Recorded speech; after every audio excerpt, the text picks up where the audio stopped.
Ladies and gentlemen, Mr. Cropper here with the philosophy hangout of philosophy midweek, being joined by fellow Vapor, it looks like, shall we? There we are. James Paul. I've met this gentleman, I think, in a Christian room, if I'm not mistaken. He can speak for himself in just a moment. And we'll be talking beer for a moment here with Mr. Hornbuckle. I just want to get James Paul to tell me where I met you and what grounds this philosophy hangout attracts your astute attention this evening. Actually, I don't remember where we met. I don't remember. Haven't got a clue. But you sent me an invite, so here I am. Oh, very good. Well, welcome to the thing. Philosophically or intellectually, somewhere around there, you're motivated to listen to a meaty conversation in that way. And if all else fails, it'll be easier for me to take a nap, you know? Okay, sounds good. If we put you to sleep, so be it. Well, Mr. Hornbuckle and I had just started off talking about beer, and I said, this is good enough to broadcast. Why don't you come into the room and let's discuss it? Now, 9 point... Nice to meet you, James Paul. Yes, there we are. 9.8% you proposed. I just had 2 beers that are at 9.8%.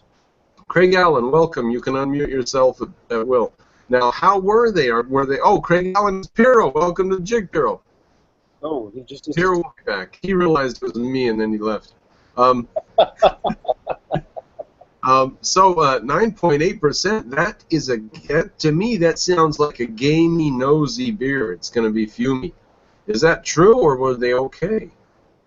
Oh, it was delicious. Well, this is one of my favorite breweries. It's a 6 Point. It's a brewery in Brooklyn with craft beers. And this is an incredibly hoppy IPA called Puff. What was the first one? I didn't catch the first one. What was the name of it? Puff.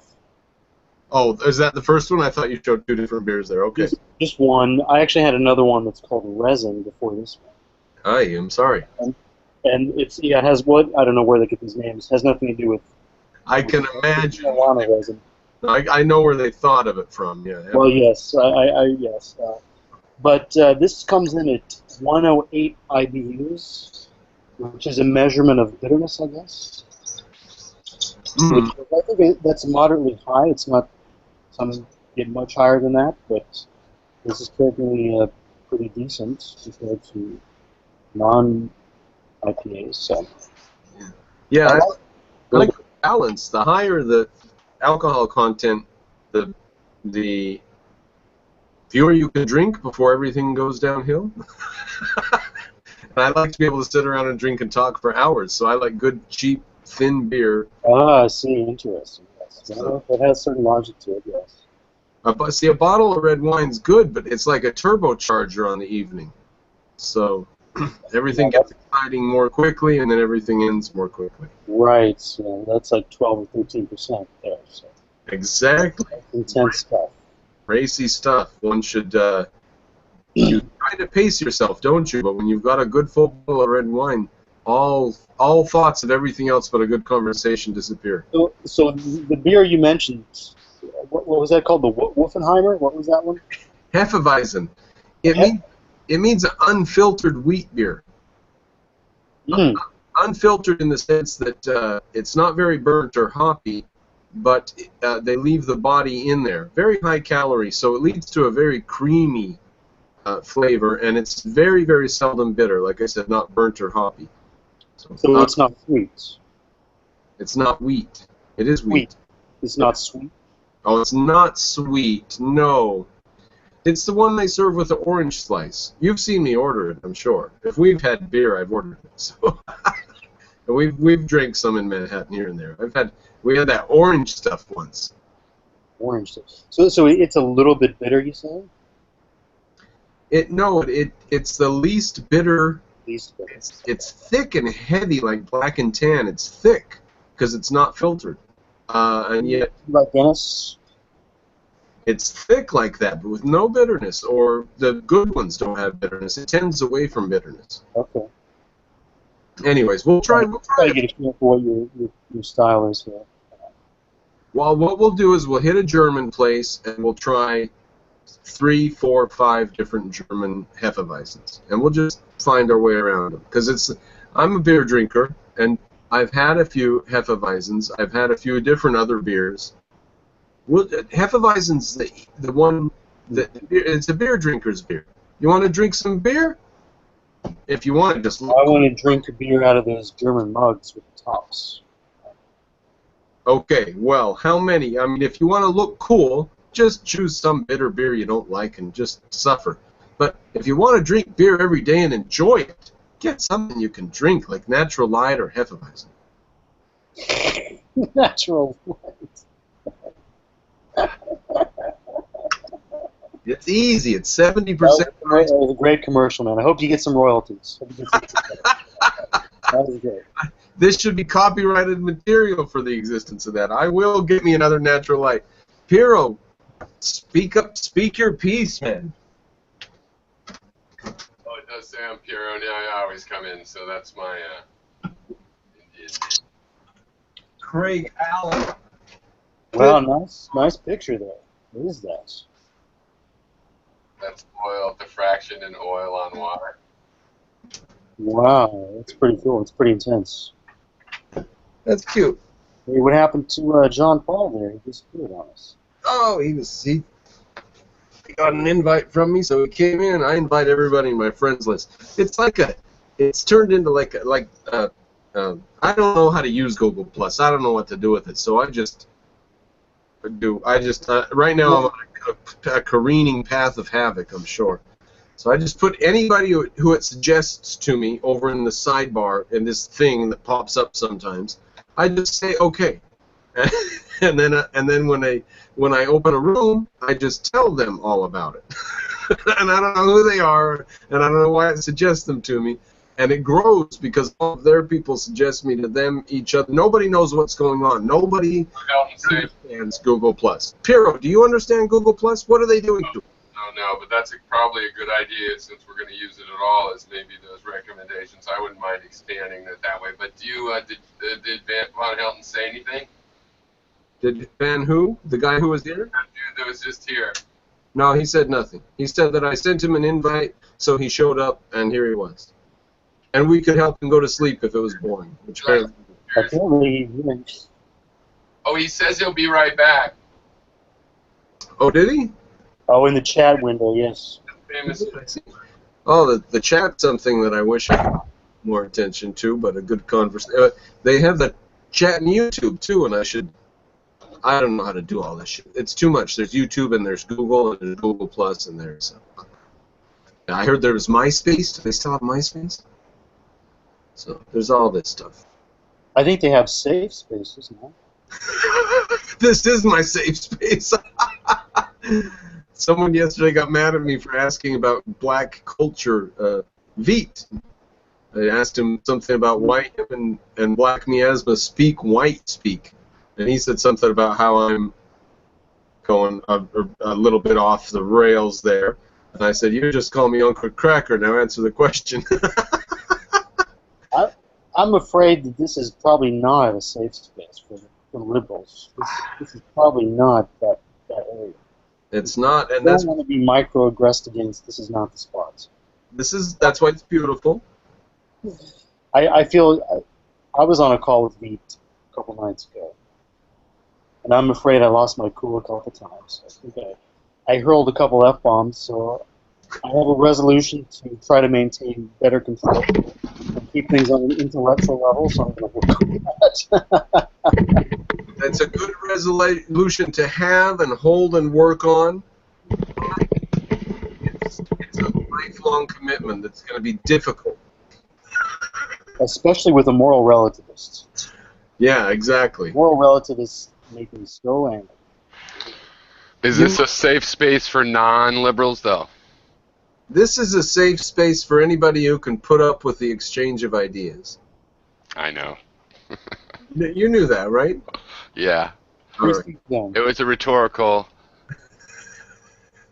Well, what do you get when you cross a joke with a rhetorical question? That was a sarcastic jibe at the right? Is that what that was? No.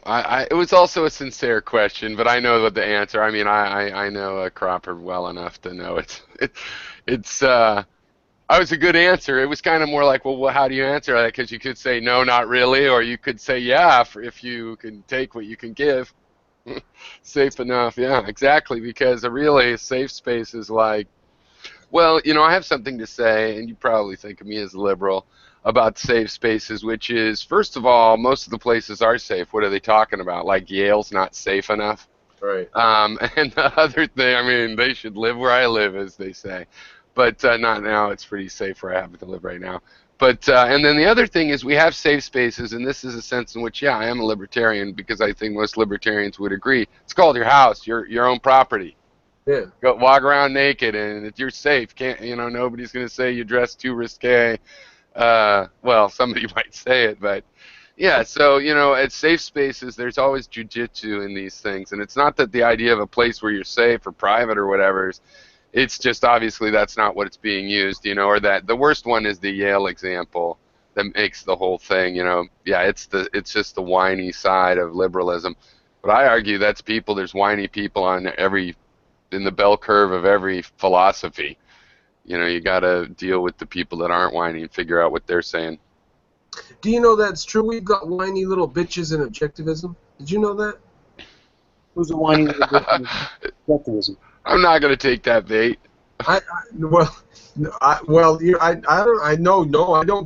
objectivist. You have to describe yourself as an objectivist, and then I'll call you an objectivist, even if you don't meet. No, I'm not an objectivist, but I mean, are you saying? Well, really, to say a whiny bitch of your own side is more appropriate than for someone who isn't one of those people to say it. But no, who do you mean? Like, I thought, what about Peikoff? If you want to go to the top, I mean, he was kind of. No, he's around. No, I don't think he's a whiny bitch. No, David Kelly's a whiny little bitch. Peikoff. So objectivism. People think of it as like this cult or whatever, but occasionally, there's a whiny little bitch we have to kick around. And that was just a shot in the dark. I mean, I'm not saying I've never thought of him that way. I know he's been in spats. There were spats starting right with him basically after Ein went. So a shot in the dark. I don't know. Oh, every year something happens. The bigger it gets, the more happens. Now there's little stuff happening with little side groups.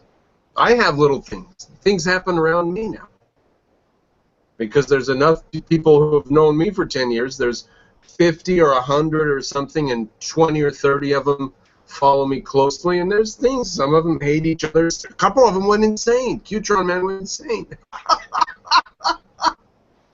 So, what do you mean? What happened with Qtron Man? I don't know. He's in a fucking asylum or something. Really, I remember him. He ended up rushing a border guard or something. Bummer.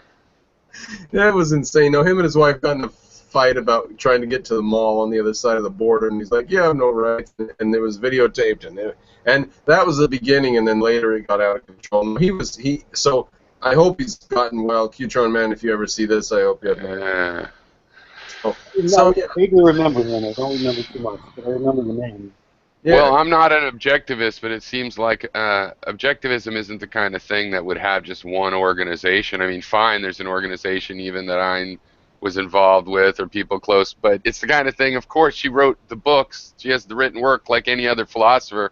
You might have an Institute of Schopenhauer at Jagenwaff University or whatever, but it's not the only school of Schopenhauer or the only guy that writes a book or people adhere. So it makes sense. It's time for it to break out. Just speaking neutrally, as I believe this about all schools of philosophy, and it's about the right age too, because it's not really that old as philosophy things go. They get old slowly, so even other young ones are older. Okay, now let's look at that for a second. So how long does it take a philosopher to become important? Obviously, in their day, it's not going to be effective because they're alive, and that's too soon for these big ideas to be involved. Usually. But how long after they die?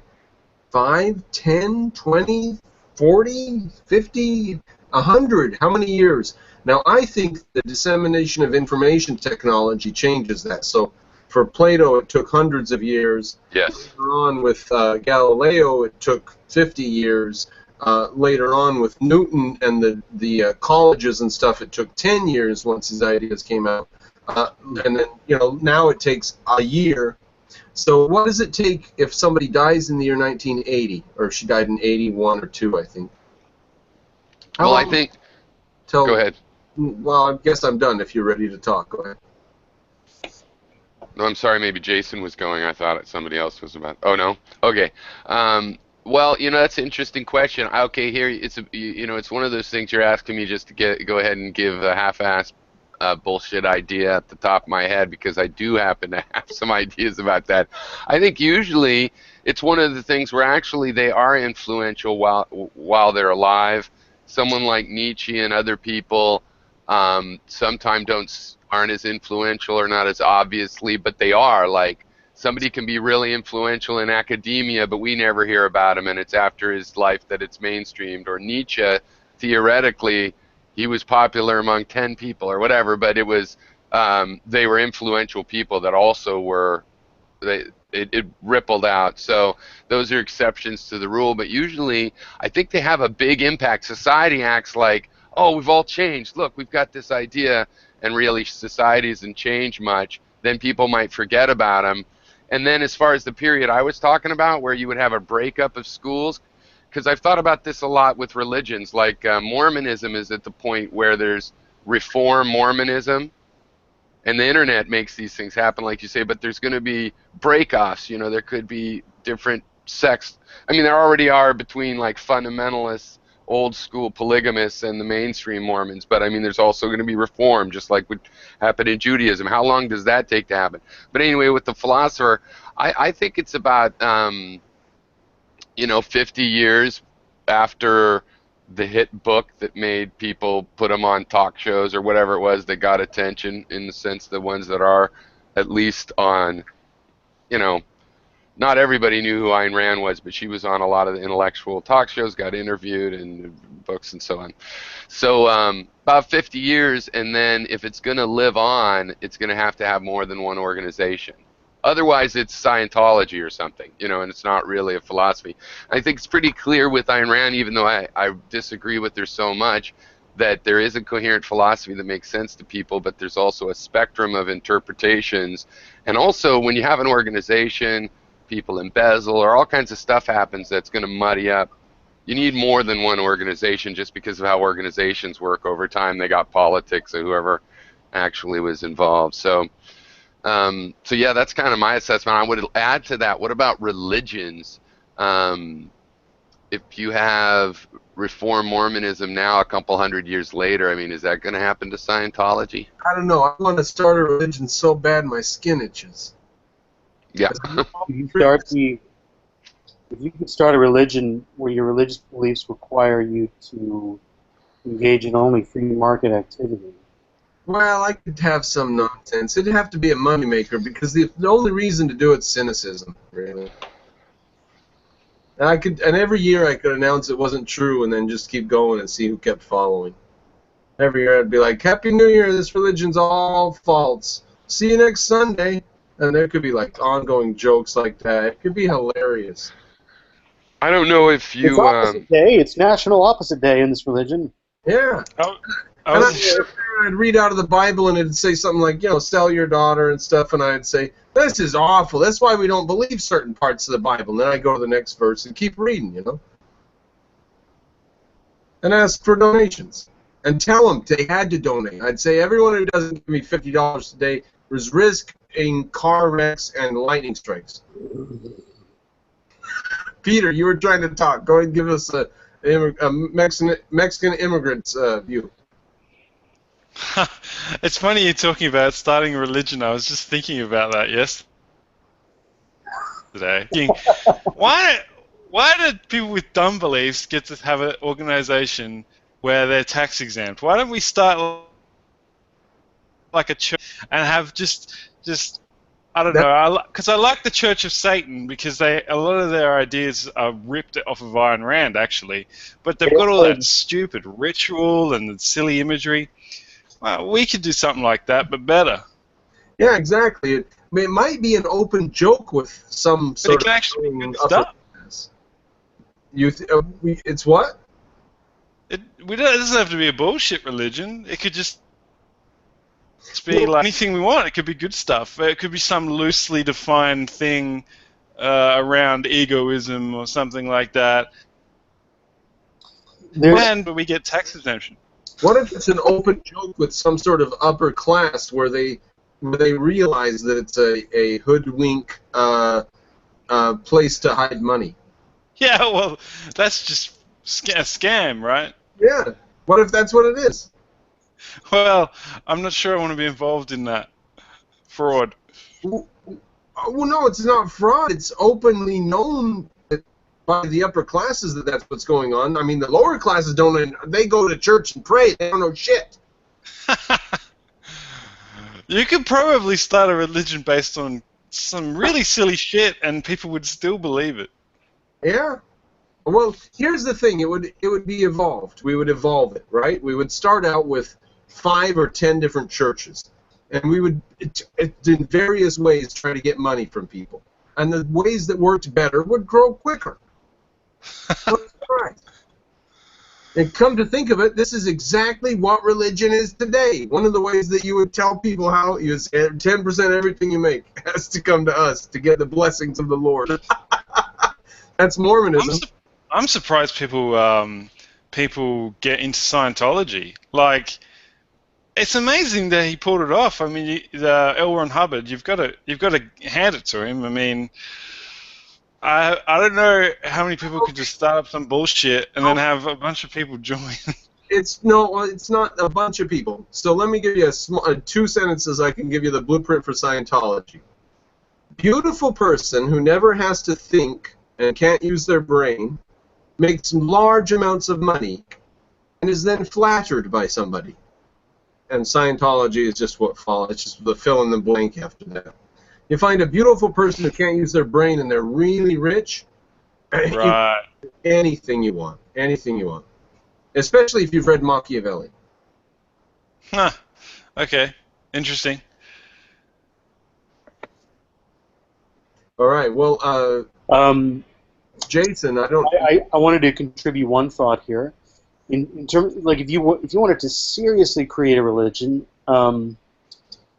and say it wasn't going to be a scam, although it would be a partial scam. No, it would be a scam. Well, let me. Okay, that's one idea that you put forward. So you want to be honest. You want to be honest. Okay, go ahead. Let me put forth a different idea. I'm going to put forth a different idea of a good religion that might actually help people. And see, what was your name, sir? Peter. Yeah, you mentioned the Church of Satan. So, the Satanic Bible by Anton LaVey. I've read that. Yeah, I think there's actually some really interesting things in there. We should actually have a talk about that sometime. I actually think there are some really healthy, positive things in that philosophy. It's more of a philosophy. Like they have these, the 11 rules of. Actually, I'll pull them up here in a second. But in whole, the Book of Satan is sort of like, or Satanic Bible, it is partially really philosophy. And I would say it boils down to sort of like partially hedonism and partially sort of might make right type of thinking. So it's definitely not objectivism. It's definitely not, I think it has a lot of issues, but it does have some positive things too. It's just kind of a big mesh of a bunch of different stuff. And they consider themselves atheists, which is interesting. Right. And I'm just curious if they're able to if they're actually registered as an official religion. Do you happen to know if they are, Peter? If they're what, an official religion? Registered with the government? Yeah, or do they have like tax-exempt status with the government? I believe so. I think you only need like a certain number of people to in most Western countries, and then you can set it up as a real religion, because they can't say what is and what is not a real religion, can they? I know at least in Australia, there's not that many. It's not, I don't know. It's like 1,000 people or something. It's pretty low, or maybe 100. Okay. So what I was thinking was there was a really interesting book written by an objectivist, Andrew Bernstein, called Heart of a Pagan. Has anybody here read that? Is it about basketball? Basketball is sort of like the superficial. Right, the backdrop. Yeah, okay. Yeah. The backdrop, yeah. Theme or no? It's not the theme. It's the Okay, it's a backdrop. Yeah, it's the basic idea of the novel, which I think is really ingenious.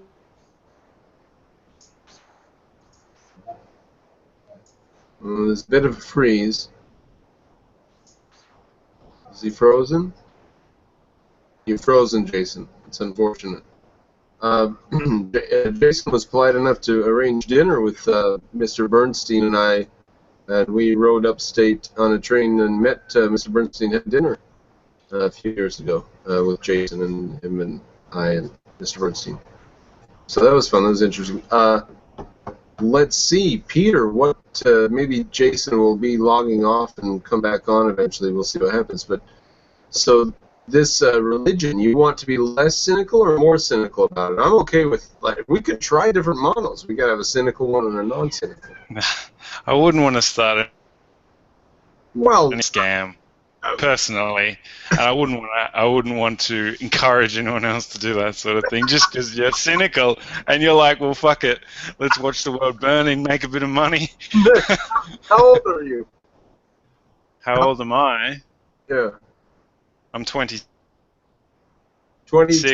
26? Yeah, 26. You'll be coming around. Another 10 years or so, you'll be coming around.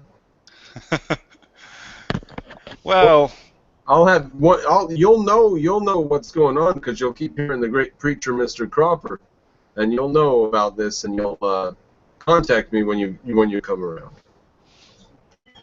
No, seriously though, if I had any stomach for this nonsense, then I would have put up with Todd and what was going on there just to see if I could make money, you know. I was thinking, you know that Up All Night show? It used to have Art Bell, and now it has this guy George Norrie, and there's other people that are in that genre. You know? Coast to Coast AM. No. Anyway, I was thinking of, for years I've been thinking of, and I actually have the hoax all worked out, of what I would, calling in, saying I had lucid dreams, you know, conveying this channeling that happened, which I feel I figured you could do it without lying, like a lucid dream. That's just sort of like a daydream, like otherwise known as the creative process. And it would be fun. I think you could do it innocently, but making money off of it is a little bit, you know, that's shady. You want to have an edge of innocence and honesty, and I'm saying these people's IQ is 75, 80. You know, come on. Did you see this guy that pretended to be a guru? He's an American of East Indian descent, and he knew how to talk in that Indian thing. He went over there, and he was really disappointed as a student. He came back, thought he practiced the things, and he just made up these, yoga moves so silly. And he made a movie. I'm trying to look it up. And at the end of the movie, it's revealed to the people, and the wide variety. You'd like it too, because since it's all guru style and yoga, it's all liberals that fell for it. And some of them were like, "Oh, I did learn a lot about myself." I see. And some people were just like so broken. Did they not believe? Some of them didn't believe. I've heard things like this, and some of the people were like, "We still believe in him, even though they've announced his faults." They're like, "We still believe in him." Well, because he is, as part of his program, since he didn't really want to hurt people, but he was making a documentary and exposing sort of how, not how gullible, but more like why people believe the things they want to believe and what they're looking for, and the racism of how easy it was to do with dark skin, and talking like this about, and saying real simple things like where you are is where you're at, and things like that. But in a way, it adds up to some of the things had a kind of Yoda wisdom, that because he wasn't hateful about it. But the great thing about the documentary, it really is a great documentary, because whether it's hateful or not is up to the viewer, and certainly the people that followed him around were not too happy. I'm going to look up the name, but it's a good documentary if you like documentaries. So on the edge of it, you're concerned that you would want to be positive, right? You would want to be a positive. Jason, if you can remember the point you made, jump in and run with what you were doing when everything happened. Yeah, I can continue, but I don't want to interrupt now. You guys want to finish? All right. Then I'll come back. Hero was just going on and on. I know. Sorry, I didn't know I was interrupting. No, you were fine, actually. Go ahead. It's this guy. Okay, you found the thing. So Jason and then Piero, explain your thing. Jason, what point were we on when you fell off? There. Yeah, sorry, I don't know what happened. I think God interjected and crashed my hard drive. Clearly, he gets involved in my things. He's worried about me. I know that. Well, I can understand why, man. You're a threat. Your soul is in danger. Toast. All right, Jason, if you remember what we were on. So yeah, we're talking about starting a religion, and I was mentioning this book by Dr. Andrew Bernstein, who wrote a book called Heart of a Pagan. Right. And without going into all the details, the basic gist of the story is there is an undergraduate who gets, a high school kid who gets a scholarship to a college to play basketball, and he's really good. And he ends up going to this really small college, kind of in the boondocks, where everyone is really, really religious. And the hero of the novel, who has the scholarship, is not religious. He's an atheist, kind of an objectivist, even though they don't use that term, of course, in the book. And he starts his own kind of like worship service on Sundays to sort of compete with the local church services. And in the services, what he does is he has people get up in front of everybody and talk about obstacles they face and how they've overcome them, and sort of talking about the heroism in their own life and how they've overcome obstacles and improved things, and how what their next goals are, what they're trying to work on next. And people start going to this, and they're getting, inspired, and they want to improve their own lives so they can come back in a week or two or in a month and get up and be one to speak, and so forth and so on. And he's sort of filling a spiritual need, because an interesting question, of course, is why is religion so popular? If we could do one thing to improve the world, I would say, would be to replace religion with something that actually meets people's needs, whatever needs religion is meeting, but in a positive way. So I think part of the needs, obviously, is it provides a certain amount of philosophical answers for, what's good and evil, what should we do with our lives, what should the purpose of my life be. Have you been listening to Sam Harris?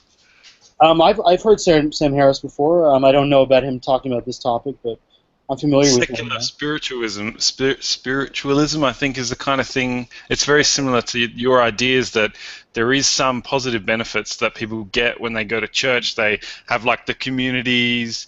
They talk about their problems and that, those kinds of positive things. And he's saying that atheists probably need something like that. It's very similar to what you were just saying. Yeah, that's a really good thought, and I think he has a book on that, doesn't he?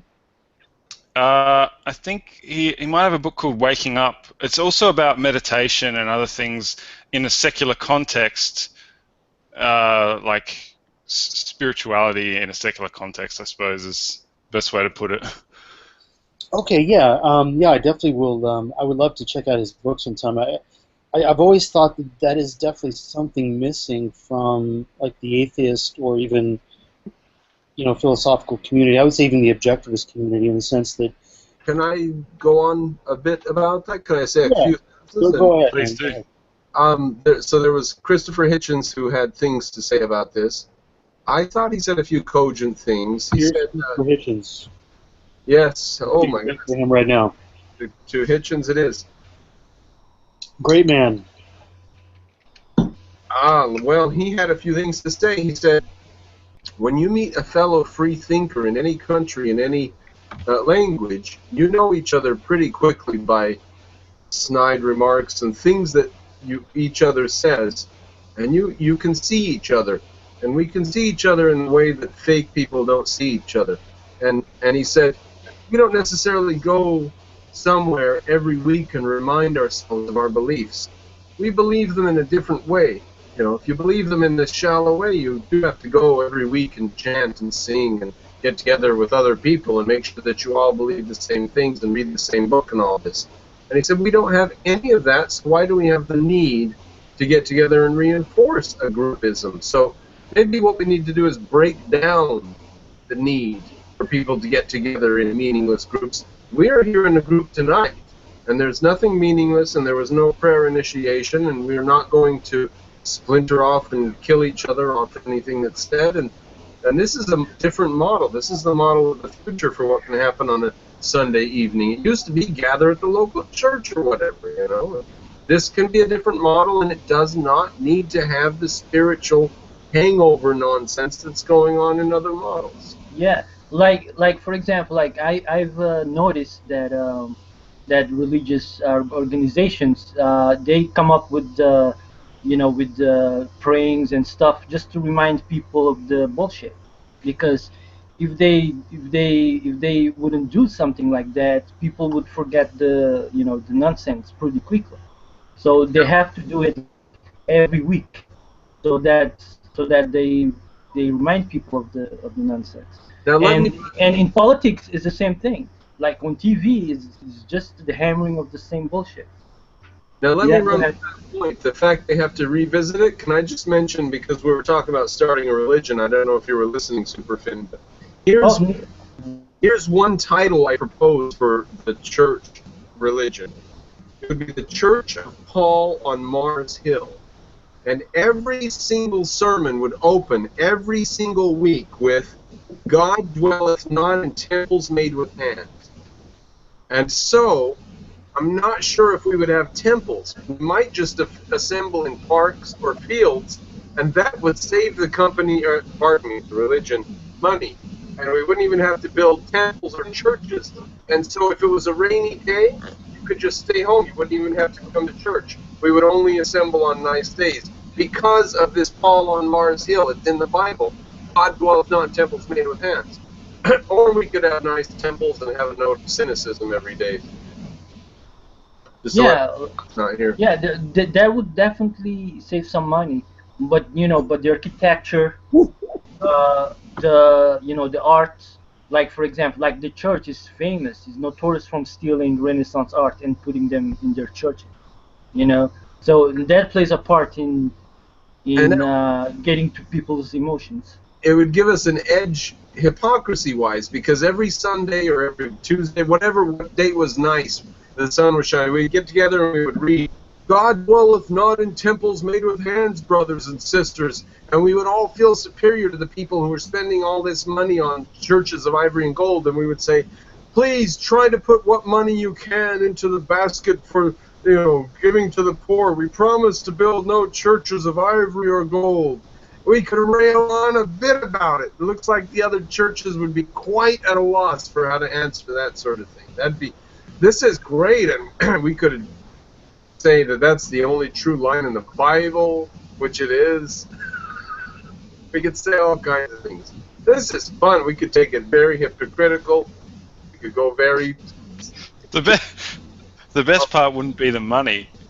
It'd be the chicks. Because you don't get chicks saying, hey, Zay. Oh my God, you're right, because we could announce polygamy. All the mystical bullshit, they'd come flocking in. We could announce polygamy, multi-marriage, we could announce anything. That's the main reason in history to start a cult. Oh my God, you're right, I'm missing the whole point of it. So now we know how Mormons think. Now I've known how the Mormons thought. That was obvious to me, but I forgot all that. I guess I took it for granted. Of course, that's going to come along. That comes along with money, Peter. Maybe you're missing the point. Money, yeah, man.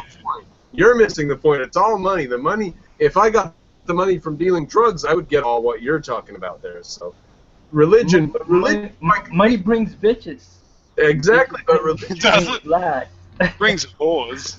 Difference. Yeah, exactly. I was going to say, but religion gives you another direction, which is not just to say, look at me, I'm an alpha male, but to say, God told me that I need access to certain things, certain girls, a certain number of them, etc. God can say all kinds of things. God's a crazy guy.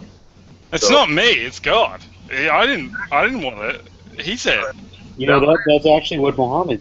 That was one of Muhammad's techniques. Hey, I have to He wanted to marry his 6-year-old niece. I have to go be responsible for 5 minutes.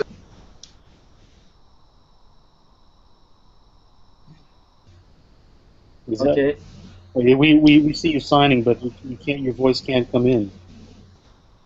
He's telling us for us to go on, right? You guys want to sing a song? Anyone? Hey, let's welcome Arcane. We have a couple new people here. We have Arcane and Brother 3 and Eddie. Oh, I've given several of you controls, Piero and Peter and Super Finn, I think, and several of you, Jason and several of you. So don't create anarchy. You can kick each other out. Don't do it. You forgot about me already? What are you doing? Power. I heard you talking about Indians earlier. Alright, I'm gonna kick Finn guy because he's being rowdy. Oh no. Who was saying that? I'm not, Mon. Come on. Who was saying this shit about Indians? Super Finn, was that you talking about Indians? No, that's me, Brandon. What are you doing? Who are you? Oh, Brother John. Okay, yeah, I'll talk about Indians. I'll tell you about the Buddhist who went to the hot dog vendor. Go do what you gotta do. He said, I want one with everything.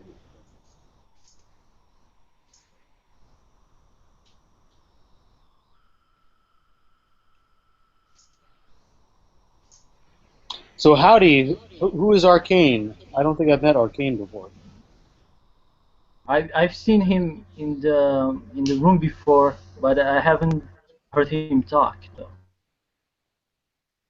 What up? Hey, what's up? What up? Edward, hello, sir. So what's the topic? Oh, is that Arcane asking what's the topic? Starting a religion. Well, we were talking about starting a religion and starting like maybe some kind of a positive, rational religion. That's Brandon wants to start one that's full of just dupes people into giving them money. Well, yeah, he wants to do a corrupt one. I was talking about starting a good one. I think there's truth in that thing about that you were quoting about atheists needing the community of a church type situation. But see, it's a funny thing because that's what some people might need. But really, I mean, I like the more guru approach to things that you know, spirituality is something actually you better could do alone. So I think it's kind of sad, but I've learned that it's true. People can benefit from communities, but I do believe also, I wanted to say not a secular but a skeptical spirituality that it's not necessarily metaphysics. Wherever we have these feelings of connection in these moments that you'd call spiritual, just like have an attraction or lust, you know, whatever the reason, it's biological, it's all physical, and there's an explanation, but it still happens. You think it's important. Sometimes you notice something that seems really significant, and in that you have this so-called spiritual feeling, and you know, you don't have to assume that means there's gods. It's just like your brain gives these feelings, you know, it does very complex processing and then gives you a feeling as a result. So yeah, depending on our thoughts, we feel different things, you know, and the brain has all these chemicals and stuff that it rewards us with when something happens, or it gives us pain when something goes wrong. Yeah, so but I don't think just because they are, you know, I would say physical or maybe psychological, I don't think they're less important, you know, than otherwise, you know, in a mystical way or something. I'd like to put forth an idea here. I actually don't think the church or, you know, Christians is actually unimportant or meaningless, or I actually think it does fill a legitimate need. And here's a proposition. You guys tell me what you think, okay? I don't know if anyone here has read The Romantic Manifesto by Ayn Rand. Okay, there's Mr. Crawford. So, Mr. Crawford, I'm talking about why I think a Sunday school service, or I'm sorry, like Mass or some kind of church service, might actually be beneficial, and why it's actually psychologically important. And Why psychologically what? Why it might fulfill an actual psychological need. And what I'm thinking about is tying it into Ayn Rand's theory of art, as she talks about in the Romantic Manifesto, in her view, art is a way to concretize your values, so that you can have a vision of how you want life to be, and how you want life. You know, if things aren't the way you want them to be, if you're striving to make your life better, to achieve important values in your life, you need a vision of that succeeding. You need a vision of a human being who faces obstacles and can overcome them. To give you courage, to give you inspiration, to have an idea of what that looks like. And that's, in her view, the rational purpose of art. And I think to some degree that's what people get when they go to church, except for them, they're getting it from a different philosophy, they're getting a different concretized philosophy, obviously, than objectivism, than getting Christianity.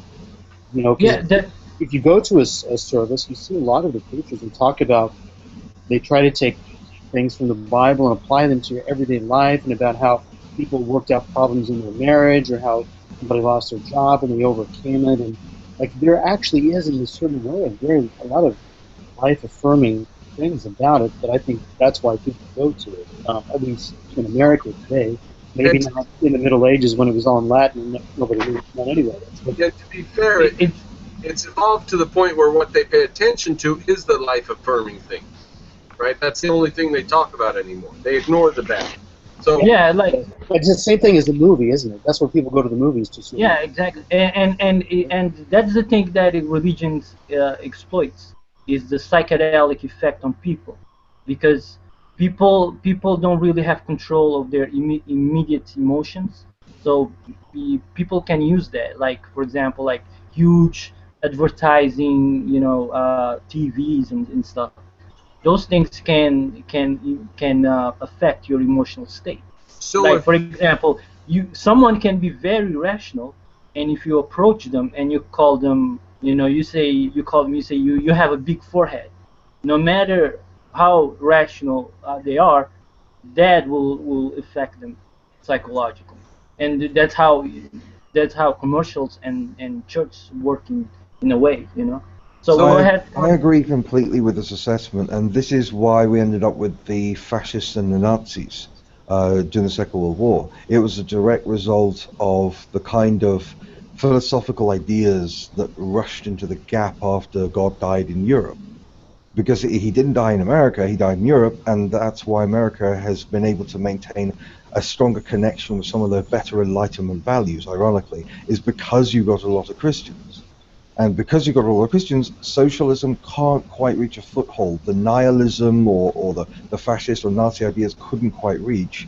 And so you ended up with a kind of bizarre equilibrium where half the population is socialist and half the population are Christian, and they're kind of at loggerheads against each other. A lot of people reject socialist values because of their conservative Christian values. We should discuss that at length. That's a very interesting question. Yeah. Was asked why there are more atheists in Europe than in America, and in my opinion, he fumbled with it, and I made a video about the subject years ago. So I think Hitchens gave a better example. He said the state pays for religion in Europe. That's the best way to manufacture atheists, is to make them. Yes, well, I mean, this is why we transitioned to socialism and fascism and Nazism in Europe, was because we already had a merging of religion and state, and so religion wasn't seen as an alternative to the state, it was seen as an extension of the state, and so people were able to transition from a religion-based worldview to a state-based worldview effortlessly. It's sort of, this is why when Christians in America deny the separation of church and state and they try to get religion involved in politics as much as possible, if you see the CPAC or various Republican conventions, it's just one sermon after another. They're shooting themselves in the foot because they are associating religion with the state, and that is what doomed religion in Europe, and that is what ultimately allowed the fascists and the Nazis and the socialists. So apply that to what we're doing here. We've got to do a religion that takes that into account. Yeah. Are we okay with a religion that's cynically taking advantage of these people who have an IQ of 75 and 80? Or do we leave that whole group of people to the other religions? Do we have any way to address those people or not? Well, this is what Julius Caesar and Napoleon did. I mean, neither of those people were religious, but they recognized that religion did have a function. I mean, to a certain extent, the founding fathers were the same way. I mean, Jefferson didn't believe in any of it, but he recognized that it was a good thing for the plebs. It was kind of an elite sort of thing. You know, you have your truth and I have my truth. You know, this is what the deists were like to a large degree. So what should we do in the religion that we create? Well, I mean, I, for example, end up having to side with Christians in Europe all the time, because they're the only ones, because we don't just have socialism as a problem in society, we also have Islam. So the only people that are really fighting against the Islamification of Europe right now, that is destroying European culture, are Christian conservatives. They're the only ones. If you look at Pegida, if you look at a lot of the right-wing groups, if you look at Marine Le Pen.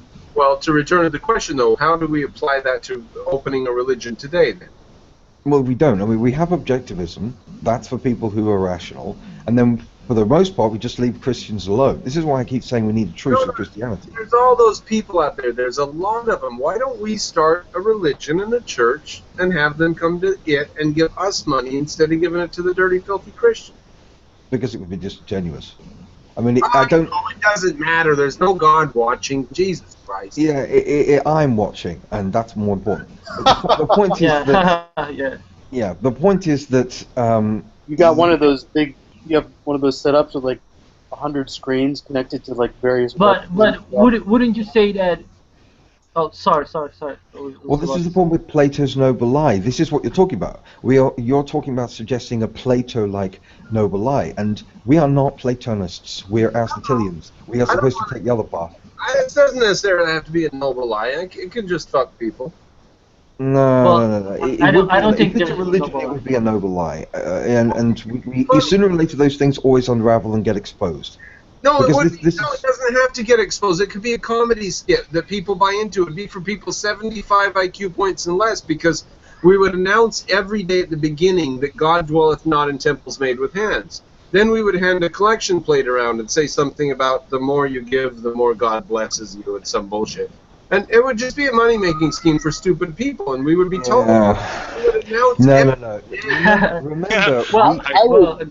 I'm interested in starting a... I was interested in the idea of starting a legitimate religion that's honest. What about like a Pinterest religion? We'll do three. Like the Satanic Bible or something, but based on rational. Everybody here in the room should start a religion, and we should see whose design works out best, and then whoever. Okay.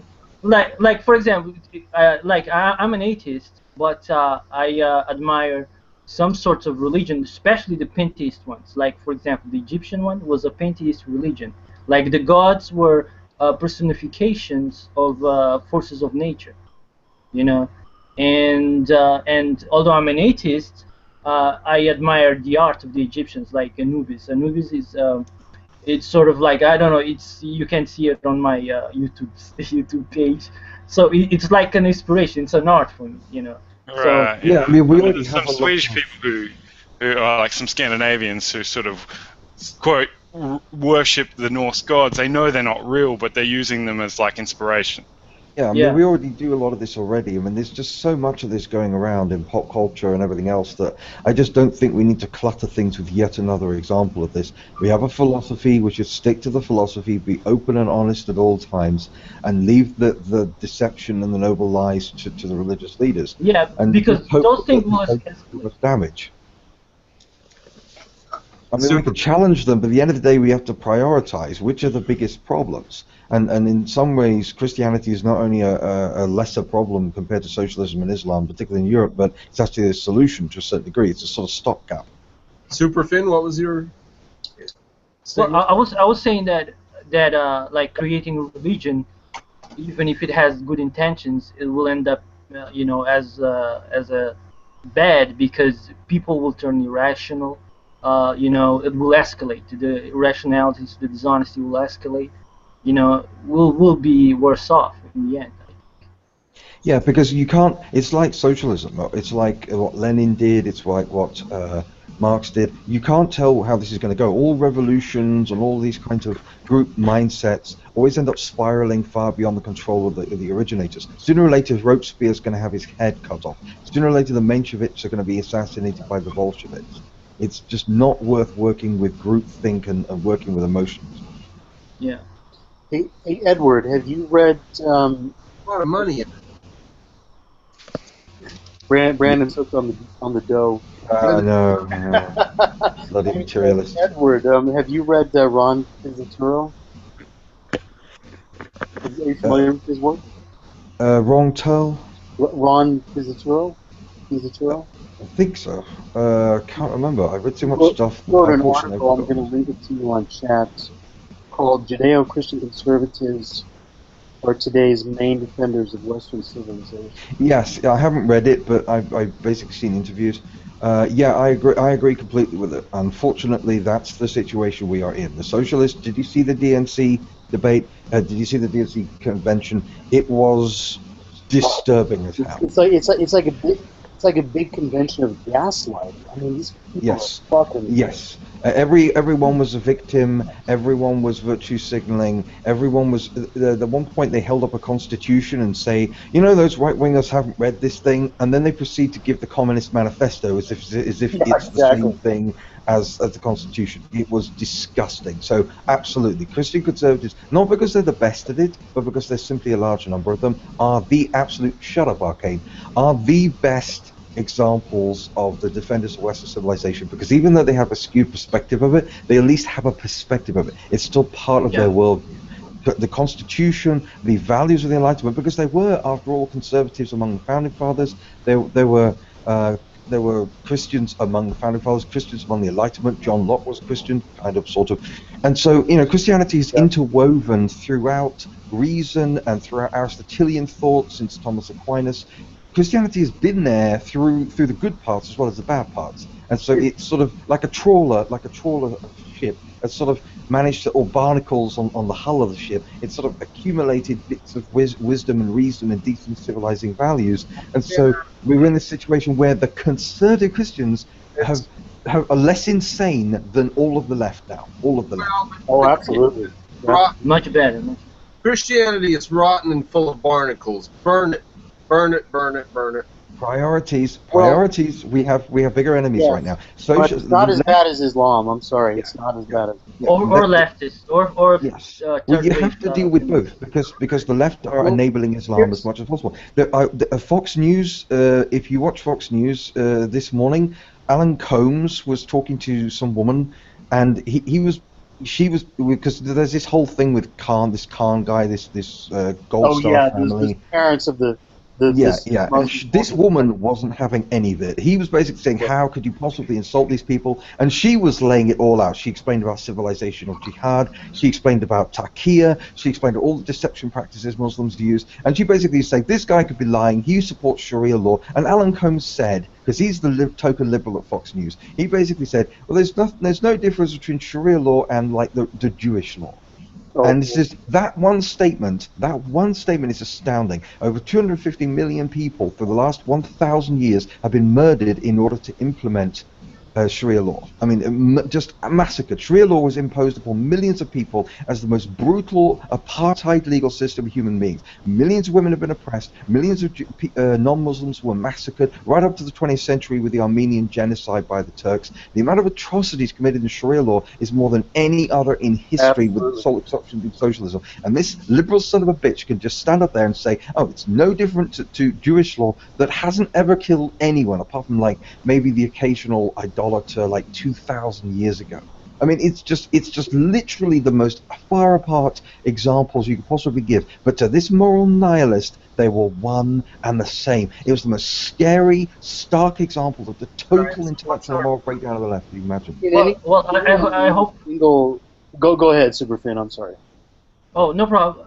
I just want to say that I hope that everyone listening to the show saw him as a liar, because at least I hope that people watching had that little bit of common sense. They should have at least face palmed, because I mean he constantly tried to trip her up, but she did mention civilizational jihad. She did mention that there's 2 points about Islam, about terrorism. The left want you to believe that terrorists are just a minority of Muslims, and that's technically true, but most Muslims, according to all the poll data, agree with the goals of jihadis and terrorists. They don't necessarily agree with the means, they all agree with the goals, or at least the overwhelming majority do. And there's 2 kinds of jihad. There's militant jihad and civilizational jihad. The civilizational jihad is bigger, a bigger problem, a bigger threat, and much more devastating. So when people say, well, even in Europe, we have terrorist attacks practically every week now because we've got so many Muslims. Well, you're a But bit the off whole, types. I thought you started with 2 types of something. yeah. We have civilizational jihad and militant jihad. Militant jihad manifests as terrorism. Civilizational jihad manifests with political correctness, with terms like Islamophobia, with more and more mosques, more and more madrasas. We have more and more we have takeover of government. We have Muslims taking over the government in England right now. Remind me what they say. Jason, go ahead. You know what they say? They say a radical Muslim wants to cut off your head. A moderate Muslim wants a radical Muslim to cut off your head. Yes, yes. Yeah.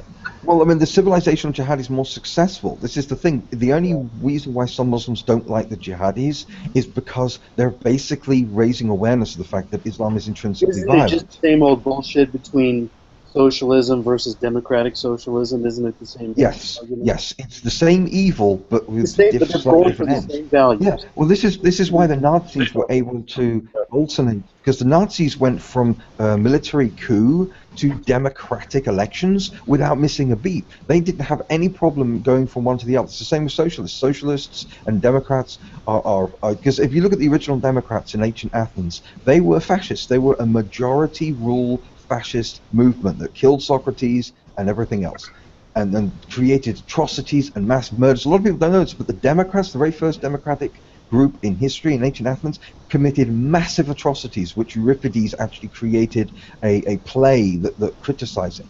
And it was terrible, and because they believed that majority made right. It was basically the majority version of might makes right, and it doesn't take much to go from majority to tyranny. I mean, there's no difference at all, and it's the same thing with moderate Muslims and democratic socialists. It doesn't. The democracy makes no difference, and the moderate makes no difference. The end goal is the same. The methodology is different. It's a two-pincer attack: the militants on one side and the civilizational jihadis on the other. And this lady was very right to point out that this Khan guy could quite easily just be a civilizational jihadi. And if he believes in Sharia law, then he must be, because nothing about. Because he actually said, Alan Combs actually said. In the comments, Peter says that ISIS. There's an ISIS. The magazine about how ISIS is laughing at the West for saying that Islam is not violent. It's them themselves. They're writing articles laughing at Western media for saying these things, and they're basically saying, we hate you because you don't accept Allah, and we will always hate you. Even if you weren't bombing our countries, we would hate you until you accept Allah. And yeah, they said the number one, they gave a list of like 6 things, and number 1 on the list was that we're not Muslim. Can I ask a question? Yeah. If pretty clear cut. If you're in some store or mall or the marketplace, and some child, a young teenager, is screaming, "I hate you, Mom, and I hate you because of this and this and this and this and this," you think that's really why he hates his mom? Do you think really he even hates his mom? He might be ready to attack her. He might be one of those, but is hate even the right word? He wanted a piece of gum. He wanted her to buy her a pack of gum. That's the real reason. You're not. So these spoiled brats are not reliable on the reason they do things. When a guy says, "I killed the guy because my dog these told me aren't children. These are Yeah, adults.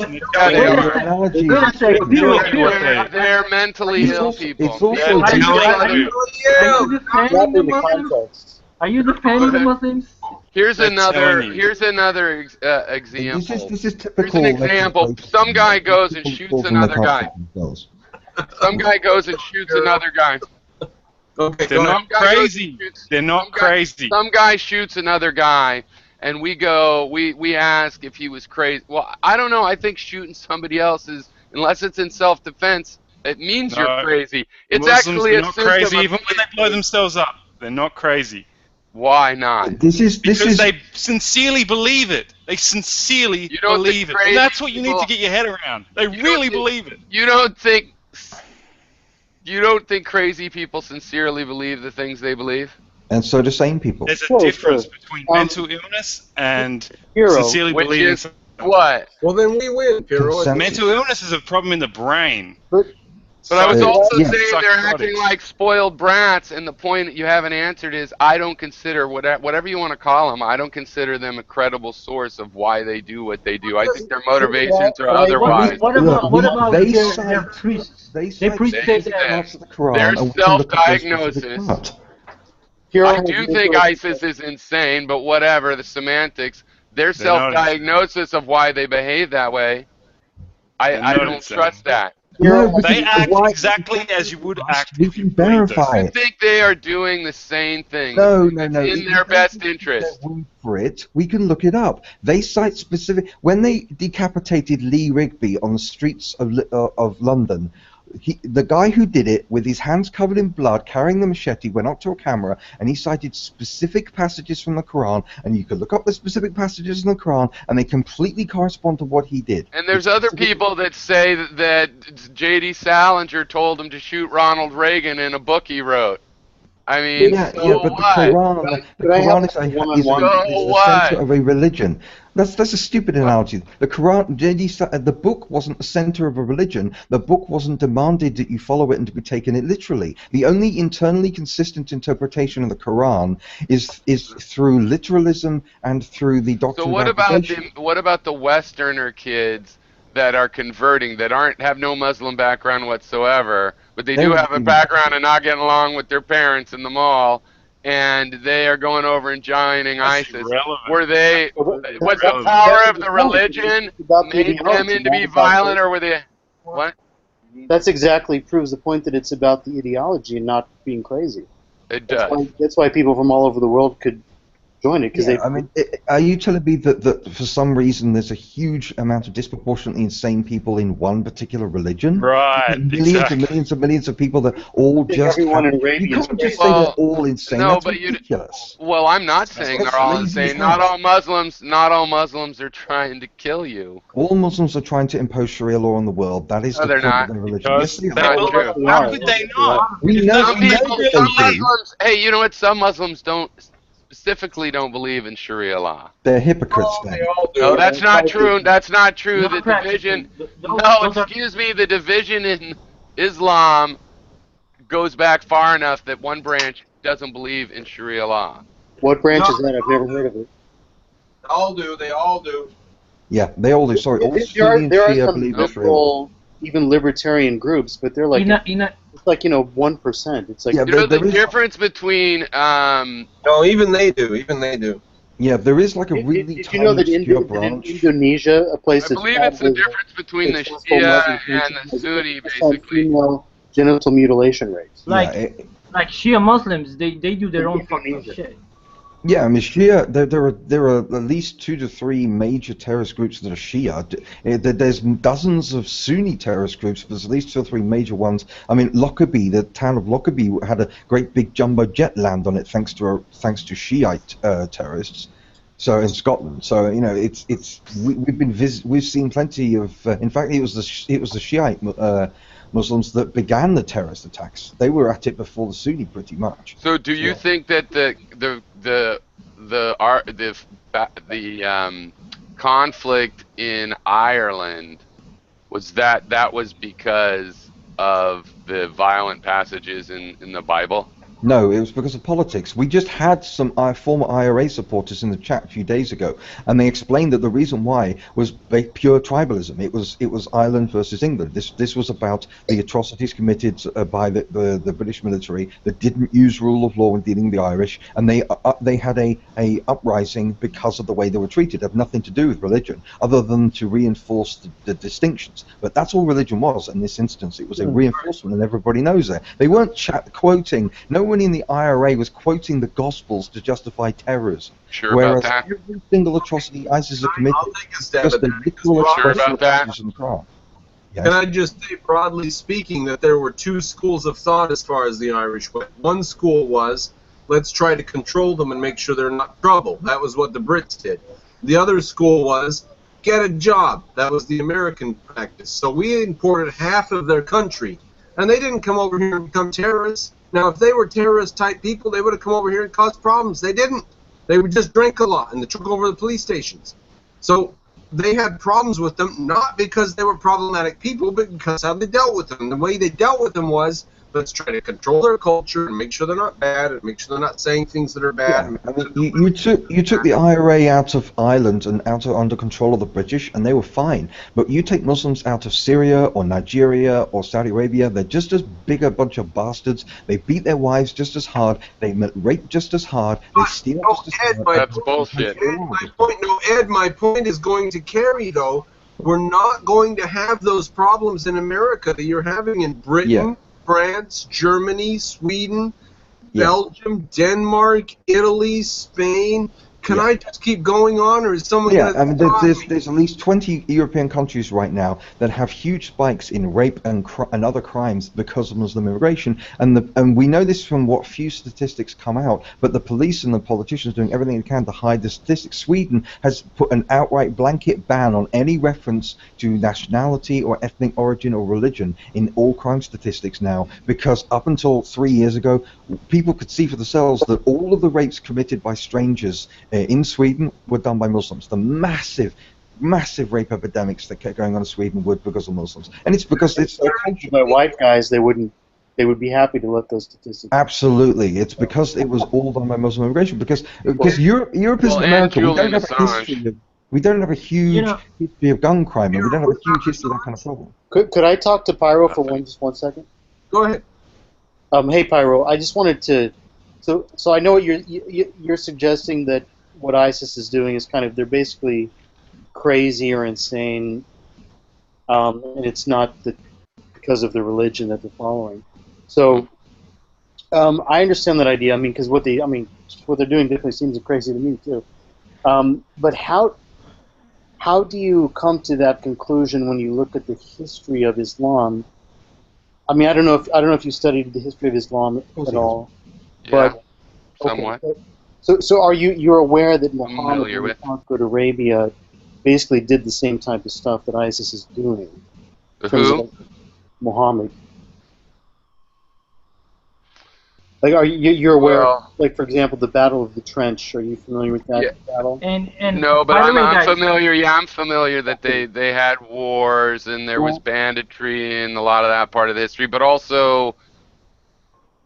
Well, I mean, I'm also familiar with the whole Ottoman Empire that was preserved, Greek history and everything. And when we were having the Crusades, they were killed for being Greek. Yeah, go ahead. So, okay, wait a minute. Well, I mean, come on, this is geopolitics. We're not little girls. I mean, there's a lot of brutal stuff. The Ottoman Empire was able to use Sharia law to justify the genocide of the Armenians because they could just declare that they were not good demons and they violated Jews. I was talking longer ago than that, but yeah. Yeah, I'm talking about from the very beginning right until the very end. The very first caliphate was founded by Abu Bakr, and the first thing he did was massacre a bunch of Muslims for being. But what's your point? heretics. I mean, there was crusades with the Christians. You just said how religious justification of I hate those Catholics. The Pope's an asshole. I hate these Protestants. They're all jerks. That wasn't really religion, but the people said yes, it was. They did say. So, oh my no, God! we're not talking about it was terrorism. political. It's political. Yeah, what's going on in the Middle East? You're right. Whatever religion, if they'd had a bunch of Buddhists, then you'd have Buddhists bombing things. In South America, you had liberation theology, Catholic priests, not defraud, advocating violent revolution. This is what happened. This is what happens in crisis situations. People go to their whatever they have that puts them brave enough to die. Jason, are they getting off point? What's that?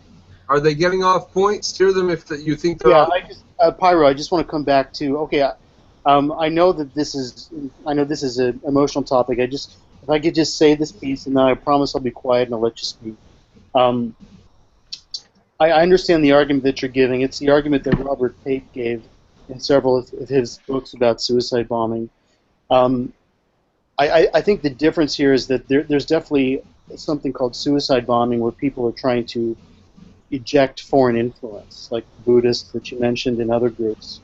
That's true, but I think that jihad is a fundamentally different type of activity because it's actually expansionist. It's not just trying to eject foreign influence.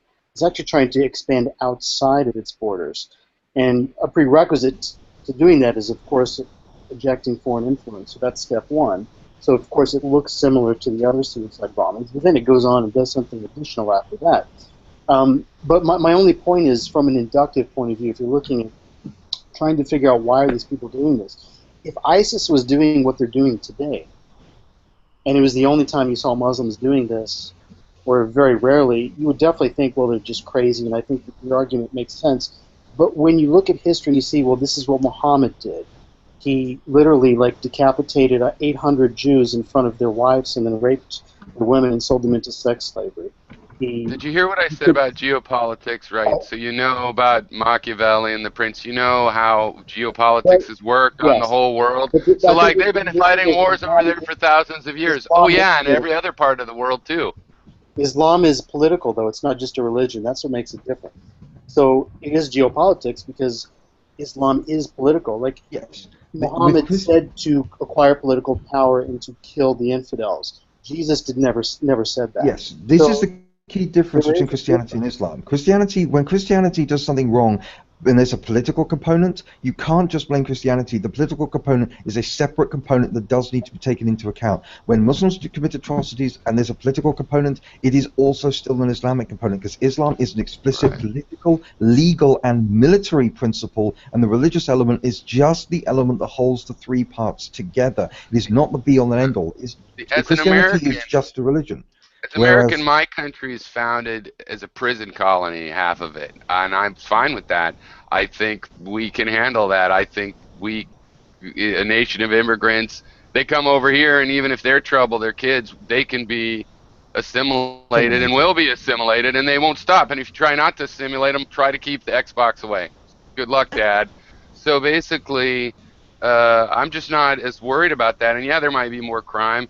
Then you might need some more cops for a little while, or you might need something or something else. I don't know. Deal with it. I'm just not scared, and there's no reason for me to be suspicious of Muslim people I've known in the past or have been friends with or might in the future. Why would I worry? Why would I go to Europe? You guys have all kinds of problems. You're running that place terrible. Go to Europe. Go on a vacation to Luton. Yeah, but how do you reform the terrorism out of people whose religion was founded by a terrorist? Muhammad self-identified as a terrorist. He called himself a terrorist. How the hell do you reform that? Because that's like Jesus Christ going around decapitating people and then be surprised when Christians behave the same way, and then saying, "Oh, you can." Well, generally, when people are prosperous, those areas they self-moderate because they don't want to lose their fancy, nice pool house and everything. Bin Laden was a millionaire. Could I contradict that? Because you mentioned the Ottoman Empire, and I think you alluded to the golden age of Islam before the Ottoman Empire, where they preserved Greek literature. And where that's right. Was that before they were? Okay, sorry. Yeah. That would be a case where Muslims had prosperity. Well, what was that? Was that still? But that was. No. I'm talking after. Well, what do you mean? There was the eastern part of the Roman Empire that lasted longer, but they weren't Muslim, right? Yeah, they were destroyed by Islam. Exactly, and so that wasn't the Ottoman Empire. What was it called then? The empire the Arab horde. Empire. Yeah, the key question there is the fact that Alexander the Great. The key question there is the fact that Alexander the Great spread Greek culture across a big area. He did a good job. But there's a lot of that area fell under Islam later, and they had Greek libraries and Greek administration. He was brutal. He destroyed whole towns and cities and looted and pillaged, but that's okay for some reason. It's not. It's just nobody's saying that's okay. I'm not saying that's okay. You guys have a weird view of geopolitics. I'm not supporting he wasn't operating from a political. I kind of like him, but I mean only in the sense of it's not cool what those guys did. But he was super impressive. I mean. Yeah, but he was an individual. We're not talking about individuals. We're talking about ideologies and their core principles. He was responsible for everything that he did. The point is that the core tenets of Islam produce certain cultures and ideas. Even at the height of Islamic culture during the Arabian era, from the 9th to the 13th century, well, all they were religion still fighting. They were still no. All religion produce and attract psychosis. But you know how the Christian phenomena here. You know how the Christian Roman Church came to power, how the Holy Roman Empire came to power. Do you think the whole world's going to convert to Islam? It was They because wanted to. No, Do you let's think the whole world? Do you think it's possible the whole world would convert to Islam? Just be No, of so course not. attractive. They don't want to. Who's it attractive to? They don't need it to. All they need to do is conquer you because I Sharia grew law up is an with apartheid nuclear legal system. bombs pointed at my country that could have destroyed the whole country. I'm not as worried about even if it was 200,000 soldiers over there in It's not northern about- Iraq as You I have was a about closeted that. Muslim as a president. About nuclear annihilation, total nuclear annihilation. Not even a super dirty bomb. It seems so panicky. The world's getting safer and safer, and everybody's acting like, oh, but my toes. Not in Europe, it's not. Not in Europe. Superfin. Well, that's a different matter. Yes, and that's part of the world. Europe is actually part of planet Earth, and I'd like you to take that into consideration, please. Yeah, what are you saying? I don't. What I haven't said. Go ahead, Superfin. Well, yeah. Go ahead, Superfin. Well, I will say that we have a closeted Muslim in the White House called Obama. He's being, he's supporting the ISIS and the Islamic State all the way. Not all the way, but he is toying with them. He funded ISIS. Yeah, I think he's on their side. Well, he's not a Muslim. He's a cultural Marxist. That's even worse. He doesn't. He doesn't. Go on their side, even if he doesn't. He was a Muslim in his youth. So yes, he was raised that way, but so was I. I mean, that doesn't really. If he were Satanist, he'd be doing better than he is now. I wish he was Satanist. Yeah, at the end of the day, he was raised in a madrasa. Satanists are pro-selfishness. Obama is not selfish. He is anti-America. He wants America destroyed. Yeah, because he's a cultural Marxist. Well, he didn't do much good of that in these 8 years. You don't think a president could do more to destroy? He's done more. Well, he's done a lot. Are you kidding me? He's weakened the military. He's created more terror cells all over the world. Yeah. The military is a fraction of the size that it used to be. Oh no!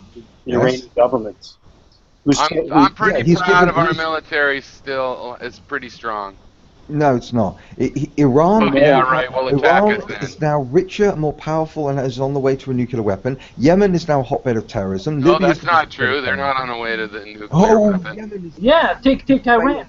Iran is not more on the way to a nuclear weapon. They were already working on nuclear weapons, and now we get to inspect. Oh, of course we do. Oh well, and who would trust a thing like inspection? Well, me. We paid Iran $400 million this week. Did anybody hear that? Smuggled. Of their own money, right? That was seized when they had a revolution against the Shah, an illegally imposed dictator. It's different. Obama's been accused buying oil. For what? Bring back the Shah. At least well, your facts haven't been. I'll have to check up on that since so far. Some of these facts aren't panning out. The Shah was much better. They're much worse than the other dictators. Well, that's not what the people of Iran thought at the time. Well, they were wrong. They think that. Well, you know what was better than the Shah was the democratically elected leader right before the Shah, before the CIA-led coup. Mohammad Mossadegh, maybe. Yeah, I think so. Whether he was better or not, just the fact that he was democratically elected. If he turned out to be a big idiot, yeah, it does. If you believe in democracy like me, it doesn't matter. You're not a democratic believer. Numbers don't make you right. You know, maybe like Hitler was elected too. He wasn't the right for doing what he did because he was elected. No, it doesn't matter. After all, you're defending him being overthrown by foreign governments instead of elected by his own people. You don't believe in democracy the way I do, which is fine. Not everybody does. Some people are royalists. Well, why is democracy good? Yeah, I'm good about it. Why is democracy good? Yeah, why does a majority rule make right? Yeah. I didn't say it did. I just said I basically believe it's what other system are you going to use? Also, there's an infinite number of democratic systems. Saying that it's democratic says that people get to control the system they're a part of. So, for example, I think it's good if the UK could vote on whether a government that it's theoretically under, it's like, nope, you're fired. I'm going to do it myself or get a new government. Yeah, but we have the point is that we have a constitution that preserves individual rights, including from majority vote. When you have in Muslim countries, when they elect a majority leader, they elect a dictator basically that uses them. Right, and this is totally related to the. This is totally related to a coup by foreign governments to oust a democratically elected leader. What you're saying is why that might be okay. Because when you have a majority population that protected the people. When you have a majority population of Muslims, you end up with theocracy. Okay. What do you do about Hitler and Chavez? They were both elected. You worried about them? What if I kill them with a missile? What about Hamas? Hamas is one of the most evil terrorist organizations in the world, and they were democratically elected to power by the Palestinian vermin in Gaza. Yeah, go ahead, Darryl. What do you say about that? I said, we're talking about the Shah here. Yeah, change the subject. Good idea. That's a good idea. Change the subject to what we were talking about. We were talking about democracy. No, I said that money we were giving them had to do when they had their revolution, and they overthrew a dictator that deserved to be overthrown. And it didn't have to get as bad. It didn't have to be radical Muslims. It could have been any kind of revolution. But he did deserve. It's an opportunity for a movement is going to rise up against somebody like that after a few decades. And I said he was put in place by an American and UK-run coup, foreign governments, and took a democratically elected leader out of power. And you go off on this tangent about how that could be okay, because who's to say democracy is good? Well, I see where you stand on subjects of, international propriety. I don't care. So when you say the Muslims are moving into Europe and taking it over, it sounds like, by your standards, that sounds like fair play. No, not at all. Maybe democracy doesn't matter. Maybe it should be Sharia law. Who knows? Prove democracy is good. Prove you shouldn't have Sharia law, you guys. I mean, hey. Listen. For you to have a democracy, first you have to have a republic to ensure that. You have to have laws that protect individual rights, that protect the law, the rule of law. Like, democracy is only for certain things. It's not for everything, for you to be right, a complete democracy, like voting on where you have to go to shit. But if you have someone that is elected and there's no constitution, I don't care what the people elected, because they had no rule of law. So anyone can go there and invade their country, and for example, and bring with them like a constitution, like America did with Japan, and it worked pretty well. Like, democracy per se, it doesn't mean anything, because numbers don't make people right. What matters is a constitution, and then people can be democratic. Because you cannot be democratic if there's no rule of law. Yeah, of course. Well, this is the problem. This is what the Muslim countries do. When you have a Muslim majority population, they will eventually elect theocrats. They need a complete reform in culture and values. They need a constitutional republic. They need constitutions. They need a rule of law. They need limited government. And then they can have the privilege of electing the government. But until then, it doesn't matter whether the government's elected or not. Well, that's not what happened. That's not what happened in Iran before we had the coup and put a dictator in place for 50 years and radicalized the whole area.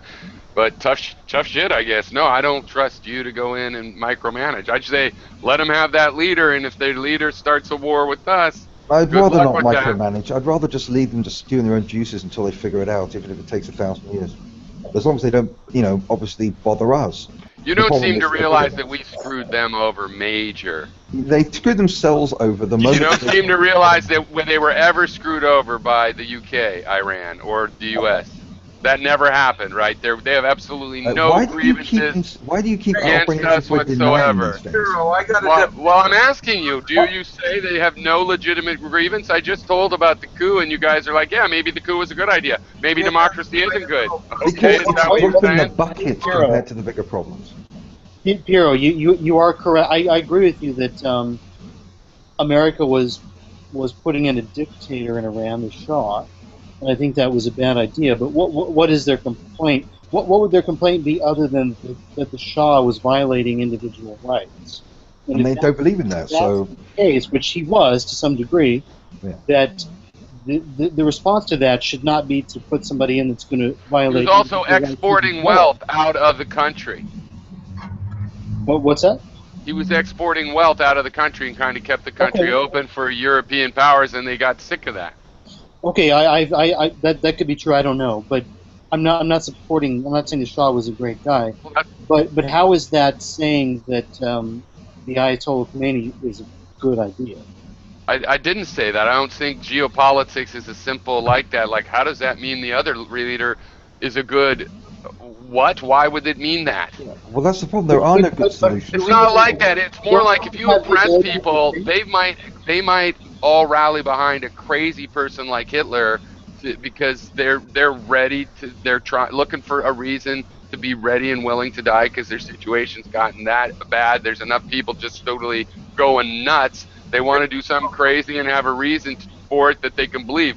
Religion is often used because they're pre-programmed as kids to believe in the religious symbolism, but it doesn't have to be that. They can come up with their own. The religion created the situation in the first place. Without Islam as a military expansionist power, you wouldn't have Iran, you wouldn't have Syria, you wouldn't have Iraq. No Muslim country in the world would exist. The only reason why we have any Muslim countries at all is because Muhammad basically decided to start a vast conquest empire.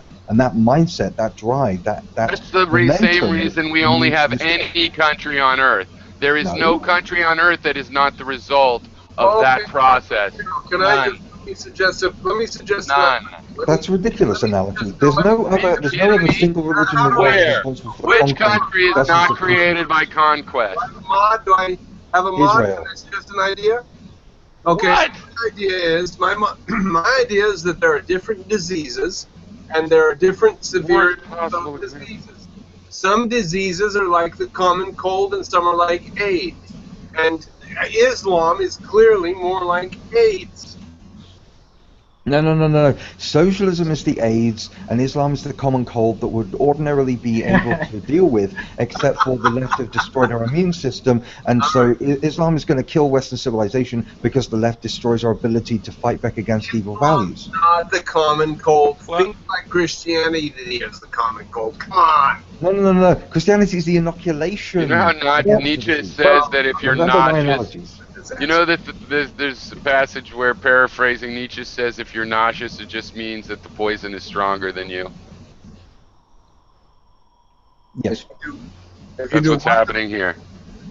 With this reactionism to these things, it's like... I'm just not you as an individual. Yeah, right, yes, you are. You don't have to... if you see a Muslim... Another American telling a European that we're just exaggerating about the threat to our culture. The threat that we live through every day. Culture. Gary makes a good point that at one point... Yes, I am. Deal with it, sorry. Sherry makes a good point. Maybe I'm wrong, but what's... Oh, you couldn't be more wrong if you tried. You're a gold medal in the wrong Olympics. Jump in here. As the moderator, I can jump in. Well, that really proves your paranoid fears. Let the host speak, guys. Come on, let the host Paranoid speak. fears? What about the bombings? Hey, as the moderator, can I jump in for just a moment? I just want to point out an important point that Sherry has made over here on the side, that we did... I can make it if my mic's working today. There we go. Your mic is working. Cool, I got a new headset, the mic works. What I said was that once upon a time, it was actually believed that militant Islam was the solution to rampant communism trying to take over the world. Or at least it was packaged that way. And there were a lot of military people who very much believed if we militarize these relatively peaceful people in the Middle East with their religion that already has the tools to make them militant, then we can utilize them to thwart that communist menace, that red menace. Absolutely. And that's why we supported the Mujahideen so strongly in Afghanistan, who we ended up fighting when the Russians pulled out, and the people who were there didn't come on board with us like they were supposed to. Yeah, it's because people refuse to recognize the threat of Islam. They refuse to recognize its true nature. It's spent over 1,000 years trying to conquer Europe. That tendency has not gone away 1 inch. So, yeah, there's loads of people... Who didn't spend 1,000 years trying to conquer Europe? What the hell are you talking about? And then Europe went and conquered the whole world. And who the hell are you to talk? Here we I go. think that Maybe there it's are just- some people who very much The did moral realize comes how out. dangerous and horrible it was. They just somehow thought that they could control it and use it as their lapdog or attack dog, if you will. Stupid and they were And they traitors. couldn't. Yeah, they were stupid and they were traitors. They couldn't train the thing whatsoever. Yes, Because- they were because- stupid, because but there are some they people in this figured, world who hey, just- God-fearing Islam is like God-fearing Christianity, which is so much better than that godless communism. And that's the rationale that they were using at that time. Yeah, I mean that's the problem. That's the problem with siding with conservative Christians against Islam and socialism. They could end up becoming an even bigger problem, but that's why we have to keep an eye on them. I mean that's why we have to recognize that Christianity is problem number 3, but socialism is problem number 1 and Islam is problem number 2, or the other way around depending on how you look at it. We need to be aware of the inherent dangers of everything, and we judge that by its history and by its core tenets. That's all I do with Islam. I judge Islam by its history and its core tenets. I don't judge it by cherry picking this little thing here and this little thing here and babbling on about the Shah of Iran for ages. I look at the whole picture, all of the data. And when you look at Islamic history and its core tenets, it's the most violent and evil worldview that's ever existed. And I'm supposed to just ignore the fact that it spent 1,000 years trying to conquer Europe. And not just trying, it largely succeeded. 1 or 2 battles had gone the other way, Europe would have been completely conquered by the 7th or 8th centuries. And it tried over and over and over and over and over and over and over and over and over again, and now it's using immigration to conquer us instead. As an American, I'm already the product of the fact that your culture's already been destroyed, right? I don't have a place to go back to. I don't have my ancestors weren't anywhere near where I am 5,000, 10,000, 500, 200 years ago. Well, I'm near where some of them were. I have Polynesian and Cherokee and Scottish and English and who knows what else. I'm a mutt. It's over. Yeah, I'm on the other side. I'm on the other side. I'm telling you, it's already over. That culture's why gone. can't Americans Better build a new one. Why can't emigrate to Europe and bring freedom? I would love that. I would love millions of Americans to emigrate to Europe and teach us about freedom Many again, rules. because we've forgotten about it. Europeans have forgotten what liberty is. Even the French have forgotten what liberty is, which is ridiculous because, of course, the word is French. And so we need Americans to emigrate to Europe instead of Muslims and basically teach us what liberty looks like and demand Second Amendment rights and things like that. That would be fantastic. So if America wants to colonize Europe, I would absolutely welcome you with open arms. I'd love an American neighbor. It would really, really help spruce things up. It just feels all filled up already. Europe has a huge population crash problem. That's why we're importing those Muslims, because our social security system can't for take example, in Portugal, I think a couple months ago, You know that and say what you a few people were taken away of their homes because they wanted to build a mosque. So I thought that was strange. but with all that's the been happening. terrorism. Last night, for example, they dragged all the parishioners and priests and choir boys from a church in France in order to bulldoze it and build a car park. I mean, that's just what's happening. That actually happened? There's video evidence. There's priests and choir boys, because I was a choir boy, so I took this rather personally. Marine Le Pen, leader of Front National in France, has commented on it on Twitter. There's photographs of priests and choir boys in red cassocks, which is what I wore when I was a choir boy, being dragged out of a church, and they by massive SWAT police in full armor, and then they just go in there, bulldoze the church, and Marie Le Pen basically said, "I bet this wouldn't happen if this was a mosque." Which, of course, she's right. Yeah, absolutely right. You can bulldoze churches, but you can't build sacred, Oh yeah, because mosques are sacred, but churches aren't. You see, that's France in the 21st century.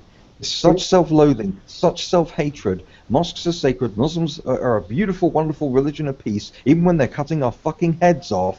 And a day after a priest gets his head cut off by a Muslim, they bulldoze a church and drag the priests out, because at the end of the day, they don't care what it looks like. They don't care that the optics couldn't possibly be worse. Yeah, that was the next step in demoralizing, people from the West. Yeah. I don't think it was a coincidence. Yeah, because they're also, of course, in France, they're also starting to exterminate the Jews. We are seeing pogroms against Jews, attacks against Jews, more and more and more attacks against Jews by Muslims. And so it's starting all over again. We have invited the Nazis into France. And like last time the Nazis came into France, the French are rolling over like a bunch of surrender monkeys they are. That's hilarious. You're inviting the Nazis in again, but this time you're inviting them in. Well, the French did, you know, Islamic invasion in the 8th century, so we got to get. Unfortunately, but that was a long time ago. Yeah, that was the last time the French had any balls. Was the 8th century? It was a big battle. I mean, it had a. Oh yeah. The Battle of Tours is one of the most important battles in human history. If the Muslims had won the Battle of Tours, they would have conquered France, and they would easily been able to conquer Italy and Germany, and then probably England from there. France would have been conquered if they'd won the Battle of Tours. Period. But luckily back then the Franks had balls. I'm descended from the Franks. That's why I'm an alpha male. But if I'd been descended from French back today, I'd be a liberal. I'd be a noodle-spined little beta male. It would be embarrassing as hell. By the way, but you didn't address. In World War II, there was, during the invasion of the Americans, the French people, the day-to-day, the normal French people, they were mad at the troops because they broke the peace, because everything was at peace before the Americans invaded France. I know. I mean, when Americans came to our country, we couldn't get enough of them. They were attractive, cute American boys, and they had chocolate and jazz and all sorts of stuff. We loved the Americans when they came over. We wanted to do it again. So yeah, how about you just send a bunch of American GIs over to my country, and then we can basically use Britain as a base to liberate Europe again. That's what's going to happen. No, let's go for a hat trick 3 times in a row.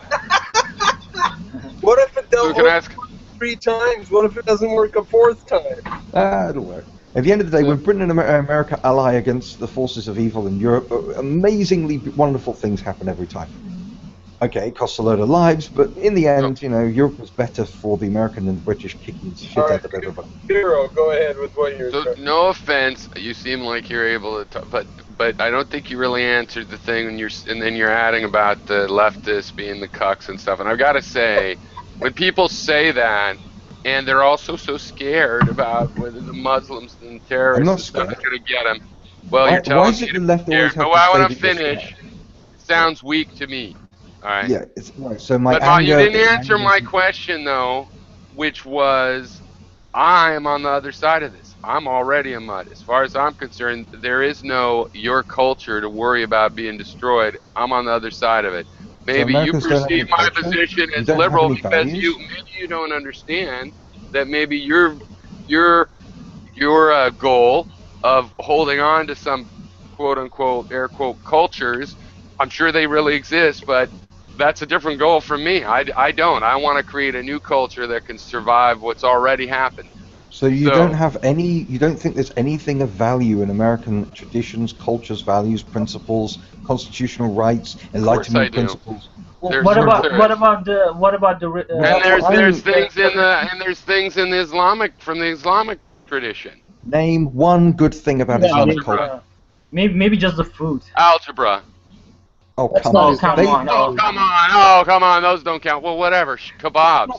It's a fucking stupid question. It's a stupid question. Of course you're going to reject the answer, but algebra is just kebabs. Those people were now you got your answers. Those are your answers to things I like from that. That's not saying Newtonian physics is Christian culture. Just because Newton. What do you mean then? What do you mean? I mean their actual fundamental moral values. So you said about the United States. And if you didn't mean things like we invented the plane and we had free speech before anybody else and things like that, if you didn't mean those things that happen in America, then what did you mean? Can I answer this question? So Muslim culture invented algebra. That's algebra. No. An invention is not the same as value. Right, but your question is nonsense because of the points you're pointing out, right? Whatever. The question, yes, I value the numerals.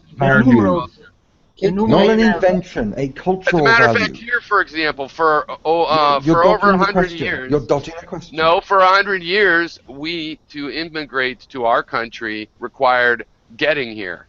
I value that.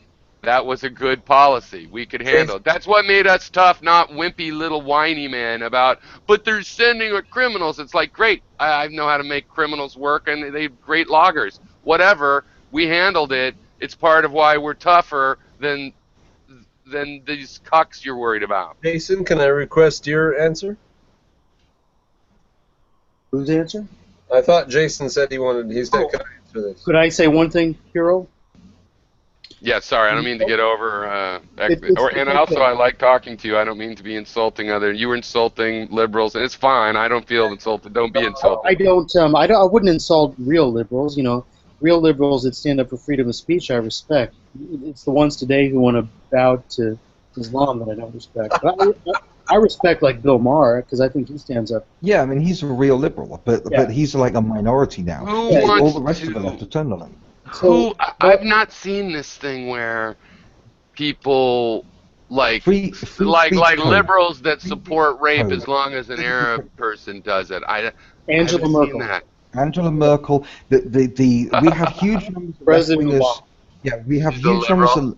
Yes, we have a huge numbers of left-wingers, progressives in Europe, who whenever there's a raping spree by Muslims, the first thing they do is defend the rapists. Not just the Muslim population, but the rapists themselves. And they write apology letters to their own rapists because they're that full of self-loathing. Right, but feminist organizations are trying to get, stop female mutilation in the Middle East. They don't go, but people are telling me... are the ones writing letters to the Muslims apologizing that they were raped. Feminists are going to... No, you're telling me that... So wait, could you guys explain this to me? Because I didn't know this. So the Christian Democratic Union of Germany party is the liberal conservative party of Germany. Interesting. Yes. It's Christian. All conservatives, liberal-conservative. Huh. All conservatives in Europe are basically the equivalent of Democrats. She wants Sharia law, basically. I haven't been following her ever since she got a back rub from Bush. She has zero problem with it. Like Alan Combs on Fox News has no problem with Sharia law. Hey, Piro, can I just jump in? I'm sorry. Alan Combs said that? Oh, yeah, he's one of our favorites. He's one of our heroes on the left, Yeah, that explains a lot. Hey, Piro, could I just finish my thought? We changed topics, and we can finish this one. I just wanted to come back to what you were saying about algebra. The Islamic Golden Age, there were definitely Muslims who developed like mathematics, science, and medicine. That's true. But my take on that really is I don't consider that coming from Islam because they were... That whole thing is that they were studying the Greeks. They were trying to be like the Greeks. They were not studying the Quran or Muhammad and trying to be like that. And as a matter of fact, that line of thinking in the Golden Age, which led to those advancements that you're talking about, who screwed that up? Led to those Muslims starting to question Islam, and then the Caliphate killed them and put them to death and actually stopped it. Yeah, there was a fundamentalist revival that killed the Golden Age. I don't really know. Because and isn't the story of Europe and the story of Asia, and for that matter, the story of Africa, isn't this how history works? Has always worked up until Believe today? it or not everything is equivalent to everything else. That's intellectual nihilism. I'm not saying it's equivalent. I'm just saying don't panic. We can handle it. The point is that the Golden Age was the Golden Age in Islam was able to work because they had built upon the conquest. They got fat and rich off the land that they took from the Persians and the Greeks. They conquered the entire Eastern Roman Empire, all of the territory, and then they were able to use the knowledge of the Eastern Roman Empire to develop things. But this was only an intellectual elite that did this, and the majority of the population and all of the clerics were completely against them, which is why they were all wiped out. Islam created its own Golden Age. Our Golden Age, its own Dark Age. It voluntarily chose a path towards darkness and theocracy because you can't create any decent culture in Islam without fundamentally deviating from those core principles. And it's just so clear and so obvious that this was the case that the clerics were able to get most of the majority of the population to turn against the intellectual elite. They destroyed their own Golden Age, their own society, because they turned away from Aristotle and embraced Plato and embraced Quranic literalism. And Islam has been a festering dump ever since, because you can only go so far beyond the core tenets of Islam Islam before the hypocrisy creates too great a strain. Look at it like a rubber band. You've got a rubber band wrapped around the core tenets of Islam, and you're stretching the rubber band further and further away from the core tenets to create a better and better culture, and the tension increases the more enlightened a Muslim you try to be, which is why these moderates have such a schizophrenic time. They want to say that they're Muslim, but they have to reject the entire hadith. Do you know what that means? That's like rejecting the entire Gospels. Imagine a Christian that says that he can't acknowledge anything that Jesus said or did in any of the Gospels. That's what moderates have to do. I'm imagining most Christians in actuality, but hey, weren't you the one that said how it was political? Didn't you say it was political? The Northern Ireland thing, even though there was plenty of anti-Pope rhetoric and the rest, both ways, that was because of political conditions, historical situations, right? There's a huge amount of politics involved, yes. That's what I think all of these are. But, no, because no, stop. Can you remember two stories? You have a story, I have a story. I'm memorizing your story. I'm telling you my story. You can possibly visualize it in your head as, wow, he thinks the same thing I think about Ireland, about these other places. Just so you can understand what I think. I know you disagree. Go on then.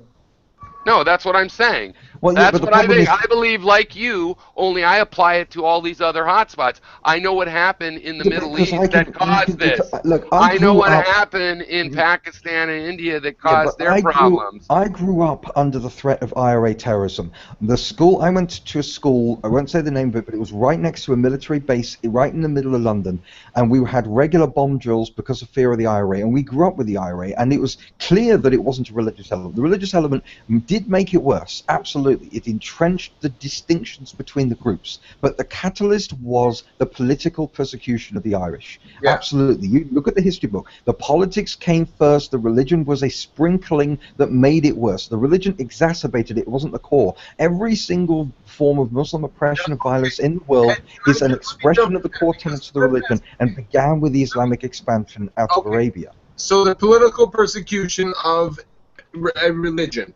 What if Islam... of the population. No, well, let me just say, what if Islam is the way it is, and it's such a mess the way it is because it has an ongoing internal purge system? Yes, it does, like communism. The reason why communism could never get any better was because they kept purging their own best and brightest that managed to rise to the top through anything other than political connections. And so the French Revolution, the Russian Revolution, the Chinese Revolution just got worse and worse and worse because they kept going through cycles of purges. That is a good parallel, but with Islam, it was on a huge cultural level. They kept destroying. So what we need to do is purge the world of Islam. Yes. Yes. Yes. Yes, we do. I'm sorry to say. Yes. Yes. Well, I'm not sorry. It off, and we should make it. But you see the irony, right? Because we were just criticizing. We were criticizing movements that feel this paranoid need to purge parts of themselves, and that's why they never succeed. And I was pointing out that we used to have immigration law in the U.S. where if you could get here, you're here. If you break the law, then we're probably going to shoot you before you get into town. But we're only criticizing movements that disagree with us. We're not criticizing movements that are in step with us. Actually, we're okay with movements that disagree with us as long as they're not violent. If they disagree with us but are prepared to take us on in the marketplace of ideas, I'm okay. But you're saying every person that dares say they're a Muslim is violent. That's what you're just arguing. Every person that follows Islam is either a violent Muslim or a hypocrite Muslim. Yeah, yeah. And well, most religious people are hypocrites. No. That Christians that get divorced are hypocrites. Yes, but the difference that's most of them by far in the West. No. The difference in the West, is, yes, it is. The difference is they're hypocrites. They pray every week for forgiveness because they say they're hypocrites. You're allowed to be a hypocrite in Christianity. It's assumed you would be because of original sin. In Islam, it's completely different. They're not hypocrites because they can't hold themselves up to an impossible moral high standard.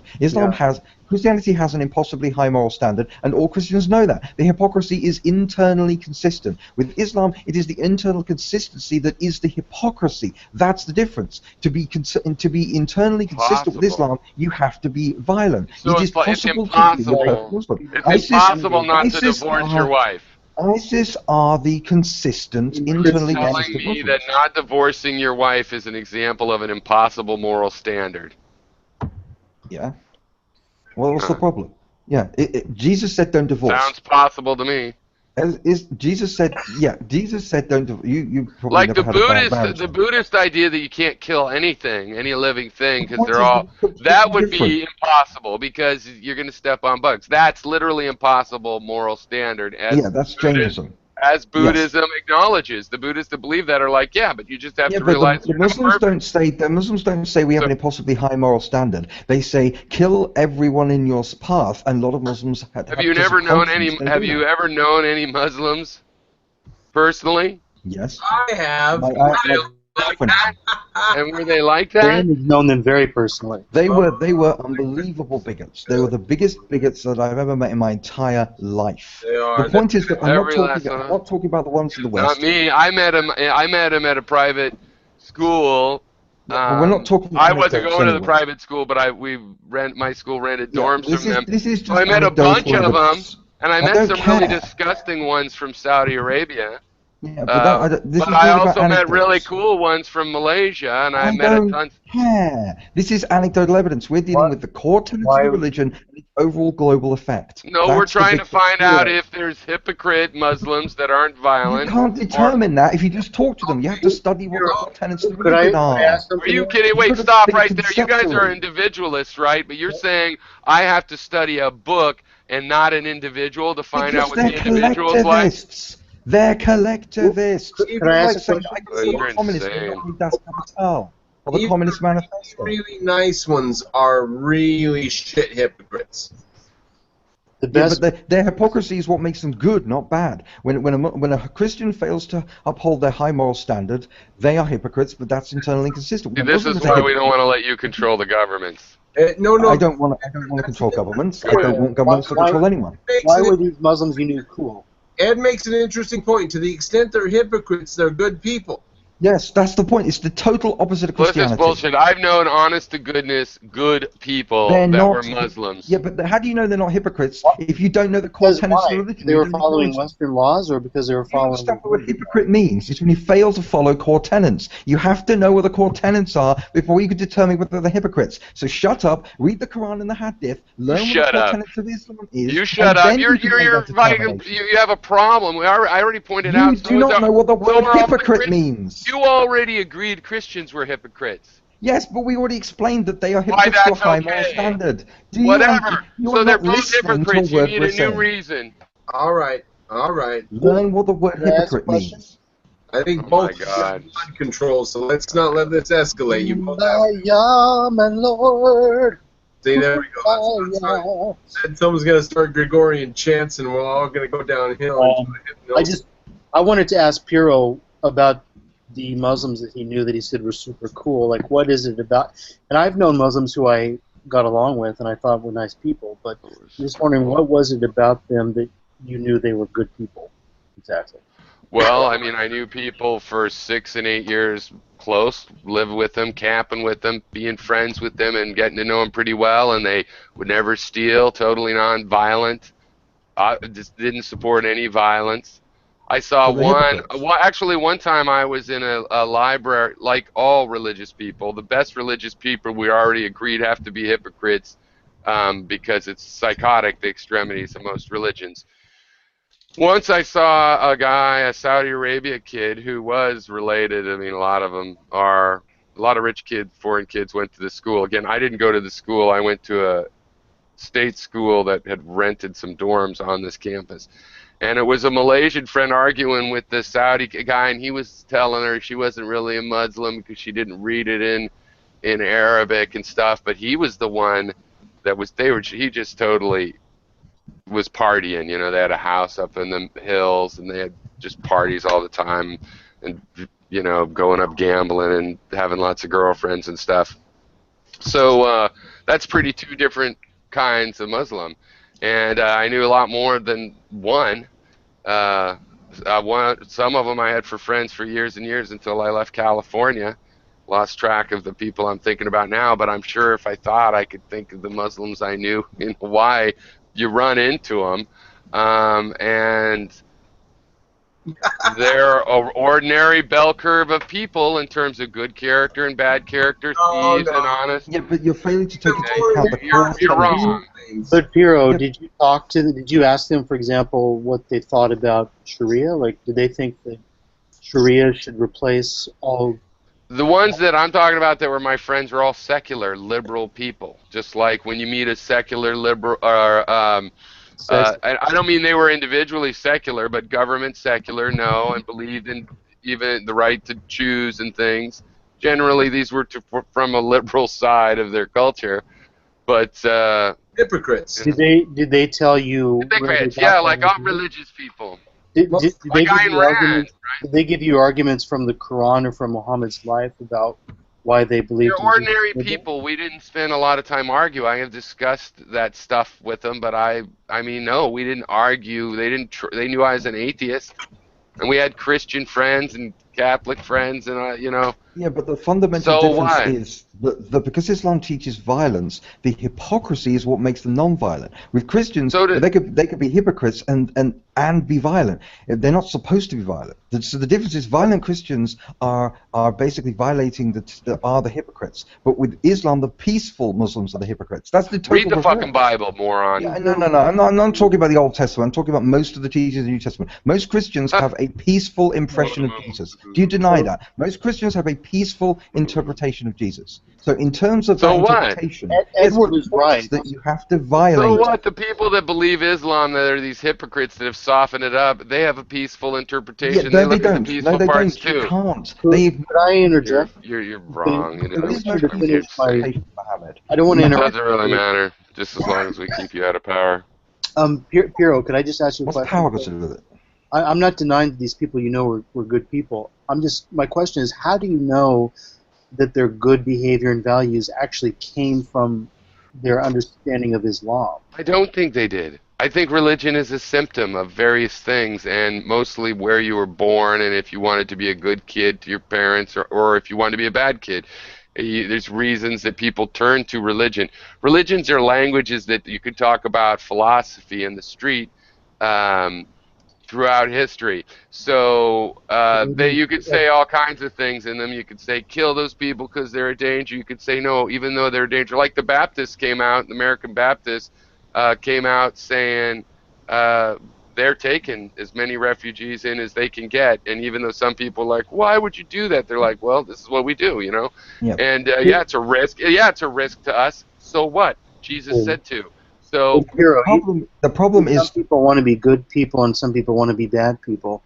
How do they know what it means to be good or bad, though? Where do they get that idea? How do they know? How do if I want to be a people good know? person, how do I know what that means? What actions do I take?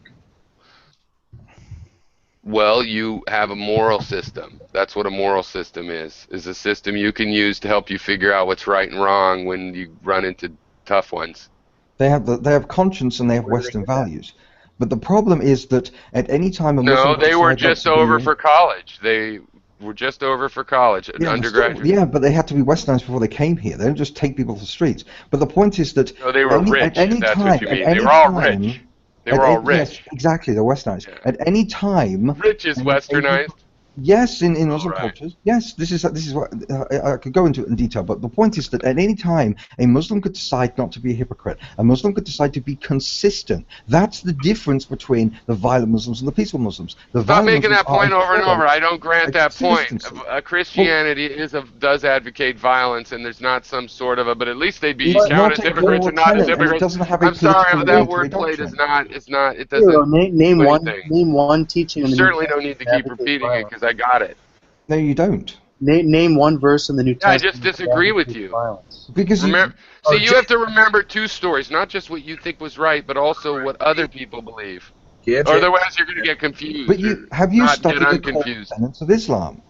The core tenets of Islam have a military, political, imperialist, expansionist emphasis. Christianity is apolitical. Islam is not. All right, Jason. I don't think it is apolitical, There's no really. military doctrine in Christianity. There's a military doctrine Come on. Let Jason say what he was trying to say. Really? Doesn't Christ say he comes with the sword? He's not talking about raising a Christian army. What did the Crusades come from? The Crusades were a defensive reaction against Islamic invasion. What was your, hey, can either of you stop and let Jason say what he was trying to object with? Yes. I honestly can't remember what I was going to say. All right. Somebody else. I just thought it's important to note that because Islam is intrinsically violent, the hypocrisy is not a strong enough reason to say we can coexist with Muslims. I'm not prepared to bet my life on the level of hypocrisy of a Muslim. That is ridiculous. Hypocrisy is not a sufficient grounding for peace and coexistence. I know, because you're very sensitive about... When a Christian decides to be more... You must just be terrified getting in a car. Edward, there's something wrong with your mic again. Yeah, okay. Perhaps I can ask Mr. Arcane what, as I think he's the only Christian in the room, possibly. Mr. Arcane, if you're still listening or if you're still present, what you thought of our plans to start a religion? Do you think that's quite cynical? Do you think it might be effective? Could it succeed? You or Brother John, or I think even Sherry. Sherry, you might be... And I don't know how you got a girl pregnant with a name like that, Sherry. I don't know what exactly you're up to. I'm trans. My legal marker has been changed to female. I am pre-operative, and you can hear I don't even bother to try to pass. It's not about identity politics. It's just about legal assertion for me. So anyway, am I a Christian? Most Christians would tell me I absolutely am not, although I do adhere to a lot of the advanced doctrinal philosophy. I don't adhere to the religion. I kind of treat Christianity the way I do Buddhism in terms of a philosophy, and the advanced doctrines actually do develop into some substantial humanistic philosophy. But Catholic or Protestant? Yes. Depending upon the Protestant. Catholics actually do have quite a bit of developed doctrine that has a lot of humanism that has arisen from that. Yeah, so, that's very true. Since am I planning on having the operation, Jason? Actually, yes, I am. I just don't know how I'm going to afford it, and I'm not going to go fund me or fundraiser or something like that. What about hormones? It would be an interesting thing we could talk about, but only if you're comfortable with talking about it. Yeah. Yeah, I don't have any difficulty talking about it. I would. What about hormones? Are you taking hormones? Pardon? Oh yeah, I've been taking hormones for about 2.5 years now. Wow. Yeah, because I know a girl that is trans. I mean, she's a boy now. So she was taking hormones, and now she sounds like a guy. She has muscles. So I think that it really works. The only thing is that she still has a pussy. I think it works better. The first thing, adding testosterone. The thing about testosterone is that it has a kind of a one-way effect.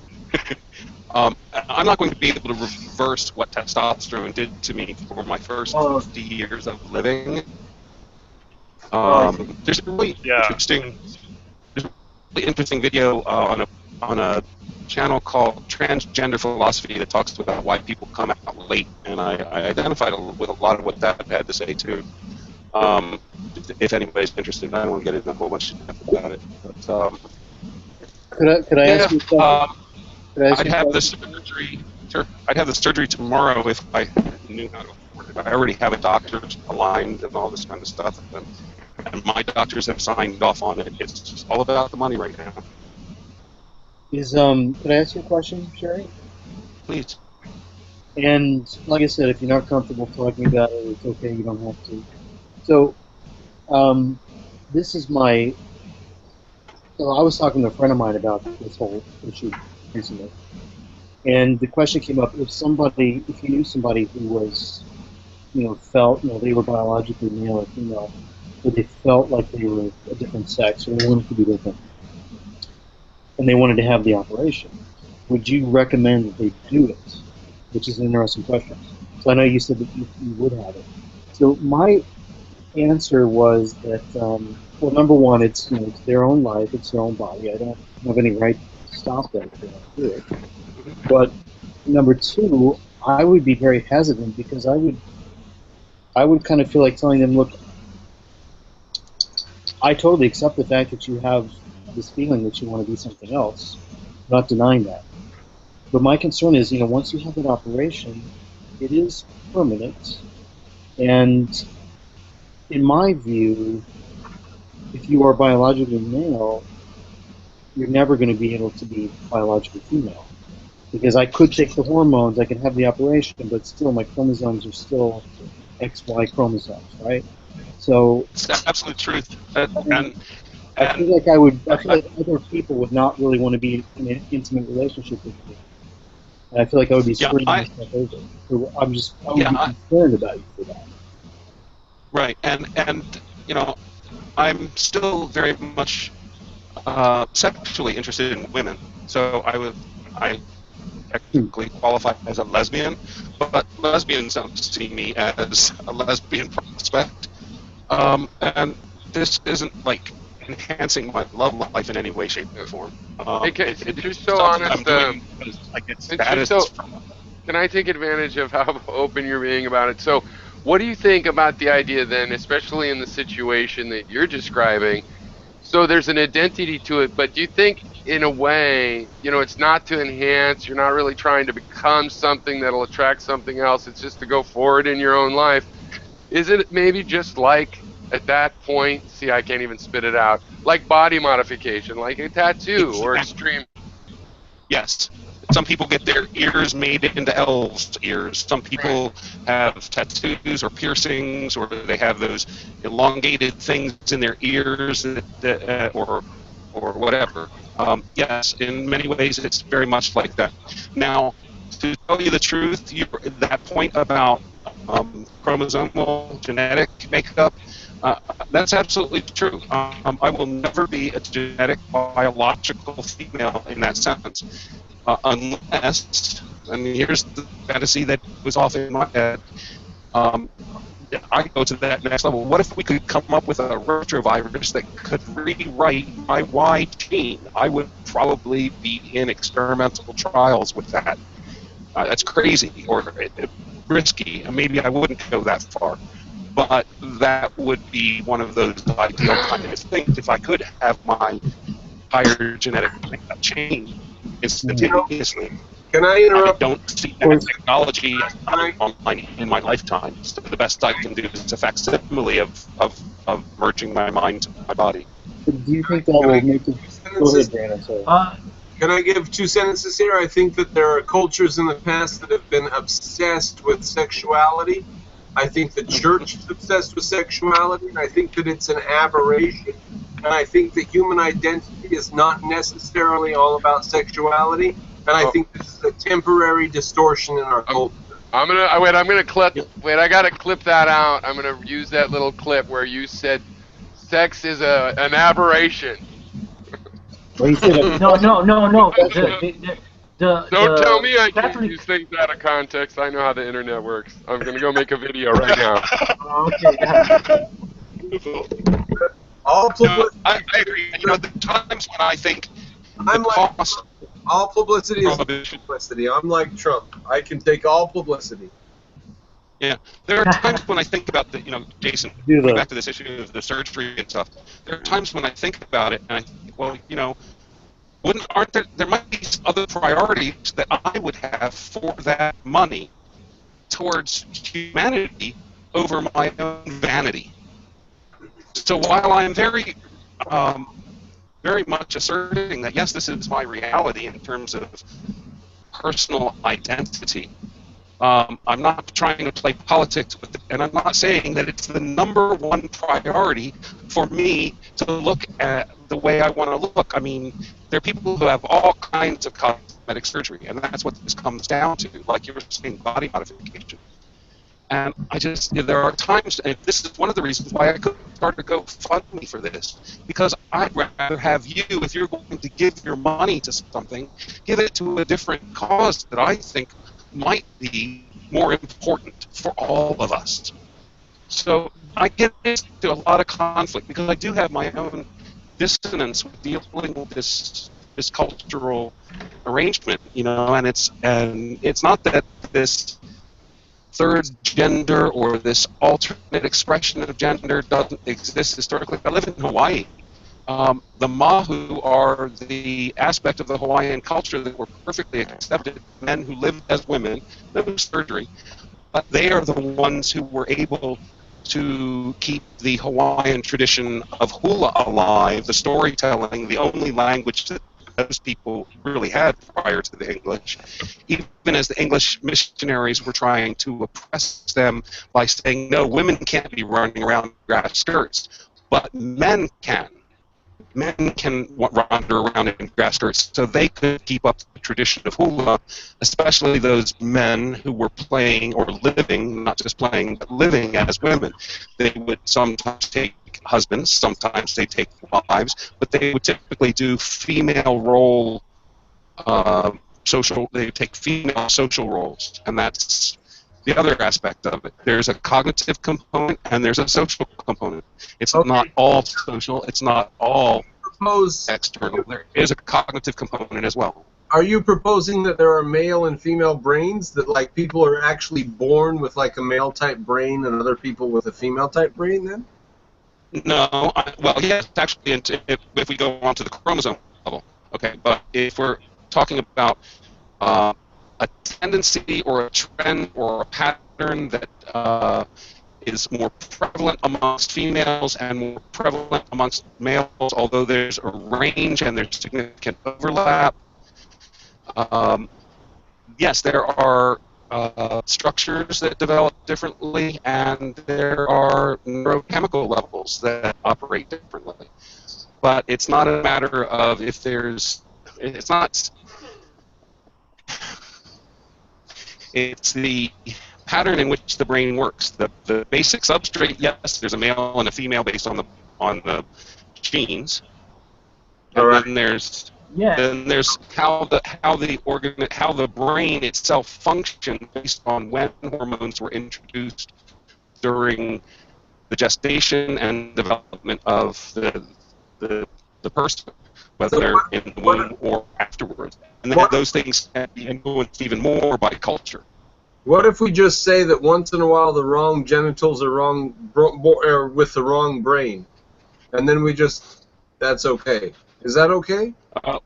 I'd be more inclined to say let's discard gender except where it's medically necessary to investigate it and just treat each other like human beings. Really? That's insane. You're going too far. Yeah. Scientifically, once in a while the wrong brain could be in the wrong body. That's a very easy chance. There's a penis and there's a female brain. Why did this female brain come in the penis body? I'm not sure, but let's just fix it by doing our thing. But you're doing all kinds of philosophical nonsense. That makes me very... Without going away from the philosophical, coming back right to where you're at. Yeah, and that incidence, and this is the reason why diagnosed transgenderism within the psychiatric psychology community is really considered to be very low rate. It's like what is it? I think it's 0.3% of the population, of which 0.2% are male to female and 0.1 are female to male. And that ratio might be because of disclosure, because women don't feel like they necessarily have to do something to break out of the female role. They can do a lot more things and come off as kind of masculine and still be recognized. And that's possibly unlikely blown out of proportion, I have to say, in my opinion, but I don't have any... And the other thing, that's important to note is that not all transgender people do pursue surgery, even if they have legal changes, like I have had. And again, I don't know ultimately. In Nazi Germany, they just walked around with pistols and whips on them. They had an obsession with this stuff in the 30s in Nazi Germany. They were obsessed with it. So Yes, because it was breaking out of a repression model and any type of reactionary response. It's kind of like all the pride parades stuff. It's putting it in your face because they felt they had closeted it for so long. Pride parades are great for extroverts, but not everyone who's gay, for example, is an extrovert. Not everyone who's trans is an extrovert. I'm not. You can hear my voice, and if I came on camera right now, you'd see I'm not really making that much of an effort to appear female.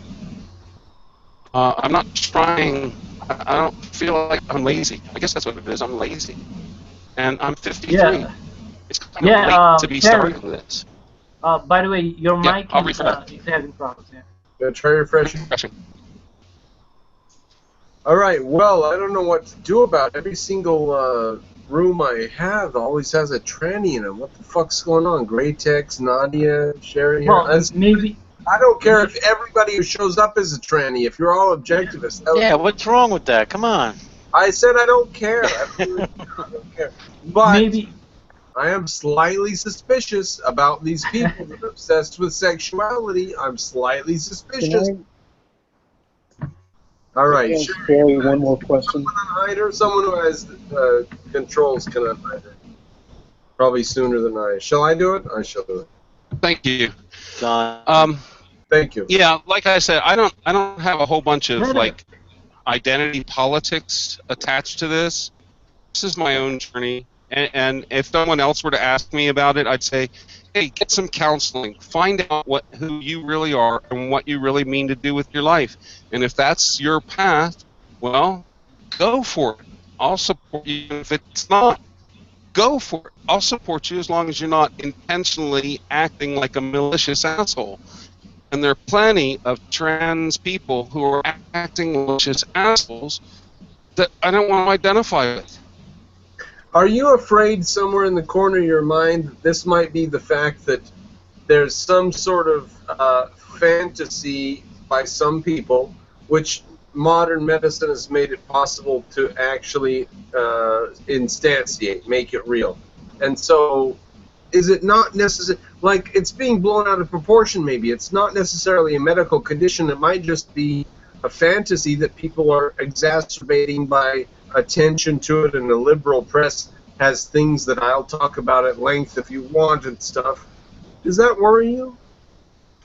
Yeah, absolutely it does. And one of the things that concerns me is that people will have a mood or a period where they're exploring, and this seems like the right thing to do.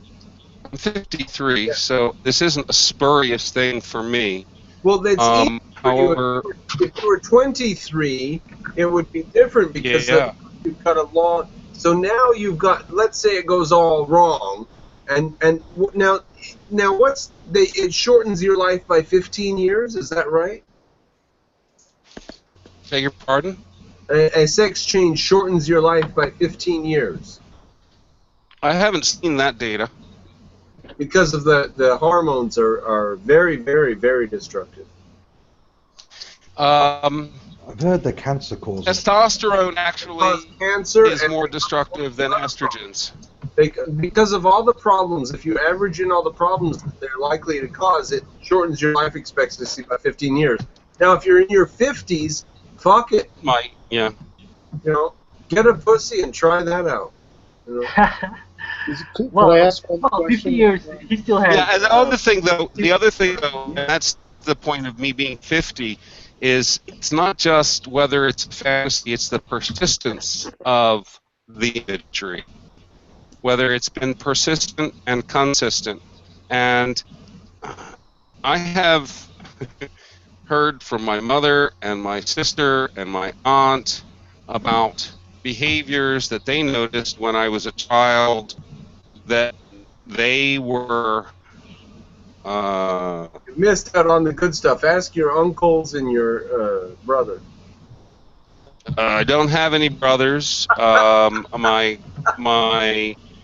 fact, I don't have any male cousins. My uncle Yeah, well, I'm just a feminine man. Essentially, you're surrounded by females. Essentially, Maybe it's you because know, you were that's raised right. by. I mean, you could say that. You're surrounded by females, and you turned You out. can say that. All right. Now, is that more of Yeah. a thing that needs to be corrected with surgery, or something that should be sort of thought through and looked at? Well, see, that's the thing, that for all of my life up until 50, that was just that simple. I was a man. Right. I didn't have a choice in the matter, and that's all there was to it. I backed into this because I was actually taking topical androgel, topical testosterone, because my testosterone levels had dropped through the floor, and it was driving me freaking nuts. It was putting me into these emotional states that I had remembered had driven me to drinking and drugs and all these other things that testosterone just doesn't work. So testosterone suppression in and of itself might have been enough. But then it was like when we took me off of the androgel, we found that I also experienced depression. And what we concluded was that testosterone breaks down into estrogen. So now I'm doing a soy-based estrogen that's topical, so it's the lowest risk. And I have had all kinds of psychological symptoms alleviated. Right. Well, okay. So there's a hormonal brain balance thing that is involved. Yes. 32. When you were 32, how did you feel? Are you serious that it's okay? Tell me 32. So you had these memories from when you were 7 and 9 and 14, and then 32. I was writing poetry about being a lesbian trapped in a male body, and people thought it was just the standard joke. All right, so but in fact, I was writing it. Yes, I was sincere about it. Okay, so you didn't have it at the age of 14, and then when you were 52, it came out. It's obviously no. I had it at 14, and I had it. I had well, I was a closet cross-dresser for many years, and I tossed that all away. As far as the sexual aspect of something, a lot of this is all hypersexualized. I live alone. I don't go out to clubs. I'm not looking to date. I'm looking for friends. I'm 53. If I meet a partner, that'd be cool. But whatever. Ladies and gentlemen, I need to go to college and get a license for this, because look at the kind of Freudianism I am dealing with and perpetuating, and I don't know what I'm doing, but I'm drinking, and this is fun, so this is fine. We can have this philosophy, and let us continue. Now, listen to this, Sherry. Let me ask you. I would love to see this at a real therapy session. Exactly. Now, Sherry, let me ask you a question. While I'm drinking natural light. Exactly. Sherry, let me ask you, lay down on the couch. I'm sitting here smoking a doob, so don't worry. Sherry, let me ask you a question. Am I being sort of more real with you than a lot of people are? In fact, I heard people here being pretty apologetic before they started their sentences, and I didn't apologize for shit. I just said, listen, what's going on here? Right, and you haven't heard me say, hey, fucking accept my identity either. It's just like, this is what I'm doing, And I said, are you sure that your identity... I came out as atheist when I was 10, so that wasn't a big, coming out stuff isn't a big deal for me. It's just about it's this thing that I just didn't have a handle on. And one of the things that my psychologist and I have discussed was how I formed an ego on a daily basis to meet the social requirements. But this ego that I formed was so foreign to who I identify as that I ended up having this personality meltdown, if you will. And that's as this started coming along. No, I don't like the sorry. Was it a midlife crisis? Was it a midlife crisis run amok? If a midlife crisis starts at 39, sure. All right. So it was a long. It wasn't an identity crisis. It was a lifelong situation. It's been a lifelong situation, and there was like a meltdown at about 39.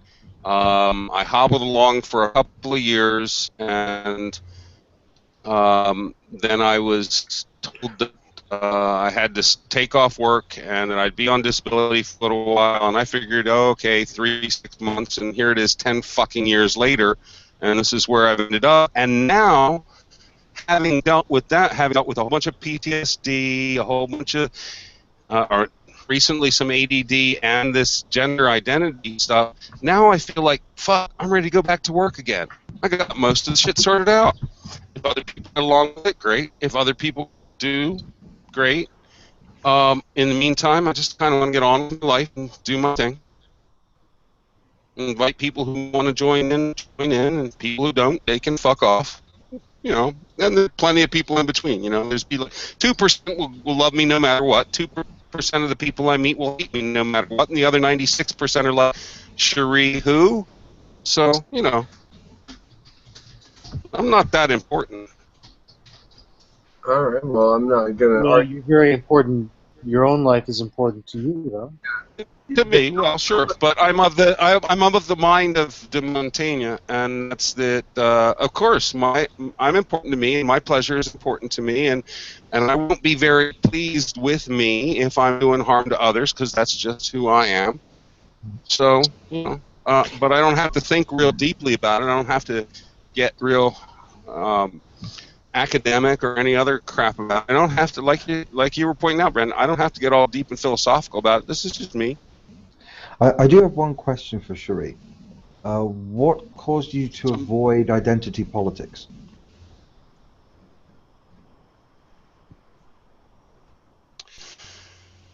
The way that it has institutionalized itself into something that resembles way too much like a religion.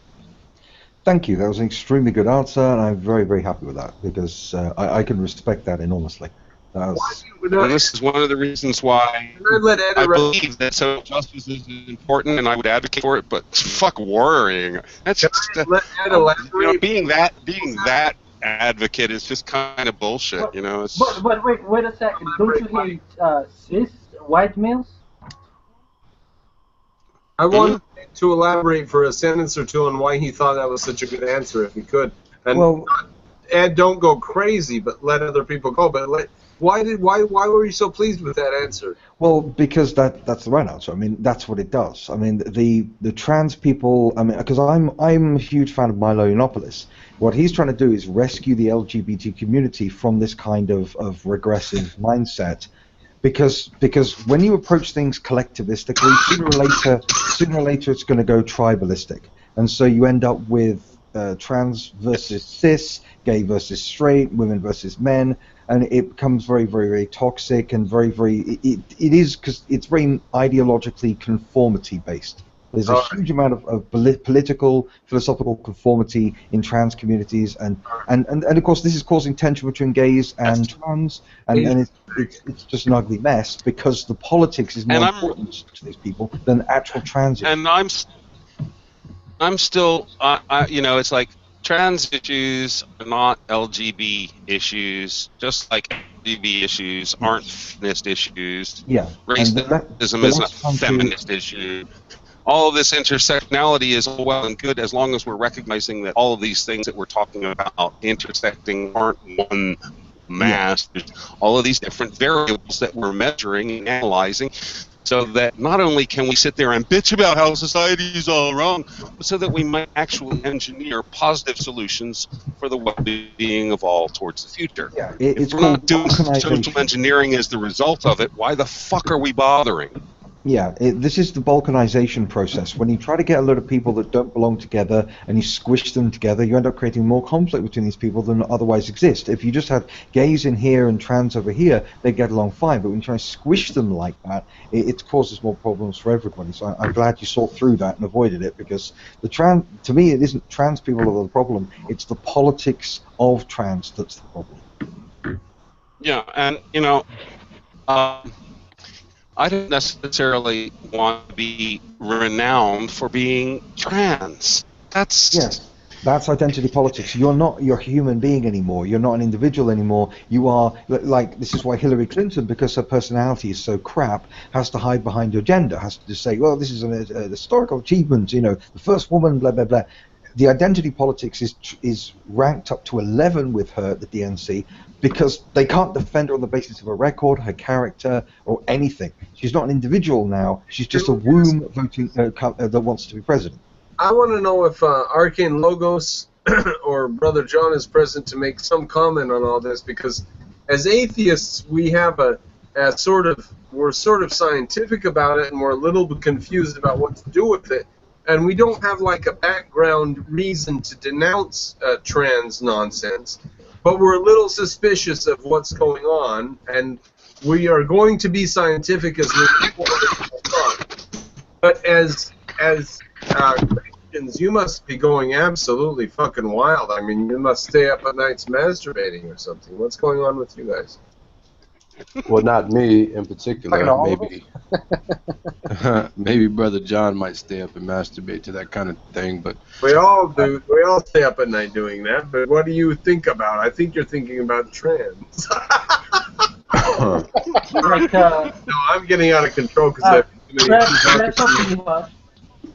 Have you guys heard of traps? Traps, of course. Yeah. Like lady boys or kind of. Brandon, I just want to clarify. That's a whole branch of anime. It's a trap. All right, listen, we can't go too far off the track here. Super Finn, you're starting to raise several alarm bells. All right, back to the question then for the Christian.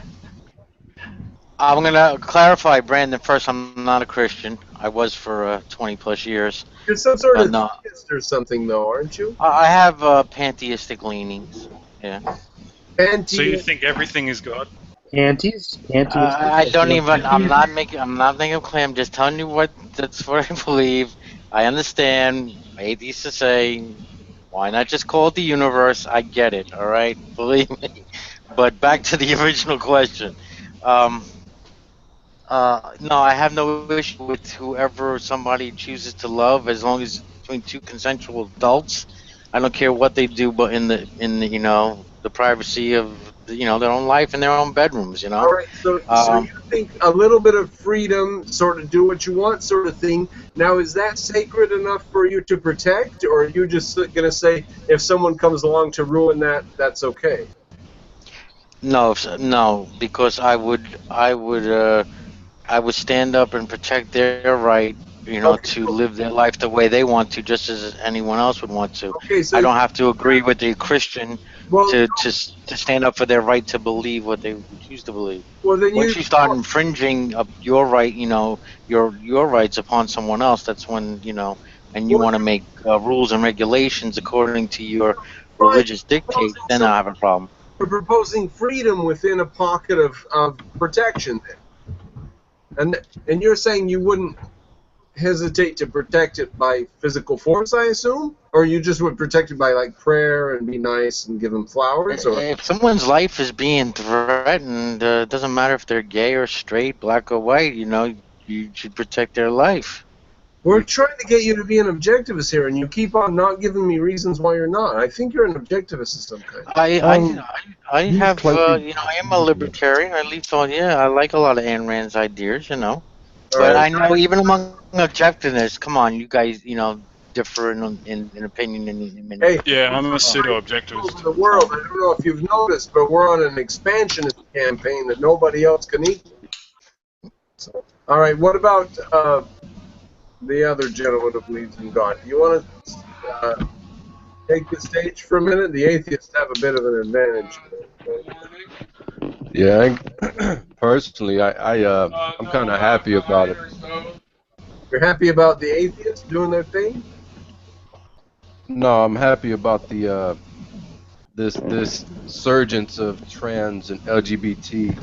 I think it's You're the one who stays up at night masturbating. yeah. Believe it or not. Yeah, that's me. I'm guilty. No, I actually see it as a fulfillment of Bible prophecy, and I see nothing wrong with people expressing themselves the way they want, because I'm a sinner too, and I'm gonna have to face God for my situation. So they're gonna have to face God for theirs, and I'm not the one to be in the streets with signs and having rallies and all that kind of stuff. But you know, I'll just show them love like anybody else. But you know, as an atheist, why the hell should you care? There's a lot of different ways that people can philosophically rationalize this from a naturalistic perspective. They could say, I could easily just say that these trans people are revolutionary in the evolutionary quest of life, or whatever you want to call it. These people are leading the way into what will soon become the new human. Well, that would be secular mysticism. You know, just because someone says something that is not related to religion, doesn't mean that it makes sense. You know, so there would be you know, nonsense anyway. Yeah, you can't Why just is it nonsense? it out. Yeah, what if I say stuff out as flying spaghetti monster? Is that I'm gonna finish up. What time is it? Oh, sorry. 10 to No, I'm on the mic. Though. Sorry about that. all right, you're trying to get out of here? The flying ravioli monster. Can I address two Oh, things? no, my wife. Can I address Arcane on two things that he said? One was that he felt that it was fulfillment of biblical prophecy. I'd like to know how he comes to that conclusion, since homosexuality's been around with us for, I don't know, ages. This Question. Why is that? Why does it say biblical? I'm familiar with the Bible. Why do you say it's a fulfillment of that? Well, he'll probably say because in the last days there'll be idolaters and fornicators and homo, you know, men going after men and stuff like that. You know what I'm saying? That kind of thing. They did that. Homo sapiens. The second, if I may, the second thing that he brought up was that you said that you would when you would be before God and you would be judged for your sins just as much as you know, the homosexual. Isn't it in your theology that your sins have been paid for? So why would you be, you know, in front of judgment for God for your sins? Yeah, according to Christ, everyone is forgiven, and everyone will go to heaven because Christ, you know, sacrificed himself for us. That's nuts. That's beautiful. But I don't even know why I didn't think of that. It's beautiful. So when I'm screwing some whore in a back alley, and someone says, "What are you doing?" I say, "Christ paid for it. Fuck it." Exactly.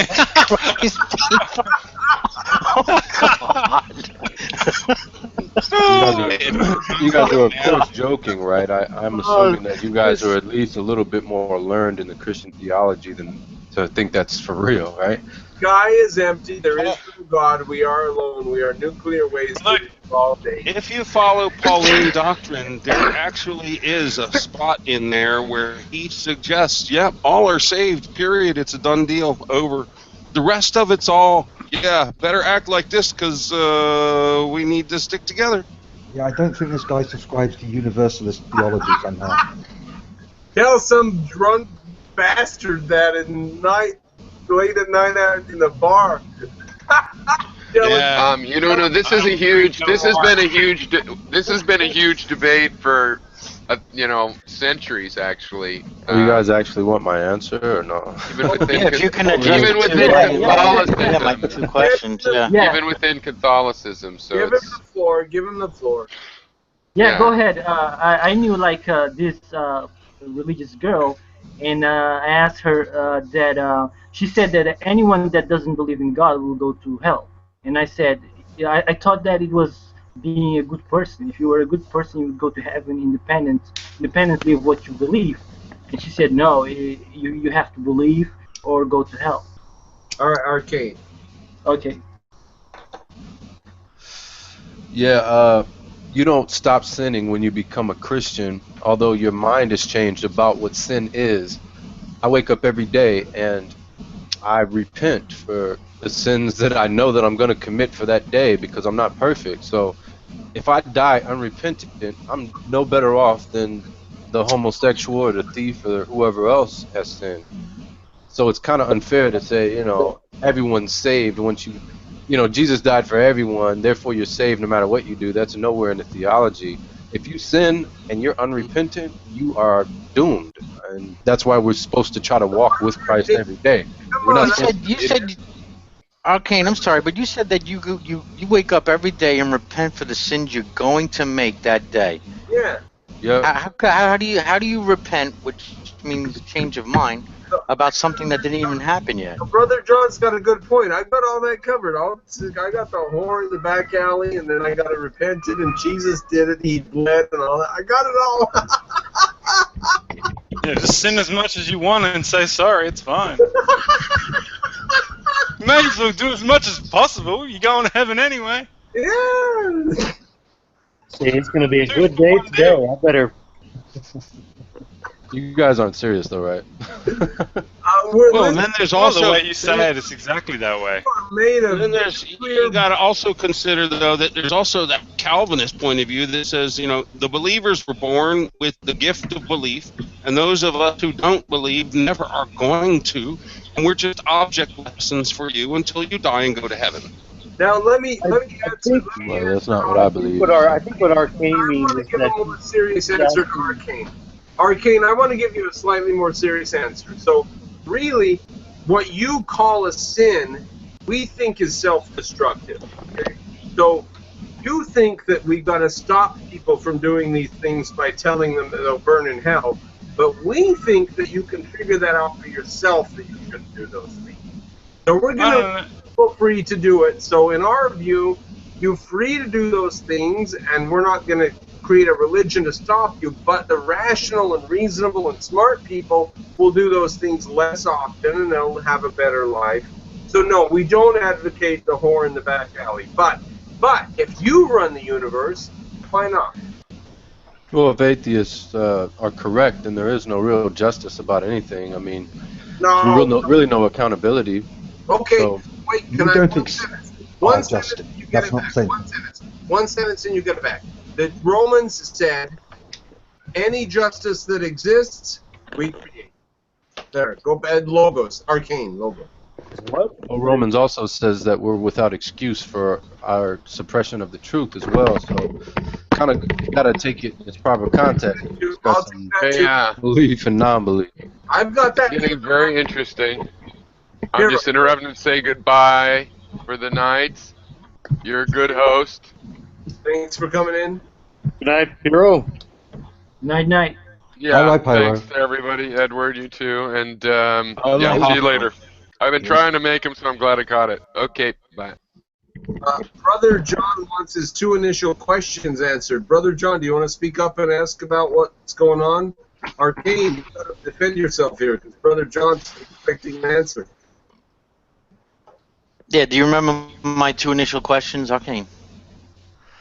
I remember the second one talking about the being in sin and repenting and all of that. I think you misunderstood what I meant by that. But I don't remember your first one. The first one was in regard, you say that it was prophetic, what's going on with the homosexuals. But because I'm assuming the scripture where it says the last days, where there'll be fornicators, idolaters, etc. But we've had this millennia. These things have been going on. So how is it fulfillment of prophecy? Well, it's more like I said, it's more like the surge of the acceptance of it and the widespread of it. When you think about it, I'm 30 years old, and I remember being a kid, and it was not as accepted at all like it is today. Today, it's almost flamboyantly blatant, flaming with it. So, I think I would say it was more so with the Romans and the Greeks. Well, here's the thing. The Romans and the Greeks, yeah, they had some pretty kinky stuff going on, but as far as a prophetic notion, we're seeing a rapid increase in things like wars and famines and homosexuality, sort of like like it was in the days of Noah, so will it be in the days of the coming of the Son of Man. No, there are less wars. Society is typically less violent according to all objective measurements, and we have cures and treatments for huge amounts of diseases. That's crazy. More people have been killed in the last 200 years than There's all been of more recorded people history. die. Come The on. rate Wow. of violence in civil society is lower. Again, Yeah. look at the statistics. Yeah, that's More, true. that amount of people didn't even live in Yeah, certain there was parts more of history people that to you're die in talking wars, about. so more people died, but it was in proportion. How many Native Americans were killed?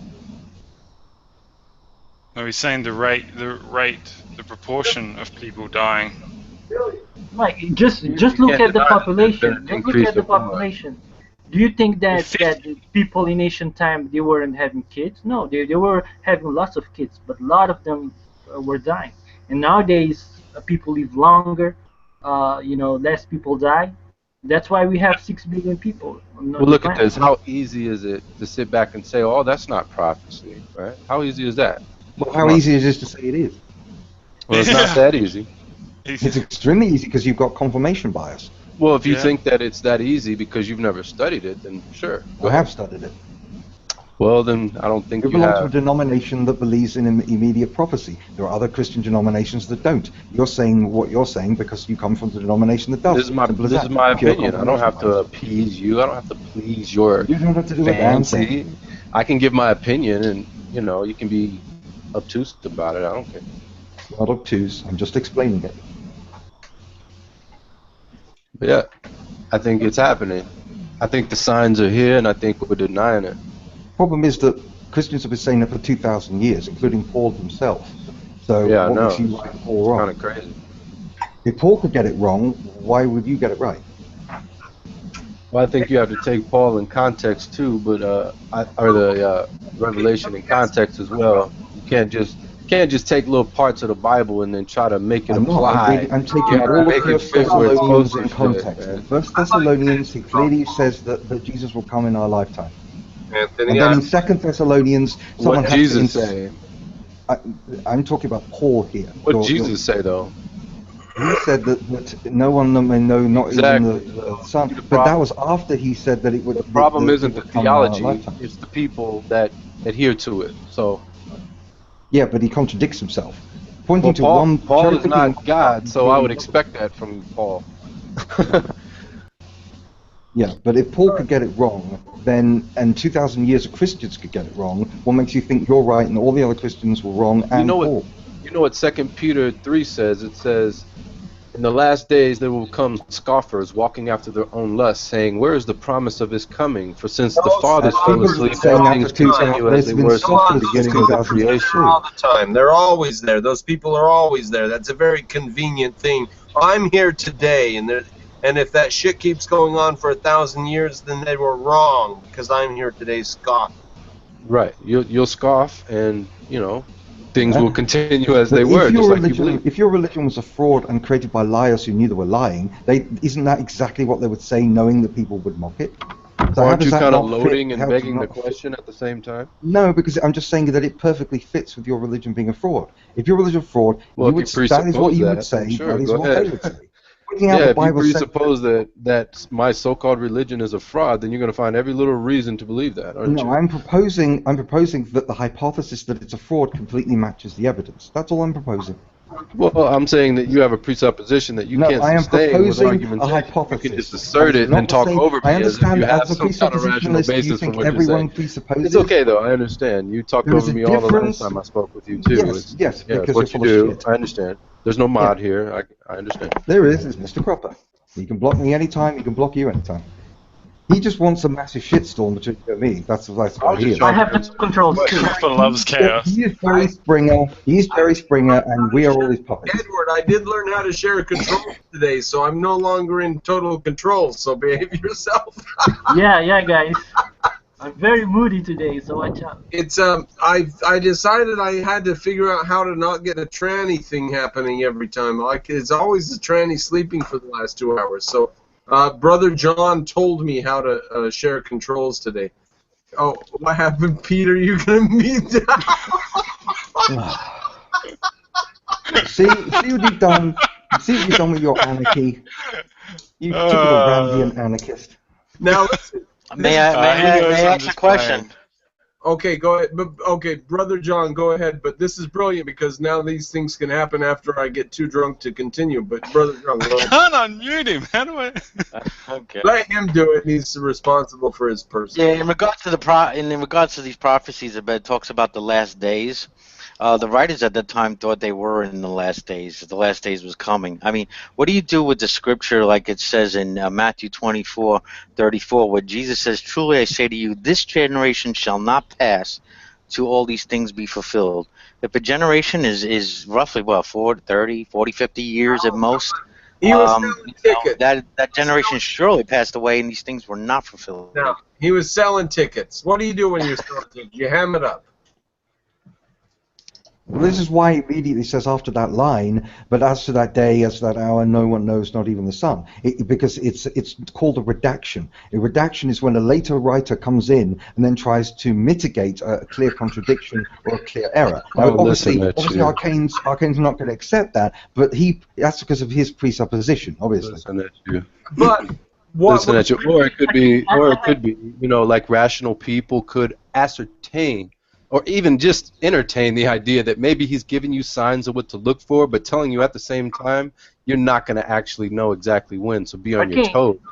But wait, hold on, can I finish more than a sentence, guys? I mean, come on, this isn't that emotional. Sure. Yeah, we haven't gotten emotional yet. Come on. So, could it be that, or maybe are we reading too much into it to say that he's just covering his own ass? I mean, come on. Well, it's the most reasonable explanation. There is no he. If you're an atheist, yeah, I agree. If you're anybody but a presuppositionalist Christian. Anybody but a presuppositionalist, yeah, you're not going to admit that he's possibly telling you the truth, of course. But Jesus did say, "This generation shall not pass." What do you do with that? I'm sorry, but you know, words are words, English is English. You know, I'm not going to castrate my own brain just to fit with Christian theology. Well, it hasn't you're that taking your 2016 brain and trying to make it fit with the words of Scripture, and I don't think you're reconciling it very well. Scripture are just right. How do you know you are? Tickets. Isn't that a clear enough answer? He's selling tickets. I mean, there's no God. We all know you want to believe that, God, right? No, you know there's a God. Oh, I do, right? Oh. Oh wait, I know there's a God. I have a question for you, Arkin. Here we go. You said you are against evolution, right? Or that you don't believe it? I don't believe in the common descent theory, no. Okay. But you also believe in Noah, in Noah's boat, or Noah's Ark, right? Oh my God, is that what we've got here? We got a flat earther? You believe in the fucking flat Earth? Is that No, but wait a sec. So you believe that think you're an ape on the ball? Think you're on a ball? What you mean? Oh shit, he is a flat earther. No, I'm not a flat earther. I'm just saying, I I can't. You believe that a guy... Brilliant. Okay, go ahead. Continue. Okay, so you believe that a guy put every animal in the world on a boat, and yet you don't believe in evolution. So which one of... right? So which one of the theories make more sense? Which one has more evidence? What's a theory, though? I mean, you know, it just blows his hippie noodle. All right. Are you a flat earther? Arcane, are you really a flat earther? Because I can't believe it. I want to hear him say it. Oh, what? I'll just wait for you guys to stop having a meltdown. I'm just hilarious. Oh my! No, I'm seriously interested. I want to know. No, I thought that was a low blow. As soon as you're done foaming at the mouth, I'll quit enjoying the show. I'll continue. I'm not foaming at the mouth. I'm asking. He's going to be very, very condescending to us. Don't worry about it. Yes, I will reciprocate the energy. That's all right. That's a fact. Yeah, you started it. Your entire tone, every time you open your mouth, your tone is condescending from the start. I've got very good headphones. I can hear it very well. I thought that was a low blow to say he was a flat earther, but then he said... No. He's a total presuppositionalist and biblical literalist. Total biblical literalist. Hey, let me ask him one question. When you see a boat come over the horizon, why does the top of the mast come into view first? No, Brandon, it's a shame. It's a shame. You know, I've watched a lot of your videos. Answer the question. He's not going to answer the question. Here we go again. It's just like yesterday. No answer. Yeah. Well, obviously, I can't finish your statement. So, what kind of show is this, Brandon? What kind of show is this, Brandon? When there's a lunar eclipse, why is the shape of the Earth's shadow round? Isn't that fucking strange? Yeah, it's real strange for your worldview, Brandon. Have another sip, buddy. I thought this was a real conversation, though. That's the only reason I came. Well, I it thought was you a real guys. conversation Okay, on the sort of real shit. this is all in good fun. Hey, what did I miss? But you know, I guess the emotions jump out Calm of the. down, Mr. Brandon. He's Calm drunk. down. You gotta remember that. Mr. Brandon, stop Yeah, enjoying blame it yourself. on the alcohol. Yeah. Hey, this That's why I guy's can't stop laughing. on a Hey, replay. let's let Arcane speak. Let's hear his. Oh yeah, go ahead, Art. We respect impossible. people's thinking processes here, so let's hear. You know, Jason, you're the mod. we care about you here. Don't lie. Jason, Yeah. We care about values and people who are interested in reality. He's not, though. That's true enough. Well, don't you think that he wants to know what the truth is? No, he doesn't. He's a presup. Maybe. Presups don't want to know the truth. We already dealt with him yesterday. Presuppositionalists do not want to know the truth. They just assume something is true with zero epistemology or metaphysical backup, and then just use the Socratic method to undermine everybody else. Ed, listen, if Rush Limbaugh would come and get beat up on our show every day, would we keep getting him back? Yeah. Yes. I like Rush Limbaugh, though. Well, okay. I take his side. Be thankful that we have, things. You're right. We need a punching bag. You're right. Punching Okay. bag. Good, yeah. Yeah, but it doesn't change the fact that I don't like presuppositionalists. They're literally the most dishonest people in the world. I mean, I'd rather deal with anybody else in the world. What is a presuppositionalist? Watch yesterday's show. I'll explain it in great detail. I can give it in a quick Those shows are pretty long. It's only 8 hours. Okay. Someone who presupposes reason because God ordains it. Yeah, and then nobody else. Wait, is this the guy who did that? God.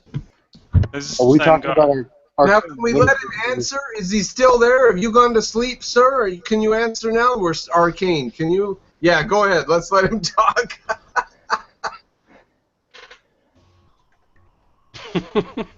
Okay. Yeah. So. Yes, I'm a presuppositionalist. You admit it at last. See, oh my God, at last. Jason, it only took me 10 hours. Ed, Let him talk. Let him talk. All right. it's my British bulldog. He's on a long chain. Ah. All right.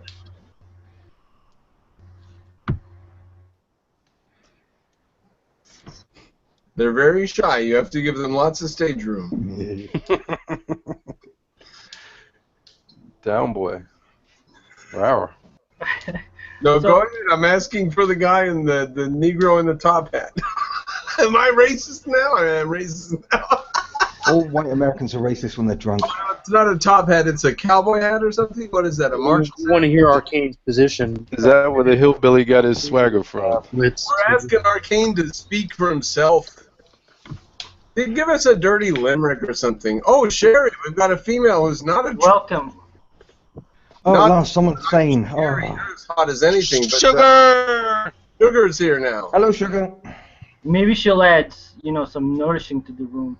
No, let the guy in the top hat speak. No, the non-white guy. No, I'm being racist. The Go ahead. nigger. Don't be racist, Brandon. Let the nigger talk. Bad American. Well, you both have fedoras. Hey, is it a fedora? No, mine's a better taste than that, isn't it? Don't we I'm gonna technically have mute two you in a female minute, friends? Brandon. You're gonna do what? I'm gonna mute you. You better, because it's going downhill. No, that's not a fedora. Look at that hat. That's not a fedora. Hello, Sugar Rhodes. We are no gentlemen, unfortunately. Well, I'm a gentleman, obviously, because I'm English, but the rest of them, unfortunately, are not. All right. Hey, I'm Australian. Arcane Well, logos. you're kind of I'm almost sorry. a gentleman. I'm American, so. Arcane logos. First, your favorite scripture, then a blessing for the brothers, and then whatever you say you will, or whatever you're gonna do. Yeah, my favorite scripture, of course, is John 3:16. Go ahead. We all know that one by heart, pretty much, don't we? And God so loved the world that He gave His only Son, so that those who believe in Him might live an eternal life. Oh no, that's not exact. Give it exact. It depends on the translation, because I read 17 different translations of the Bible, and I'm basically sort of coagulating them in my head. 17. I don't really know that. Yep. Arcane, Yep. which one do you prefer? Arcane, which one do you prefer? What's your translation? Which one? Well, I prefer the KJV personally, but 1611 KJV? Is it 1611? This is a rare Mr. Cropper hangout that this happens. Go ahead and speak what it is, Arcane, that is, and then go ahead to your point. This is not normal. Whatever that is. Well, I mean, we don't usually do scripture in my hangouts, I have to say. I can do it. no, I give him you a props. could say Though. He that. was actually pretty close. It's for God so loved the world, he gave his only begotten Son, so whoever believeth in him should not perish but have everlasting life. Okay. All right. It's a love story, man. It's beautiful. How could you not love a love story? Yeah, it's just a love story where most of the people in it go to hell. Yeah. By choice. Well, let me play the devil's advocate here for a minute, though. So, I mean, you relate. I mean, where Arcane's coming from, he has obviously a Christian world, right? So, in that view, there's a lot of evil people doing stuff like raping and murdering, and you're looking around the world. There's no justice. God is like going to give justice to those people, right? That's what he's. Posthumously, though, and posthumously is not But that doesn't make sense at all. Never has. Echo Yeah, we have some feedback there. on Little Jason's feedback. in there. So she's saying it doesn't make sense and it never has. Well, I mean, the Christian worldview is that everyone is going to hell, but God, and the reason people are going to hell is because God is not okay with murder and rape, and so he has everyone goes to hell regardless of whether or not they actually do. But the way to get out of that is through Jesus, right? Everyone who goes to hell, that's one according to the interpretation. theology, goes there by choice. It's not something that... Yeah, we choose to be tortured forever, because that makes sense. Yeah, because an omnipotent God couldn't figure out how to make a perfect world. He had to have a bunch of little minions running around praising him and ignoring each other. Exactly. Omnipotent, my ass. Why don't we back up though and ask, like, what is this? What is God in the first place? But free will. Free I will. Okay, like when you read that quote, what do you mean? Arcane, maybe Sherry and Sugar are the only ones who could answer what possibly might be God. But Super Finn, go ahead, finish what I interrupted, and then. Whatever. Well, I just want to ask Arcane, when he read that part of the Bible, what do you mean by that? Do you mean that if you don't believe in God, we're going to hell, or if we believe in God means that we are virtuous people, that we will go to hell in a so to speak manner, or do you actually mean it literally? He means it literally. No, it's basically... I can't speak for God, yo, so all of these questions you have, I think, should be answered on your own personal quest or journey, you know, but good questions. One would think that God would answer us when we ask these questions, but yet... He answered me. I said, God, give me a sign, and the next day my best friend started kicking me in the chin and wouldn't talk to me anymore. Nice. Well, yeah, but the whole point is... And when you see God as something less than you, and you're looking for God, and you're looking underneath you for God, you're not going to find Him. If you sit here and you have this view of God that you don't like Him and don't want to find Him, then you're not going to find Him. So I would say if you're looking for answers, hold on, if you want my point of view, I'm going to give it to you. If you're looking for answers, you will find them. We did. Oh, come on, that's just an old Greek line. Arcane, from the very beginning, God tricks Adam and Eve. He knows what they're going to do. He knows what they're going to do before they do it, and yet He lets them fall. He knew what they were going to do. Why are you passing the buck? They were adults. What do you mean, adults? There was no adults. such thing as adults. I mean, there was nothing before. Oh, there was nothing. So they weren't adults. They didn't know right and wrong until they ate the apple. So how could they be held accountable for it? But listen, even a parent even a parent guides a child along the he way told them until what to they do, go and they off to be- didn't do it. Yes, He told them isn't what that would nice happen of him? too. Yeah, Told but them how would what? they know it was wrong to disobey God Not if they only hadn't did he eaten the tell apple them yet? not to do it, he told them what would happen if they did do it, and they still And did it. And they're here How you would are, a they human. know it was grown-ass wrong? woman. How You're a would they grown-ass know it woman was trying wrong? to defend two grown A adults doing grown-ass something they woman. weren't supposed to Do you do. know a grown-ass woman gets to be a grown-ass woman by making mistakes and growing trial up. and error? Then woman up, okay? That's all I'm gonna say about that. I am womaning up. And I'll tell you what, Take when responsibility then. I do a better job at taking care of people than God does, there See? is I'm no sure you do. God. There's no omnipotence.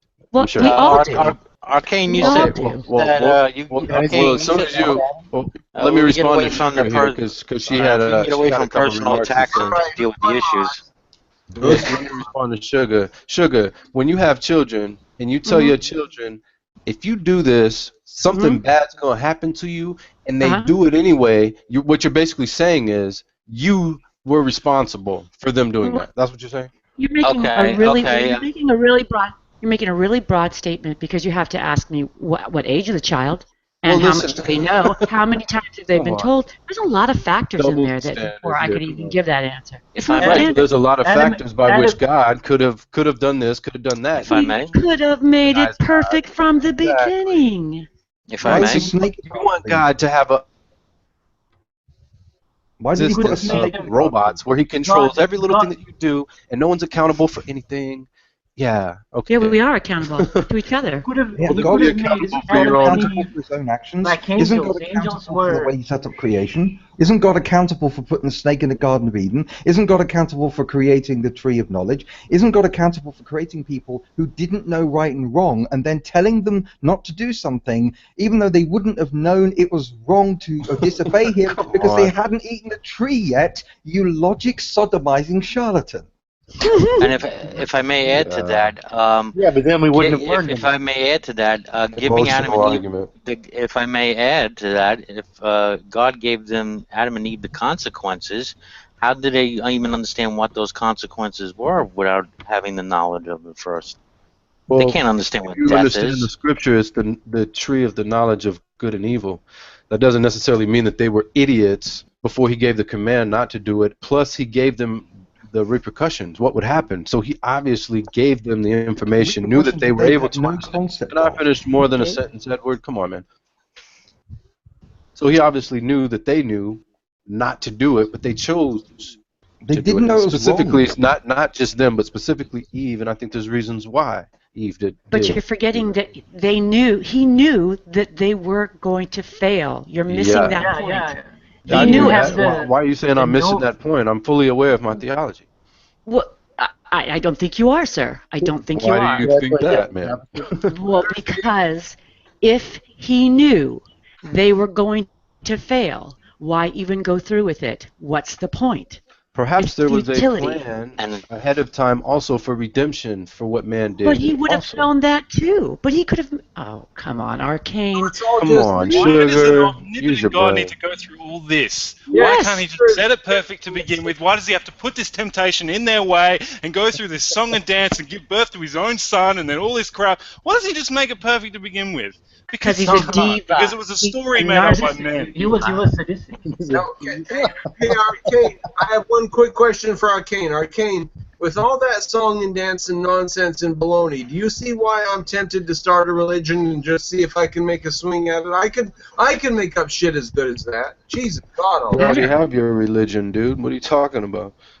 All you have to do is spin the Bible a little bit. All you have to do is take God from saying, "I can't be around you. You're filthy like rags." To All I'm hearing you is emotional are my arguments, children. so I'm yes, not hearing that's right. anything. Damn right. Emotions are fabulous. Yeah, why is God emotions gave a bad Not thing? rational. Emotions Sorry. don't They use it as a invalidate logic. pejorative. They use it as a Logical, not pejorative. rational at all. Yeah. Come on, guys. Jesus wept.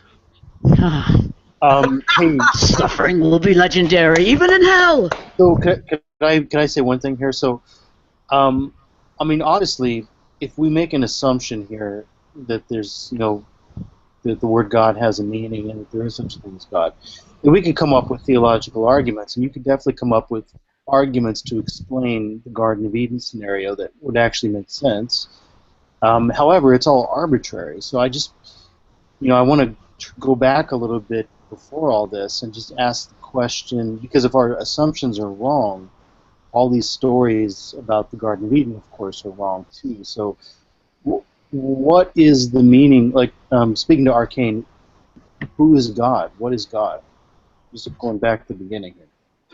Yeah, I don't think that these accounts are arbitrary.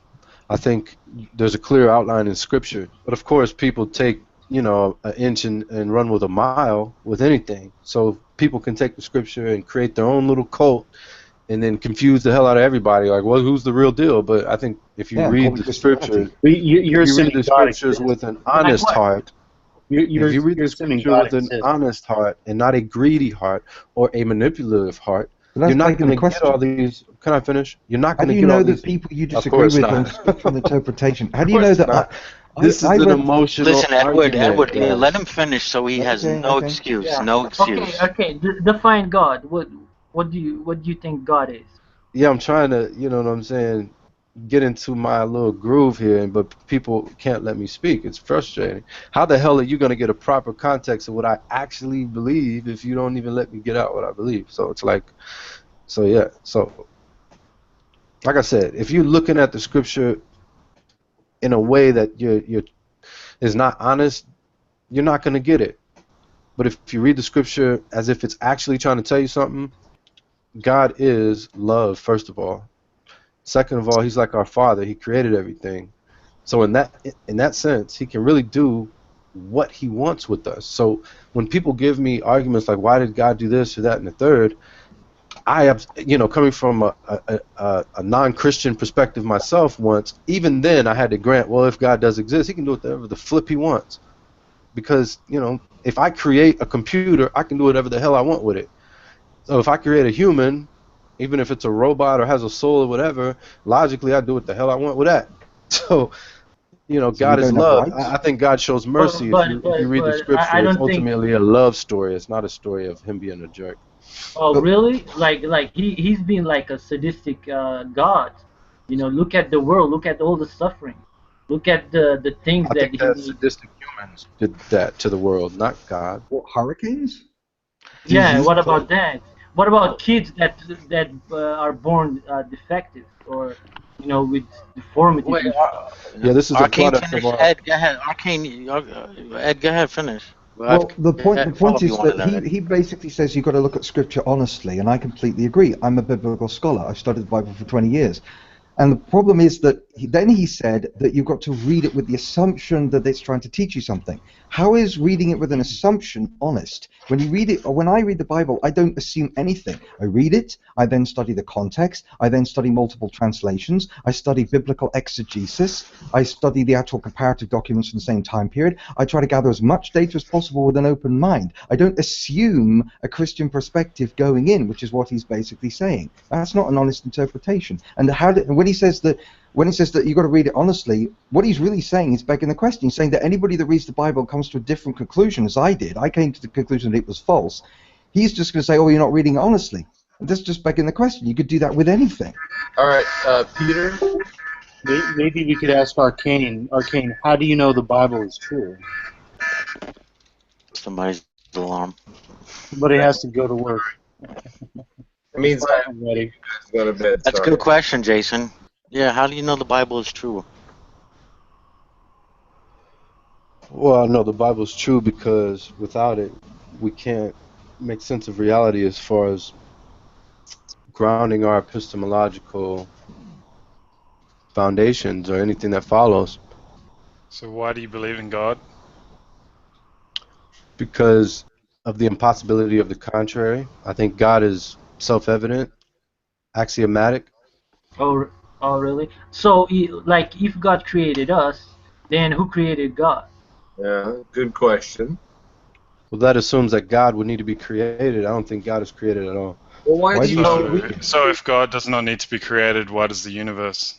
Yeah, why do you start with the mind? We just start with rocks, and the minds come out of that. Why do you start mind? I think it's much more fantastical to think that minds come from rocks and not the other way around. No, we have proof for that. That's obvious. So Darwin told us that. But you don't have any reason to think the other way. You have rocks proof are because simpler Darwin than told you? minds. Do you admit that rocks are simpler than minds? And How rocks are simpler religious than is that, though? You're making fun of me because I believe in a so-called ancient book. You're saying Darwin told you minds come from rocks, and that's not crazy? Fun of you. I'm just. No, it isn't. Yeah, but the point is that rocks are simpler. The simpler something is, the easier it is to explain. We can explain the universe in terms of basic energy at the beginning of the universe. We have less to explain than you do. You have to explain an omnipotent, omnipresent mind without a body, without a form, outside of time. We could just explain in terms of basic matter and energy. You have omnipotence before there's a fucking thing. Anything, nothing even happens, and you've got. Yeah, you have more to explain than we do. We start out with some energy, and it cools down a little bit, and then there's these particles, and they cool down a little bit more. Where did that come from? You know, the point is, where did God come from? Where did the energy come from? I can do that a lot easier than you can make a goddamn mind. Go for it. In nature, You say God came from nowhere. We say the universe came from nowhere. There was something. There was something. There, I've already got it. Now you. How religious is that now? Less religious. Well, but we know it exists because we open our eyes and see it. We actually know the universe exists. We don't have to create anything else. Yeah. All right, I'm on We know about the laws of nature. We know mods and stuff. You guys have, some of you are moderators. I'm on a time limit. I'm going to drop back in and out, but you guys are, some of you are in control. All right. I have the power. Yeah, guys, behave because. Bye. So do I. But do you admit, Arcane, that something simpler is easier to explain than something complex? Do you think that your computer had a more complex explanation for its origin than the computer itself? No, I'm talking about we start off.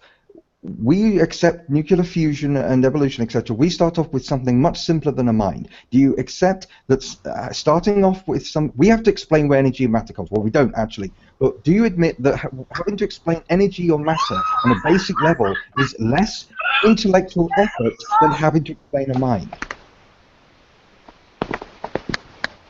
Do you admit that?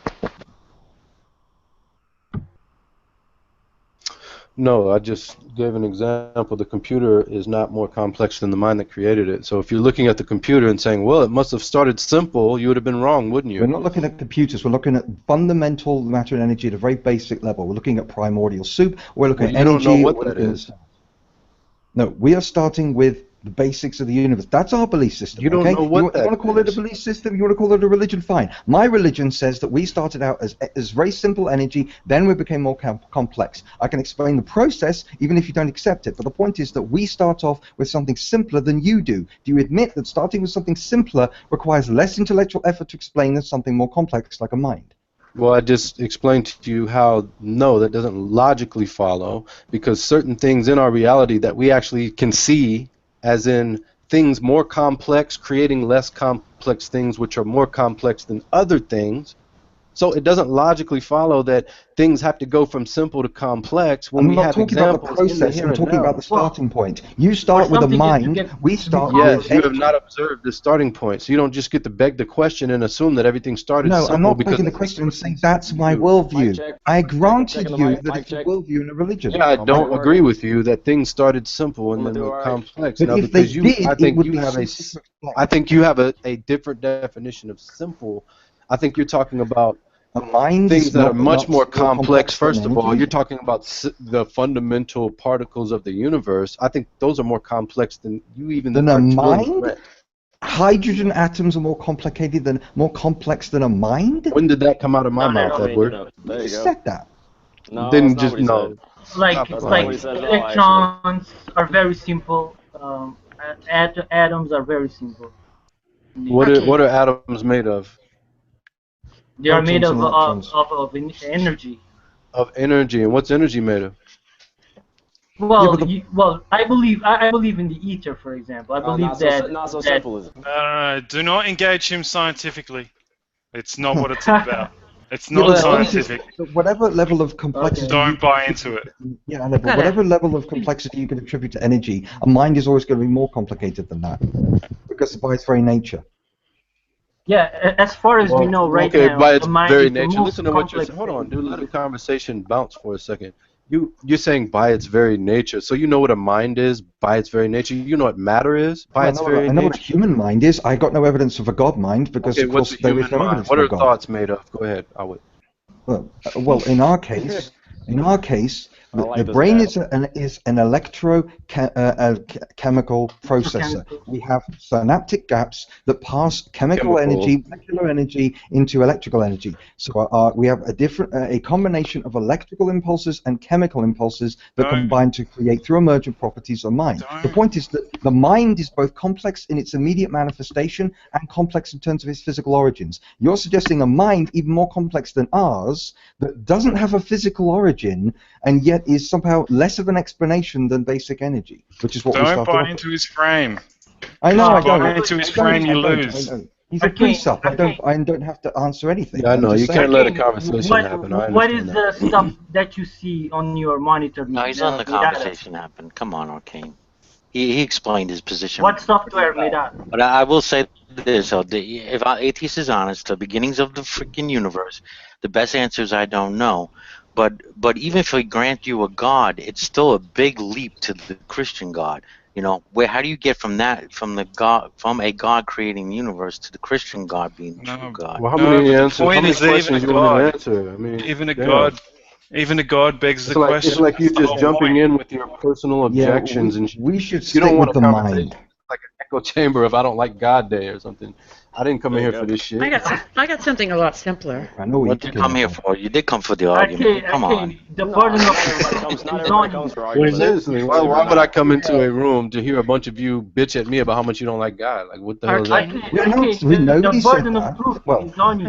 I don't even think you're stating that a lot of people. You're stating something that violates every law of nature that we know of. Sorry. No, okay. Totally. Oh, really? No, not necessarily. No, explain yourself. How do you define brain? She had something to say. You're talking about laws as if laws don't come from minds anyway. Come on. There you go. Sugar, go ahead, please. Arcane, you know I don't care much about evolution, nor do I care much about any kind of God. How is it that we can sit and need to take care of people to be fed, clothed and housed? How is it that this God does not recognize that this is going on? If we're his children, if we're supposed to worship him, does he really expect us to beg an empty sky and turn our backs on people who are starving and cold? I mean, does that really sound like what a good parent and a loving parent would do? Because you can talk about evolution, you can talk about all these divine things all day long, and the whole time we starve.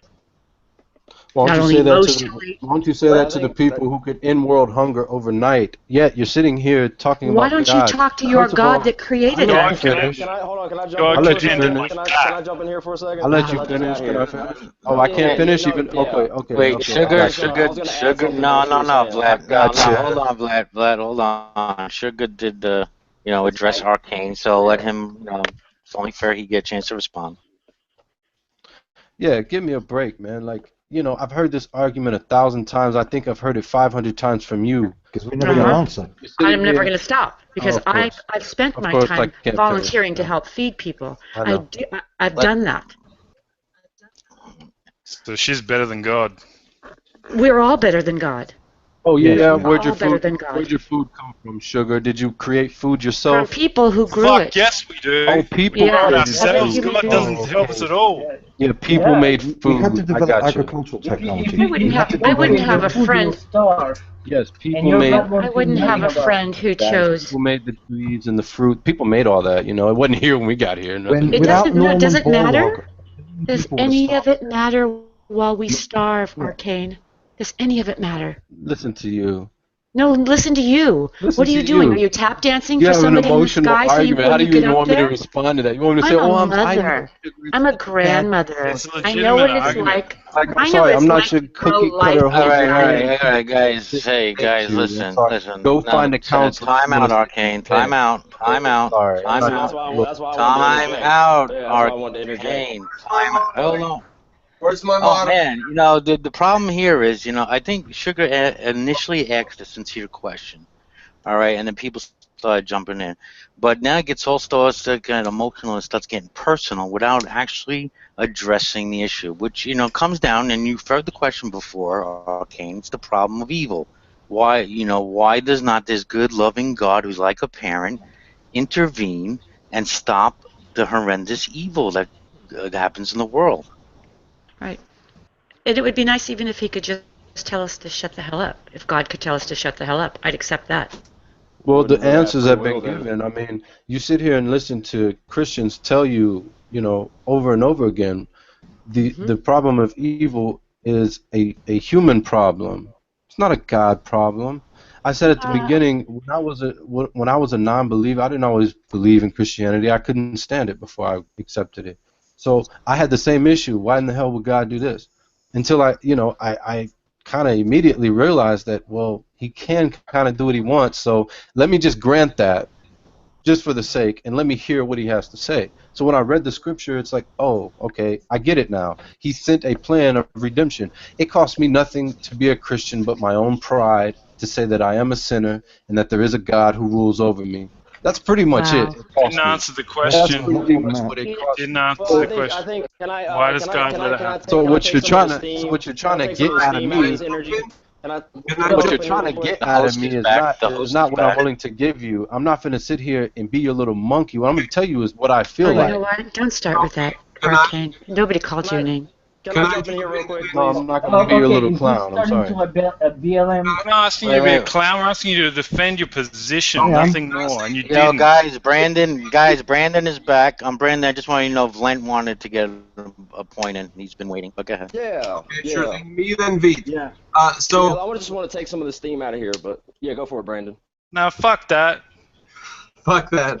Don't you know to take some steam out of nothing? No, first of all, I wanted to introduce myself to Arcane because I listened to him on the other day, and I've always say I enjoyed some of your talking points, but I also wanted to introduce myself from perspective. I was a Christian back when I was raised Christian. Then I became atheist, and now I'm an agnostic. And the reason I'm an agnostic is because I don't think it's actually really all that practical to spend too much time thinking about whether life was created or not. We're here now, You're an atheist. and I just roll with that. I mean, you can call me whatever you want to call me, Peter, but I identify as, I don't know if I was created or not. But it doesn't really matter to me. I'm here now. So. That means you're an atheist. No, that means I don't know. It means I don't know. That means you don't believe in God. You can label me however you want to, Peter. But and I think that I'm describing you. You don't believe. I think people are totally fine to have their own belief systems because at the end of the day, you can't really tell what actually somebody believes until you really get to know them. You can label them as a Christian, you can label them as a Muslim, but what those beliefs mean to them individually and what types of people they are, it's a little bit deeper than that, than just label. I'm actually going to agree with Veet for once, and yeah, to me, the whole origins of the universe stuff, I could check out God, I could check out evolution, I could check out all of it. I don't really care. I like to focus on the here and now. I like to focus on the real world problems. I'm a problem solver. I look at the world and I see the political and cultural and moral and religious problems, and I also see the political solutions and the religious solutions, all the rest of it. And I try to apply the right ones, stick all the chess pieces on the right position in the board. The origins thing is really not that interesting. But some of the problems that we have with religion, for example, is due to us not knowing where we came from, because it's important to know our origins, who we are. It's important to some people, but not others. Why is it important? It's important because if we know who we are, we will know how to act. What to do. Can I just say we might not have to say anything more than it's important to me, and you might not. And that's fine. Further than that, And that's acceptable. Yeah, that might be the only answer that's possible or meaningful as well. Good stuff. We got to a good place with this conversation now. We got to a good place. We can go places from here. I wonder though, do we ask the question because we've been told to ask the question, or do we ask the question because we really need to know? Because there's lots of purpose out there. There's family that needs us. There's community that needs us. There's ourselves to take care of. There we go. I'm liking where you're going with this. I'm liking where you're going with this. I don't like it. If you want to take care of yourself, I don't like it. You have to know the past. You have to know history. it's very He wants to important. bring it down to a go along, get along position. There's not necessarily one in every conflict.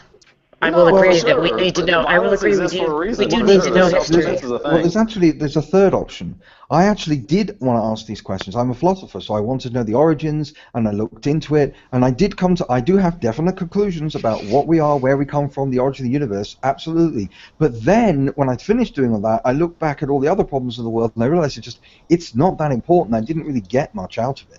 I do have a solution, so I will give you the explanation. I will logically and scientifically explain the origin of the universe and the rest of it, but it's so low on my list of priorities. You are building a case for me in having a church, because you're saying that we can do all the hard work and have that in our pocket, but at the end of the day, there are a lot of people who don't need to know about our little secrets. You want to dumb it down, though. I don't want to dumb it down. I just want to prioritize. But I'm right. I was say I'm right there with you, Edward. Right there with you.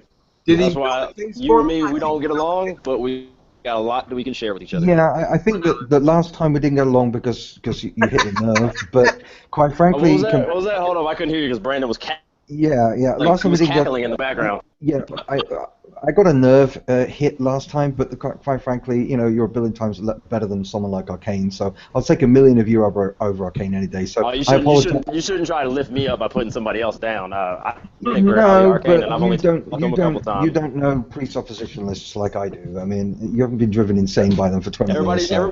Everybody's on their own island until we get boats and start traveling back. Yeah, I didn't agree with Edward until he didn't answer the question. That's true. That's very true, V. Yep. So, like I say, I'm happy to be here. I made it. I had a long night. I made it home safe. Kalen's actually Black Miasma told me that y'all were in here doing your thing, so I was like, you know what? I got a little bit of time. Where's Black Miasma? I need a mod. Where's he's healing up. He's healing up. He's had illness level last week or so. So I'm about to start sending him a check every time he comes in this room. I need a mod. Yeah, you'll be doing more than Piro's doing for him. Well, there are people that want to build bridges with, and they're not the kind of people you'd think. I mean, like, for example, I'm trying to reach out to Christian conservatives, but there are certain people that I just can't really get along with on certain issues, and I can get along with them on other issues. It's complicated, and I do have a temper on me, and there's nothing I can do about that. But the point is that I don't think that emotions and reason are on the opposite ends of the spectrum. I'm perfectly capable to be angry as hell and rational as hell. It makes zero impact on my ability to reason. I agree.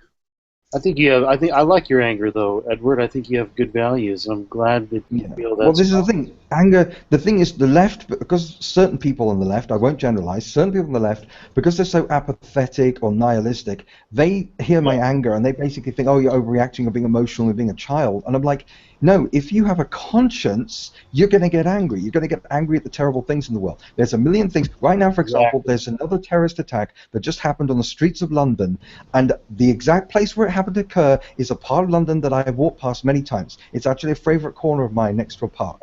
And I'm right now pissed off as hell because people are now dead on the streets of London because of the worst ideology in the world. And then I get some left-wingers saying, well, you brought it on yourselves, and it's all because of the war in Iraq, and one religion's the same as another, and Jesus and Muhammad are the same, and it's just drives me up a friggin' wall because people are dead. I'm responding directly to reality. And they are just living in their relativist narrative, and their narrative, their relativism, their false equivocation crap that you hear Obama use, that's their reality. That is more important to them than the blood on the streets of London. And yeah, I'm angry, and I have every right to be angry, and it is rational that I be angry. I agree with you, man. That was if you see a problem with the world, you should be out there trying to solve it and fix it. And anger is one means to get there. Yeah. The reason I can relate to you a lot, Edward, is I don't mind me asking, how old are you, partner? Because I'm trying to figure out you're older than me. 38. 38. Okay.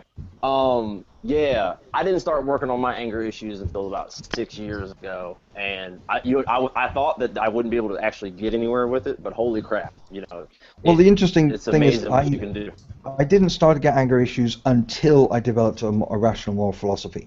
Until I started to really care about issues in the world, that's when I became angry. I don't have an anger problem. The anger is the product. Just an emotion. Just an emotion, yeah. Right. That's why I call it anger management, Yeah. So you were calm, nice, and polite until you started understanding what's going on, and then you were like, "This is fucking bullshit." Yeah, I mean, this is the thing. This is why I don't get angry until later on. It's like when people say stuff like Europeans brought this on themselves. When I get Americans that don't care about what's going on in Europe, and they basically you try to explain it to them over and over and over again. We have violence on the streets. We have imams and mosques and madrasas teaching the worst ideology in human history, and they're just like, well, you know, one religion's the same as the other, and Christians did bad things too in history. I mean, I don't want to be the guy defending Christianity, but you wouldn't believe how often I have to do it, because the left have now gone so off the deep end that they actually are making Christianity out to be worse than it is. I didn't even think that was possible. Defending Christianity, be careful about this. You and I That's it. There you go. Get them, Brandon. Get them, because you should never defend. Yeah, you should never defend that shit. If that's what you feel to. Yeah. They're okay. They're okay. They're all right. It's such a strange argument, though, isn't it? Because when someone says, "Well, Christians do that too," I think the best response to that is, "Oh, so if the Christians were doing it, you wouldn't do anything about it? You just let them do it?" Oh, damn! I never thought of that. Here's the thing.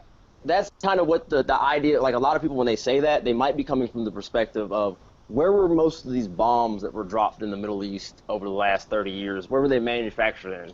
Predominantly a Christian country, which is America. And like, you know what I mean? Like Americans, like a lot of Christians can become like very blind to the decisions that their government and their economy does, because they'd rather spend their day off at church than you know, resting and watching the news. You know? The problem is that's where they're coming from. At least that's where I'm coming from. Yeah, I know, but the problem is that's myopic. Believe it or not, the rest of the world actually has other things going on other than what America does. Because if you look at the problems with Pakistan. Yeah, but you know, we're talking about death bombs here. You know, we're talking about freaking drones and stuff like that. You know, I'm also talking about parts of the Muslim world that have had nothing to do with that. What about Nigeria? What about what's going on with Pakistan? There's loads of Muslim cultures and communities all over the world that have huge problems. What about Ghana? The northern part of it's Christian and the southern part of it's Islam, and both sides will execute you for being a homosexual. Yeah, you know? but one is influenced by the other. When you have destabilization, you know, extremists rise to power when you have destabilization. Yeah, but when there's you use the word extremist, and that's just a blanket. It's just a word. I could just use violent asshole. I could use violent asshole just as easily. Yeah, I know. But the point is that it's a term used by Obama and the left to try to just avoid what's actually going on here. I can use a different term. I can use violent asshole. I mean, I can use a term that doesn't trigger you. You'd agree that that's what it is. Specific ideology. This is like Roosevelt in the middle of the Second World War saying that we're at war with violent asshole is a specific ideology. No, but we weren't at war with extremism. We were at war with Nazism. We must recognize on an intellectual level the ideology we're at war with, and not just say, well, it's just a word, okay? And people are more than words. Violent asshole is not an ideology. I said I could come up with 1,000 different words to describe the exact same phenomenon that we see happening in the human brain, which can justify in their mind doing horrible things. Is there more than two people in this room? In the name of good. Sugar speak. I just have one quick break. Yeah, she was trying to jump in there. Yeah, it's just really quick break. To me, it seems very simple.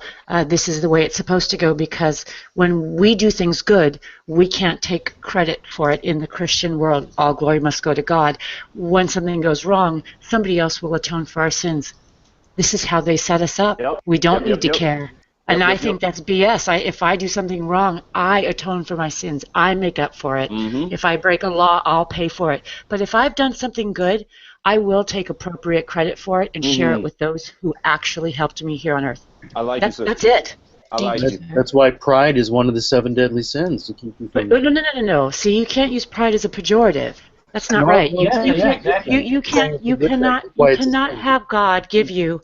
You cannot have God give you emotions and then be criticized for them when you're using them appropriately. You cannot be given sexual hormones and then be sinful or a sodomite or whatever because you've chosen to use those when they've come to you. I mean, he gave us these things, right? Well, I mean, apparently. I'm not a believer myself, but because that doesn't make sense. It doesn't make sense. You can't, using... God forbid you should have any self-worth. Since when did being emotional be such a bad thing? I mean, I don't... men are emotional too. They just don't always show it on the outside. You can break a man's heart just as much, if not more, than a woman. I mean, emotions are important. True that. Can't discount that. That's it. Thank you. I'm about to say lots of words of wisdom right there. I think you might be the wisest person here. Oh, I don't think so. Nah, I think it's a collective. Who is it? It's Ving guy, isn't it? It's Ving guy. You are correct. You are absolutely correct. Some people they see like being emotional as being out of control, but it doesn't have to be like that. You can be emotional and in control and rational. Right. Yeah. We often are very polarized in the way we speak and the way we think. If it's one way, if we don't do it one way, then we'll head over to the other way. No, I can't think. The pendulum swings too far. It does. We ought to shoot for the middle a little more. Hey, Cherry, why are there more males in this room than females? Because Hangouts tend to be just... Look at that, a male's answer. Dick wagging contests. Yeah, and I don't have one of those, that's for sure. Don't you have like a bunch of female friends you could invite? Oh, wouldn't that be nice? I don't care for women, sorry. Oh. No. I say that jokingly, but it's hard for me to find women. I don't like the way they often treat women or treat men or treat each other. Now, does that give us some ammunition on the? There's a group of people who want to take the vote away from women. Do they have ammunition? No, but why would you want to do that? I mean, what would be their point? They never show up in debate circles. Yeah, but why does that matter? Well, there were actually women early on during the suffragette movement that actually campaigned against women having the vote because they felt that women had an alternative form of power other than the vote, and they were because the way that the world used to work is that women and men were in a sense kind of equal. Because women had a very powerful responsibility and men had a powerful responsibility. You didn't have a patriarchy. You had a patriarchy and a matriarchy because the women were in their universe and the men were in their universe. And women had power and strength too, but they manifested it in different ways. And the problem with the feminist paradigm is that we tend to think that only when women manifest strength in a male way does it count as strength. And so the women back then... But what was the power that women had? Well, women aside from the power of the pussy. No. Sorry. Yeah. Women had like a lot of campaigning power. They represented a moral authority. They often had power within religious circles. They had power to raise the children. They had power over their husbands. There were huge numbers of major leaders throughout history who had wives who would steer them in this direction or that direction. History is full of really strong wives. And many women. What do you say? It's the power of the vajayjay. That's what it is. No. It's a lot more than that because women have powerful men. I'll put it like this. That's it. No, women had. I want to get her perspective. Women had spiritual authority, moral authority, and the point is that they recognized the level of power they had was huge, and they were worried that if they were forced to have the male type of power, it would cut into that. Question for Sugar. Sure. Who decides about sex? Are men in control or are women in control? Well, that's a big question. That's one of my specialties because I am definitely. Well, you know who decides. Well, I know what you're saying. Not in my world. In my world, it is a complementary act. It is to be shared together. It's not a matter of whether you say yes or no. You never use sex as a weapon, ever. You're saying that you choose to be generous. I enjoy it. I enjoy my sexuality with my partner, if I had one. It's a privilege. Sex is a privilege. I get what you're saying. It is. You gotta earn it. You're generous with your resources. You're generous and polite with your resources. Oh, yes. Wait. I'm saying women don't like a cropper? No. Here's the problem, though. Here's the problem. We're picking the wrong mates, right? Like it or not, gentlemen, if you lay back, spread your legs, and imagine what happens to us. If you don't like that, if you don't like the person on top of you, if you don't like the way that feels, you are not going to be a happy person for a long time. Now, during a time when you didn't have to ask permission and it was very primal, hey, that's just the way it goes. No other male species, at least mammals, asks for permission. I'm not advocating that, but that is the way it is. But now, like I said, we can hardly argue evolution if we refuse to evolve. Now we need to pick better partners that are suited for us, because when everything's happy outside of the bed, it can be happy inside of the bed. Women need to teach their daughters about orgasm. Men, choose better people, but you're in control or men are in control. Admit that women are in control of this. well, yes, you're right. Even my dad would say women don't, they don't. Not all women understand the power of the pussy. I will agree that that is it, and I think it is abused.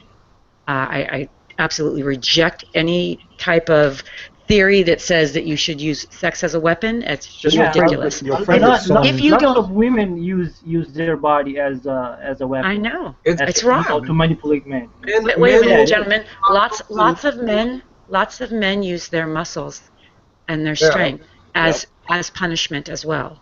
We both have it on either side, and women as well. Women will use. Let's recognize that. But the thing is that using your body is something that is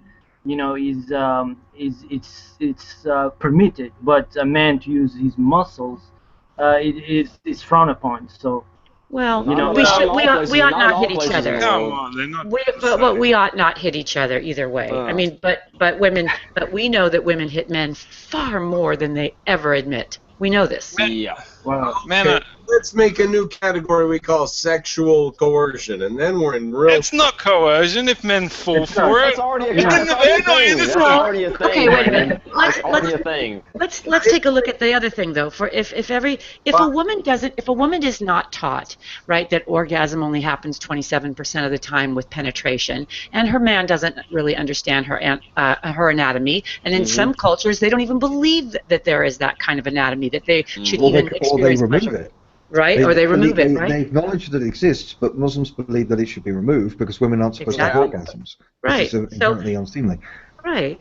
So, I mean, what are we supposed to, how much can we rise above that? And when you have generation after generation after generation of that, I mean, it's, but I think it's changing, though, because I'm hearing women, younger than me, obviously, talk about enjoying it more. The more they know. I got a solution. Men are getting better. Men are getting better. The ones that are in the know, they're getting better. Yeah. Well, I got a solution. How about touch with their feminine side, and they're realizing that X and Y ain't that big of a difference. Yeah, and less guilt today too, because sex used to be lots more cuddling. Well, we need to do that. I mean, if we can get strong within ourselves and feel confident, appropriately confident, not prideful. And know that we've picked a good mate, and we enjoy it. It's almost a little hedonistic as well. You have to be a little selfish. Well, Sherry, is there less guilt today? Because there's the feminism thing against even having pleasure with men and stuff. I mean, is there less guilt in sex today, or is there also pressure against even having sex or even having normal sex? Do you see any of that as a female? I mean, for me as a male, I can see that there's pressure for females to not be with males and to deride males and despise males and hate males and make fun of them. And I haven't seen. Do you see it from the females? You see it with third wave intersectional feminists. I think she's gone. I think you might just be getting. Old, might be gone. Well, you know what though? Women are quite quick to call you a whore. Right, women are quite quick to pull that card out and That's to and put you down if you're flirtatious or accommodating. Ask me how I know, and I don't. It's been 2 years since, and so I mean, it doesn't mean that you're a bad person, but as long as we're still considered loose, promiscuous women, if we are accommodating in nature, if we're nice, if we don't ball bust and all that stuff, people are people. What are you going to do? We were just having this conversation with our daughter, explaining to her that it's not unusual that she's getting, she's getting to that age where she's starting to get attracted to other boys and girls for that matter too. Sure. But that there's nothing wrong with that. That she should just take her time and. We got to teach the children. I mean, the older teenagers, we need to teach them about sex. We need to teach them what's appropriate. I mean, I'm not telling, you don't have to show them porn, but you can. There ought to be a little area. When I was a kid, like my aunt, she brought a book, and that book had sexual education on it.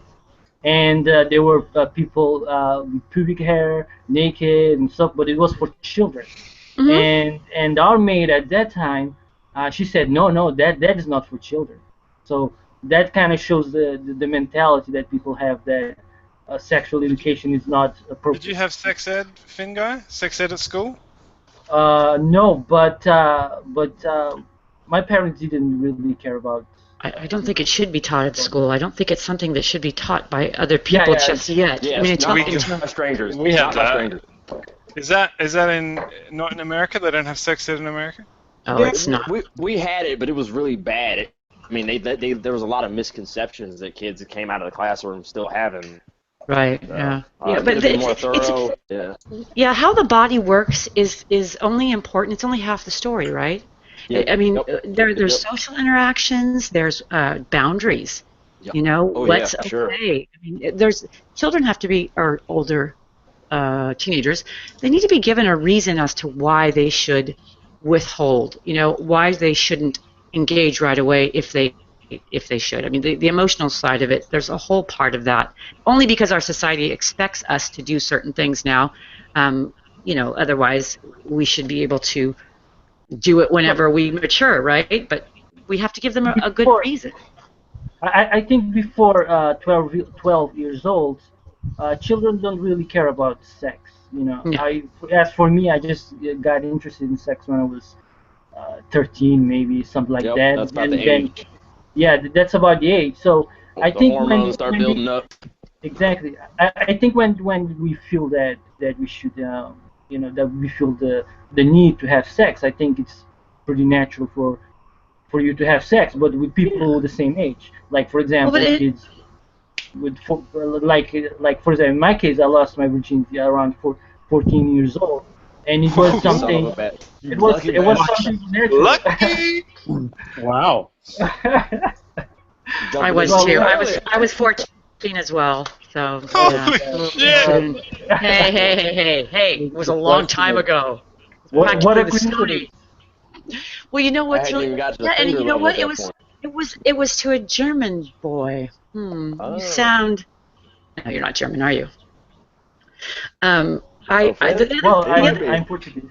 The other thing is that we forget that our children, when the minute they start liking, you know, the opposite sex and they want to spend a little time together, I mean, we ought to be watching them and you know, take them to the movies and watch what they do, watch them grab each other and, you know, push it, and see the way they're progressing, right? And, you know, when they start wanting to be, right, when you're watching TV, what do you think of that kiss? That was a pretty passionate kiss. What do you think of that? If they get, you know, embarrassed, you know, that'll show you where their mind is. They may come to you later for a question, but at least they know they can, because, you know, you're not going to freak out on them. You know, don't tease them about it. But, you know, then there's the time when they go, I want to be alone with Johnny. Please, I want to be... No, that is the time when you want to be alone with Johnny, and Johnny wants to be alone with you. No, that's how babies get made. Right, but yeah, exactly. Still take them to the movies. Still have them together. Let them learn to be, you know, with each other. They won't explode. And then maybe we'll teach them cyber sex, and then nobody will get pregnant, right? That's true. Yeah, exactly. There's lots of ways they can vet that energy. Yeah. I'm sorry. That is something very important too for sexual education. So kids won't have other kids. You think you're going to stop them? You're not. Right. You can put as many barriers as you want, but they'll find a way to drill through them or go under them. We really ought to teach them about cyber sex, at least, because they're all on the internet, and you know, we've got 14-year-olds running through these things all the time as somebody's yelling things, and somebody's going to lead them into a private chat someday, and tell you what, they're going to be farther along than you thought they were. It's about Muslims. I was out of the room. We're about Muslims now, right? No. Yeah, exactly. Well, I mean, you do get some very, because I sat through this lecture. Shit, your mic, Ed. All right, okay. Sorry. He's in a second world country. Give him a break. God damn it, Brandon. The UK. I think you might be good now, Ed. Blame Brexit. He's in Afghanistan. Yeah, because of Brexit, he's no longer connected to Greece, so now they're fucked. It's that damn euros that fucked everything over. No, they're not. What are you snacking on over there, buddy? They're not part of the euro. They never took part. Yeah, that's right. Yeah, they never had the euro. Just holding them back. No, that's why they're able to exit. Everybody else is fucked. Well, we'll see how that works out. They haven't technically exited yet, so they got to do a couple more stages. I got him. Yeah, I'm okay now. I got him. Well, I was just going to say that when you look at what happened in various Muslim countries, because they practice strict gender segregation, you end up with really perverse cultural values. I mean, unbelievably sick shit that goes on in like Afghanistan and stuff, because the gender segregation is so extreme. And this is why there's a lot of inbreeding, because a lot of the time, a boy will never know any other woman other than maybe a cousin. So they have to marry cousins because they're not allowed to see women outside of the full covering unless they're an immediate relative. And so how do you, Yeah, that's why there's so much inbreeding. I'm going to take y'all on a tour through West Virginia one day, and we're going to have a conversation about inbreeding. I've known. Yeah, that's an interesting question. Why do they inbreed in the South? I mean, because you don't have because that of that same issue you were just talking about, segregation. Really? And dude, the South is like a country in on itself, man. The religious people here in the South, they're in a league of their own compared to like the northern parts and the out west and shit. Like even compared to the Mormons. Really? Yes. I want to see that. Yes. The Bible Belt. Are you kidding? Series on it. Yeah. There's paranoia about people you don't know. If you don't know the Bible Belt. I thought that was just overstated. Yeah, you might be from a what state? It's real. It's overstated, but it's real.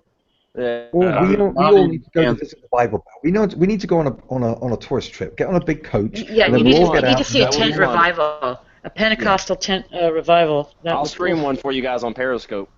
There you go. Right, but you can walk out of that revival and hang out with the opposite sex. Well, do the girls there like Australian accents? Can't do that. Oh, are you kidding? That's not like so. Right down the road, there's a very inclusive church that all the members wear the same clothes, and the women are not allowed to talk to people outside the church community. That's not very Puritan. It's very Puritan. Inclusive. Inclusive. I mean, inclusive. You have Amish people in the area? Yes, I've got they're kind of like that, but not exactly Amish. Yeah. I've got some very Amish lights. There's some Mennonites and some German Baptists, or they call them Dunkards, where I am. I'm in a real, agricultural area of California.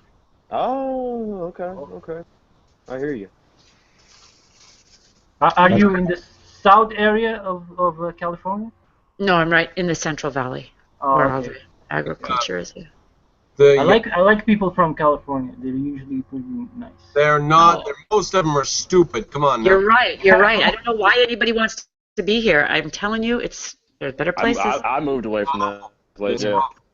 50% Mexican and 30% of those are homeless. So I'm glad I'm not Mexican anymore.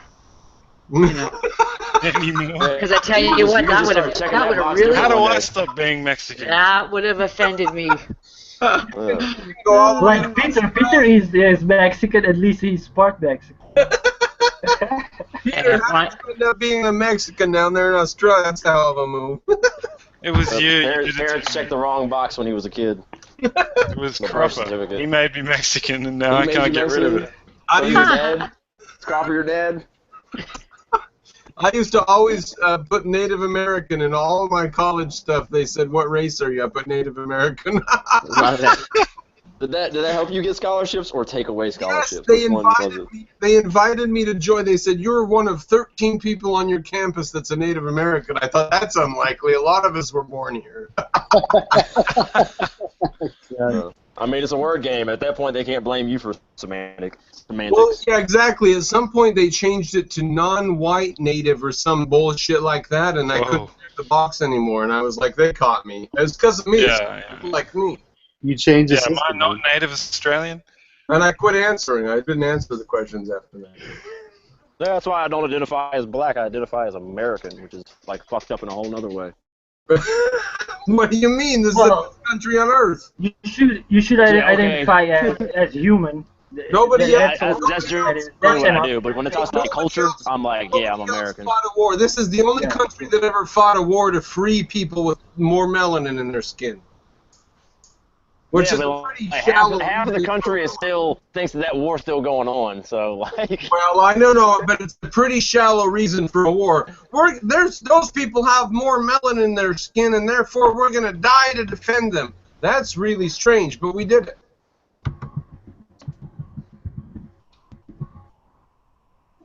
Silence.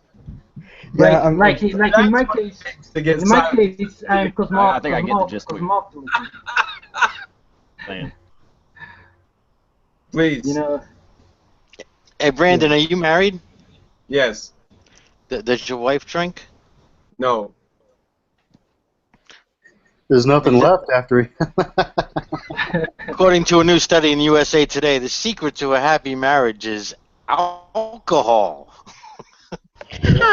That's true in my case. My wife says, "What are you fucking bitching at me for?" And then she looks around and she goes and gets in the car and goes and gets me a 30-pack. So I'm not going to get married and have kids. Does that upset you? Yeah.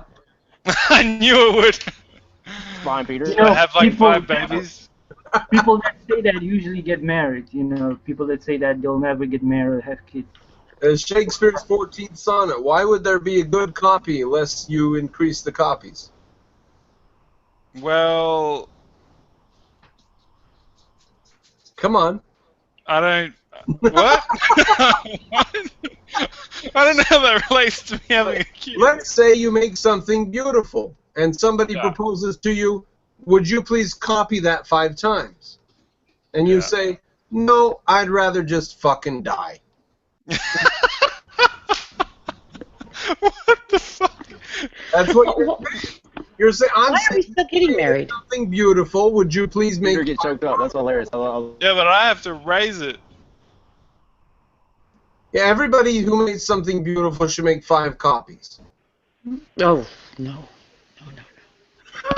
Well, why are we still getting married, gentlemen? Why is are that? we going to? Oh, okay, so yeah. Occupy. We have the moon, Mars. No. A couple of moons around Saturn. I heard there's 2, 3, 4 moons. 5. Is there 22 now? 30? Come on, you know. It's like trashing an apartment and then going and getting another apartment. You know you're going to trash it too. Oh, well, fuck it. Let's just trash the whole neighborhood. Let's do this. You can't trash a barren Rolling planet. Stones on this place. No, you can't trash a barren planet. You can only improve it. Exactly. You can only improve the neighborhood. We're just going to build. All we want is shopping malls and McDonald's and some porn outlets. That's it. Yes. Yeah. I'm Mars isn't doing anything at the moment. So. Exactly. What are we gonna What you mean? Who's gonna be sad about anything if we go to Mars and build nothing but McDonald's? Who's gonna complain? I wouldn't. I love McDonald's. Me too. I was just gonna say the same thing. I'm one of the few people that will admit it. Yeah. What are they? They sell 2 billion cheeseburgers a day and nobody eats there. I don't buy it. Hey, let's go to Mars and make a chocolate factory, and there'll be Mars bars. What do you think? Great idea. No, because on Mars they would sell Earth bars. So I suppose we're eating moon pies on the moon, right? They would sell Soylent Green. You could sell moon pies all over the solar system because there's moons everywhere. See? Yeah, good point. We're stretching it a little bit. But that's no moon pie. That's a tampon. As long as I bring some Tim Tams. Ozzy, next time bring some Tim Tams to this meeting. Oh, yeah, what? You guys don't have Tim Tams? No. Hex of Tim Tams. Oh, you guys are missing out. The greatest cookie in the world. Or biscuit. Sorry, Edward. Yeah, it's a biscuit. Yeah. Jaffa cakes are the best. I'm sorry, the Jaffa cakes are by far the best. Yeah, well, they're okay. You've got chocolate, I do like them. tangy orange, and you've got sponge. I mean, I'm sorry. Everybody's wrong. Hoe cakes. Now this means war. So when did you have Tim Tams? Did someone bring them to you, or did you come to Australia? No, they actually let me in your country once or twice. Oh, really? Wow. Yeah. That's surprising. Are they made of don't let anybody in. Kangaroo or something, or what are they? No, they're lovely little biscuits that are covered in chocolate. There's one that's got caramel in it, and a chocolate one, and I think isn't there a vanilla something. Because I didn't. Yeah, there's like double chocolate. I didn't realize that they were Australian. Yep. And I've been to London too, and I have a lovely scone that I got at Marks and Spencer. That was the best. Of course, it's Marks and Spencer. It was Marks and Sparks, a beautiful scone with clotted cream and raspberry jam, and it was the best thing in the world. I was sitting on my hotel bed eating it as if I was some kind of an animal. If somebody would have come into the room, I would have swatted at them like it was King Kong. And they would have just rolled their eyes and gone, Americans. I know. You know what? I never realized how obnoxious we really are until I started traveling, and I didn't know that the rest of the world felt this way about us. Americans are very a little bit, yeah. Yeah. I try and tell people, and they go, no. I go, okay, keep it up. See how far we fall. But you know, in my experience, I think Americans are the warmest of people that I've met all around. They're paradoxical. Yeah. Yeah, they're very paradoxical. I mean, so when I watch a lot of American TV, and it's like I'm talking like the reality TV and the news and stuff like that. So the real Americans, Americans just are like this, like bright contrast between one state and another state. It's like a massive emotional roller coaster watching Americans be American. It's just like, oh, that's really good. Oh God, that's awful. Oh God, stop it. Oh, that's really nice. That's true. Yeah, see, I don't watch anything but British TV and YouTube. You know, like even in America. Oh, sorry, Finn. Oh, no problem. Go ahead. Oh, I was gonna say, like, even like, so I guess all Americans here, and even you, Finn, since you've been here long enough now, like something happens in Florida, right, or something happens in Texas, and like a lot of Americans that don't live in those parts are like, well, that's just Texas for you. Like, yeah, I'm hoping Texas does build that wall. I hope they see they can go. That's the next step. If they build the wall, then we're gonna have to just like, all right, guys, good luck with that. Let them go. Let them go. They want it. A lot of them want it. They get the votes, they do. And nothing we can do. Well, it's too bad they have to take Austin with them, though. Well, states should be able to do what they want. I mean, that is the whole point. That's kind of what it is. That's kind of. I mean, yeah, state rights were reinstated. Well, state powers. After the Civil War. Yeah, state powers because only individuals have rights. Like here in North Carolina, yeah, we do. I mean, we don't give a fuck about the federal government at all. Good. The Carolinas are fantastic. No, kind of, not really sometimes. Like because, yeah. Well, too big a federal government is what happened with the EU. I mean, but too small is a problem too, right? Too small is a problem too, right? It's just the federal government just screws over everything. Well, no, America was designed with a very small federal government in mind.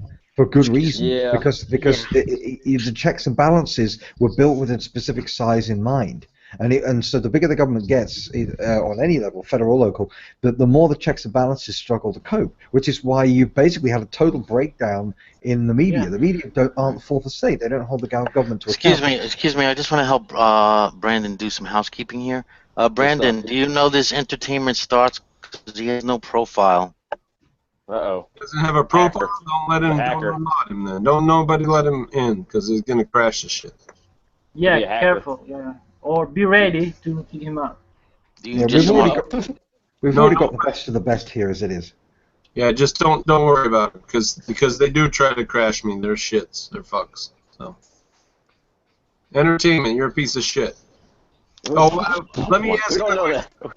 Who's your favorite character from Atlas Shrugged or The Fountainhead? The ultimate test. 5, 4, 3, 2, 1. Oh, you've been Googling it for too long. No, you're done. Ah, dear. That's terrible. I would have said Ragnar Dennis Gold. What would you have said? Who, me? I would have said everybody. Howard Rourke. Anybody else? Howard Rourke, love him. Sorry, I'm still too backlogged on Neil Gaiman and Hunter S. Thompson. I haven't still gotten around to Ayn Rand's books. Although I would say I've watched the movies a while ago, but it's been so long. Oh God, no! Dude, I'm not one of those people that watches a movie and goes like, "That's an accurate representation of the book." I always check out the source material. No, I mean, as soon as I get a chance, I actually saw the movies before I read the book, and that was the problem. It took me a long time. The movies are movies.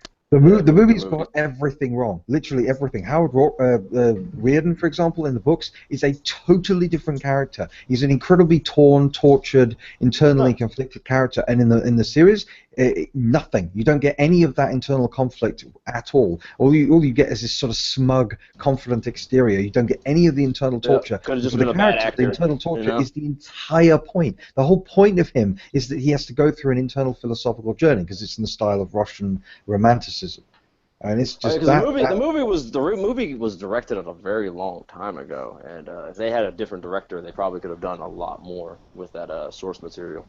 Because, like I said, there's a lot of stuff that I agree with on Ayn Rand, and there's parts where we segue, but I don't worry about it because there's nobody that I agree with 100% in terms of like. Yeah, I think it's not healthy. To agree 100% with an author because. It's possible, but it doesn't happen very often. I don't know. Not even objectivists agree with 100%. Yeah, but I think I agree like 98% of what Ayn Rand said. Yeah, me too. Yeah, 98%. Yeah, I'm more of a Hunter S. Thompson myself.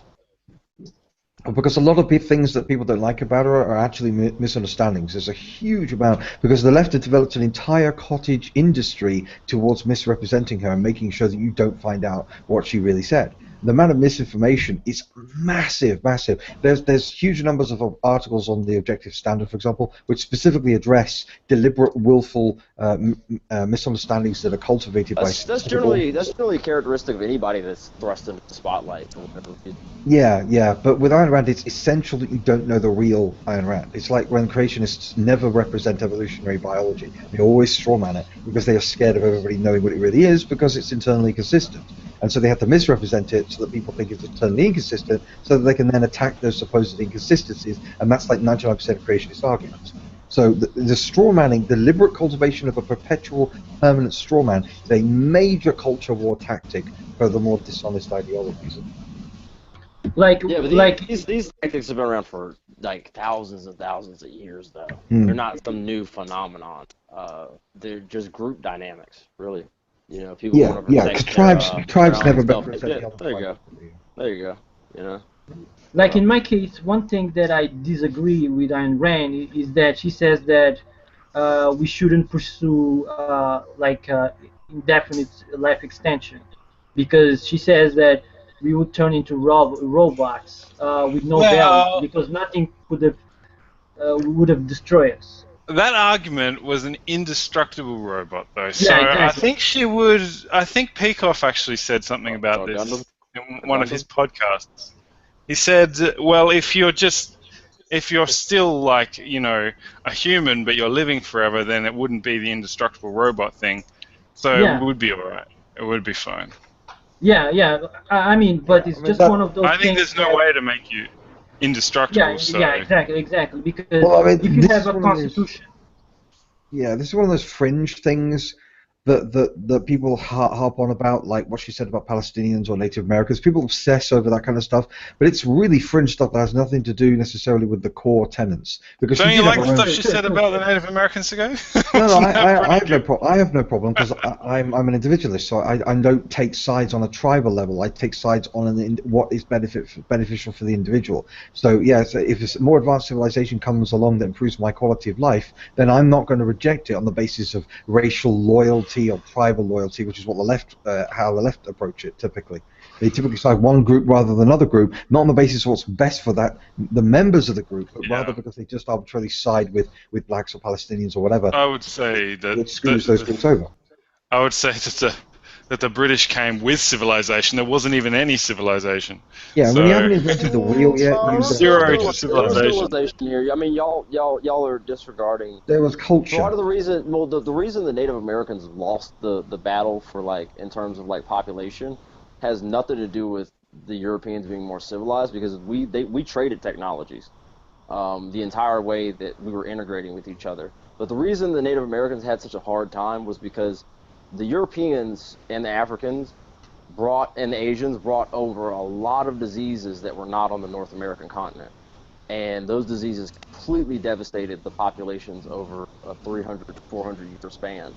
And you know, while it's a very tragic plight that Native Americans make up like less than 1% of North America, it's just an unavoidable fact of nature that because these two biodiverse zones have been so interconnected, because the Europeans also brought a whole list of foods that were based off of milk and dairy, and the only places that those things were present were, I mean, some of the people in South America had milk from the alpacas, but you know that was a very rare thing. So Yeah, Native yeah. Americans A couldn't lot of North digest Americans that. are lactose intolerant. Yeah.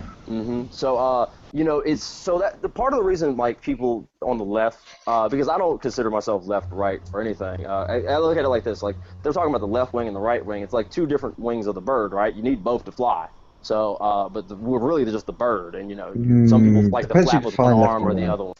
Well, no, I think a lot of I people think on the we'll left do that and the right, they don't have their history straight, and when you don't know your history, it's hard to make like educated decisions, and a lot of it does end up being rhetoric.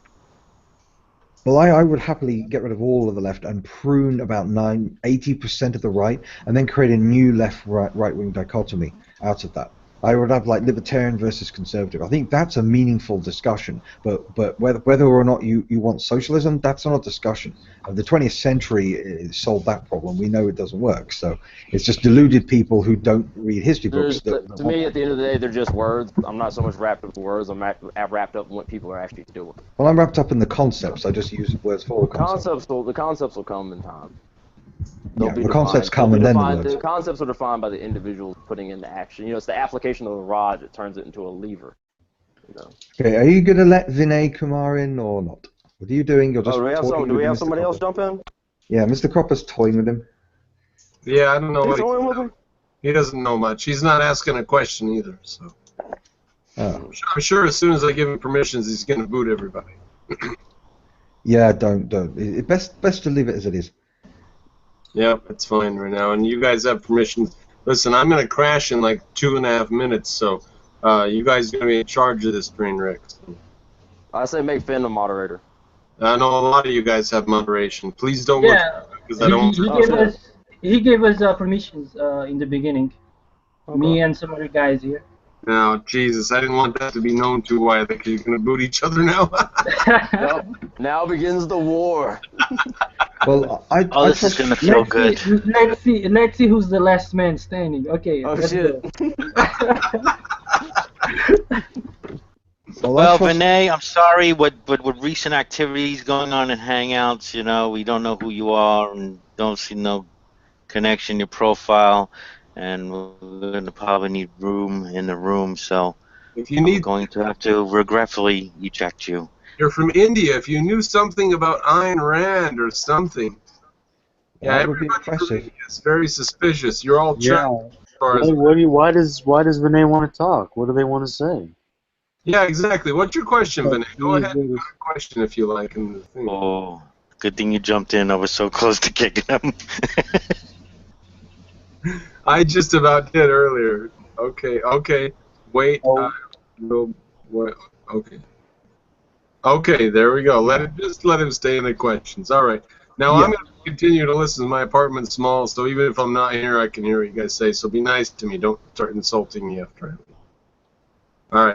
All right. You guys are in control. Who's in control of this shit? Go ahead and do something. Yeah. So that Brandon guy's a bit of an asshole, wouldn't you say? Yeah, I know. I'm trying to murder him in his sleep. Oh wow. He's not gone, guys. He hadn't even. Oh shit! He's listening. He never left. He lied to us. Man, that guy sure drinks a lot, man. What the fuck? Yeah, he's got a bit of an alcohol problem, to be honest. Dude, man. He's in denial. You guys are all saying the mean stuff. I'm gonna say the nice stuff. Brandon, I appreciate your hat. Okay. I also appreciate your plethora of books behind you. Mm-hmm. By the way, Cropper, I haven't seen you without the hat in a long time. I know, but you look good on it. The hat does look good. Yeah, I like gotta watch out for the inside sun. It was the inside sun. You're not Mexican, so you don't have the skin for the sun. It was convenient at first because of bad hair days, but now it's a trademark, and it does protect against the sun. There. Yes, I finally have my insult. Yes, I finally had one. Nice. I finally have one against you. Yep. Got an inside joke now. Keep trying it. My immigrant stuff about the Rio Grande has got richer and more opportunities, so we'll see what happens. All right, no, I've got to go be responsible. You people take this shit over. Do it some. Brandon, you have an awesome night, man. Yeah, you too. Bye. Bye. Thank you, Sugar, for coming in. Oh, let's put Sugar on. Sugar is now on. Oh, yeah. Adios. Here we are. Hello. Put her cam on permanently. Too old. Nope. I'm going to put the picture back up. The picture's got the photoshopping, not me. Come on, that's all we have. There's a bunch of boys in the. I'll drop two. I was hoping you would stand up. All right, Vinay has something to say. I'm not even. You know, that's why other girls don't like me, bro, Joe. Because I'm too accommodating to great gentlemen. Thank you. See, there we go. Now I'm not even going to get to enjoy it because I'm leaving. Oh, that's not even nice. No, I'll wait. I'll wait for the next time.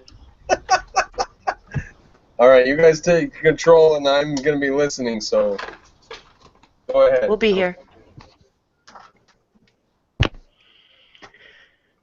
I can't talk too much because I've been screaming at people for the past week. My throat's killing me. You're intense. I bet you're a fabulous lover. Oh yeah, I'm amazing. I'm amazing. Yeah. Yeah, me too. Yeah. Well, it's just, for me, it's a sort of a build-up of indignation because, for me, philosophy is my life, and so I take it more personally than other people would. But there are real ideas and concepts out there which kill millions of people. You know, so when I'm dealing with socialism, for example, in the back of my head, I'm counting every single dead body killed by Mussolini and Hitler and Stalin and Mao and Pol Pot and Che Guevara and the Castros and the regime in Venezuela right now and Bernie Sanders and all these other mass murderers throughout history. So, yeah. Well, Bernie Sanders if he become president. I feel you. I feel sorry for him. It's weird, even though his ideology is the most evil ideology in human history, with one exception.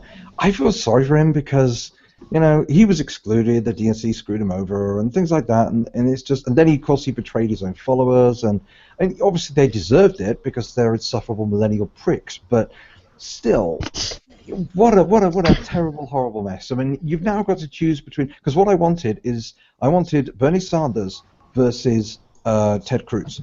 That would have been interesting, because then you'd have a socialist versus a constitutional conservative. You'd have meaningful ideological conversations, whereas Hillary Clinton and Donald Trump are total pragmatists. They don't have any ideology. They just go with what, you know, they both exploit populist sentiments. Hillary Clinton with identity politics and progressive ideology, and Trump with middle, working class white resentment or whatever it is. And the problem is that doesn't tell you anything about the ideas. That just tells you about the state of mind of the population. And although that's useful, it's not. 12 presidential elections have been. Yeah. Did you hear about what happened to Trump today, though? What happened to Trump? I love Trump. All over the. Yeah, something. Are you talking about the calm? Are you talking about the calm one? Yeah, something like he got in trouble with some veteran family, and they're talking. They're trying to figure out what they're going to do if he drops, because then they. Yeah, he's appealing. When Trump first 2 months ago, Trump had about 46. He was actually leading in the exit polling or the polling around the country. However, the RNC was the beginning of him losing some points. Now he can get these points back in a matter of weeks. That's the whole cool thing about politics. I follow Hunter S. Thompson's work. That's kind of my deal, is to be like a journalist, follow American politics because it's fucking wild. But yeah, it's the biggest game on in the, like, people like sports and shit like that, but politics is the biggest sporting event in this country. I agree completely. Trump's he's in hot water now, but he's thinking about pulling out from the debates and just not debating Hillary, and that's actually going to hurt Hillary in a really bad way, actually, because she's got to make her case to the American people to actually get them to go out and vote. If Trump's people go out and vote, his 30% of Americans that are like die hard, like roll or die with Trump, they're gonna. You've been cut off. Oh, Vinay's muting everybody. How is Vinay able to mute people? Yeah, that's a good question. So I kicked him. Yeah, looks like That's a good idea. He started muting everyone. Yeah, I'm gonna go back incognito. I'm here, but yeah. Well, I mean, the whole issue with Khan, I mean, that all depends on where you stand on the issue of sort of Muslims living in the West. I mean, there are a lot of people on his side who, and I am unfortunately one of them, who thinks that Muslims shouldn't live in the West at all, because they're fundamentally, in the long run, in the aggregate, they're incompatible. Because the larger the Muslim population, the more they try to take over. Because this is what happens this is what happened in Thailand. This is what's happening in Sweden right now. They reach a certain population level, and then they try to create their own ghettos, and then they try to carve out their own part of the country for themselves. This is what they did in India. That Pakistan was created by Muslim immigrants living in India, who basically just decided they were going to steal a whole portion of the country for themselves. So I mean, this is what happens every time. So. I agree with that. Do you know about our Dearborn, Michigan? Have you ever heard of Dearborn, Michigan? Yes. So, there's like 250,000 Muslims that have been living there since the 50s. Yeah. And I mean, I can't remember ever hearing a problem with that community. And I'm wondering what happened. Yeah, there's two reasons for that. One, America actually still has self-confidence and pride. In Europe, we're full of self-loathing leftists. So there's no desire. Nobody tells these people to integrate. Nobody tells these people what our values are. If you ask a left-winger in Europe, what are the fundamental cultural values of Europe that must not be sacrificed? Where's the red line? They won't be able to tell you. In America, they'll be able to say the Constitution, individual rights, individual liberty, freedom of speech. An American can tell you what America is. A European can't tell you what a Europe is, or they're in their individual country. And so that's one main reason. America still stands up for something. So there's higher rate of integration. The other point is that you're a large body of population. You have a huge 300 million people is a long time, and the actual amount of Muslim uprising is in proportion to the population. So they always reach 10-15% every single time in every country, whether it's in Africa, whether it's in the Far East, whether it's in Europe, whether it's the Middle East, every single time in all of Islamic history, they reach a certain percentage and then they start to take over. In my country, it's starting to happen now. They're starting to take over in politics. They're starting to take over law. They've created Sharia courts. Did she have a question about Dearborn? Yeah. Well, as I say, what's happening is that you are going to start to get cells develop in Michigan, unfortunately. They are going to develop, it's inevitable. It's a mathematical inevitability. But you're very fortunate in that, as I say, you're a large population, so the percentage issue isn't a factor about it. It's always the same ratio every time. But also, you Americans know what you stand for. You have a written constitution. We don't. My country has a oral constitution, basically. So as a slightly abbreviated reply, we might say you haven't heard much about Dearborn, but you will. Yeah, it's inevitable. Okay. Yeah, you're being quite generous. You're quite generous with our motivation, but I think, unfortunately, more it's about ignorance. It's about a lot of people don't even know that what Dearborn represents. Yeah, how bad it is, and how many of them there are. No. Actually, the problem, there's a show called American Muslim. It's been on since 2012. It shows I mean, my family's only been here 3 generations, right? Their families, some of them have been there 4 generations already. They're more American than I am. They're wearing cowboy boots. They're not always wearing the hijab. They do once in a while, but these are Muslims that have, like I said, since the 50s. So they've been here 60 years. Well, and they may not get put into concentration camps when the day comes, but the people... No, they put them in ghettos. They'd go just the same like the Japanese did, wouldn't they? No, but the problem is that Japanese is a nationality. Islam is a political ideology. This is the problem. Islam, in a sense, is its own political allegiance that overrides even national identity. Even Muslims in Muslim countries identify with Wahhabism or whatever over the actual Muslim country they live in. So that's the weird thing. Internment camps, you're suggesting the American internment camps would have white people in them as well, as long as they're Muslims. It wouldn't be a racial category. Yeah, but the problem is that we're not going to create internment camps. They are going to create their own camps. Come on, give me time. No. They create their own. That's the point. Pakistan is one giant ghetto that was created out of the northern corner of India. They just stole a bit of the country for themselves. And the same thing with a lot of these parts in France. The same thing is starting to happen in Sweden. They ghettoize, and then they basically build up like a cancer cell. I mean, it happens every single time in every country in history. There's no exceptions to this rule, except America. And as history has shown us, America is the exception to every rule. It doesn't operate the way that any other country operates because it was actually founded by the best people who existed at that time, rather than my country was founded by an Anglo-Saxon barbarian king called Alfred. I mean, our origins are as messed up as you could get. Actually, technically speaking, our aristocracy was actually founded by a guy called William the Bastard. That was his actual name. Oh yeah. When I was in Southampton, there's that wall that's there that is really old. It was built in like 1096 or something like that. It's an incredible. I mean, for an American, that's really old. I mean, our stuff's nothing. That's nothing. I know. There's in York. There's Viking remains. There's Roman remains. There's like Roman stuff in Roman everywhere, really. Yeah. And the New Forest. The New Forest isn't new at all, is it? Well, it is to you, it's probably. very, very old. Yes. Well, there was, because the ancient people used to deforestate at a huge rate, massive rate. They used to clear entire forests and at a mass. So people underestimate how primitive people can actually massively impact the environment. Yeah, even worse than we do today in many respects. The forests back then were a lot more managed than the forests of today because people depended on the forests for their wood, for their for grazing.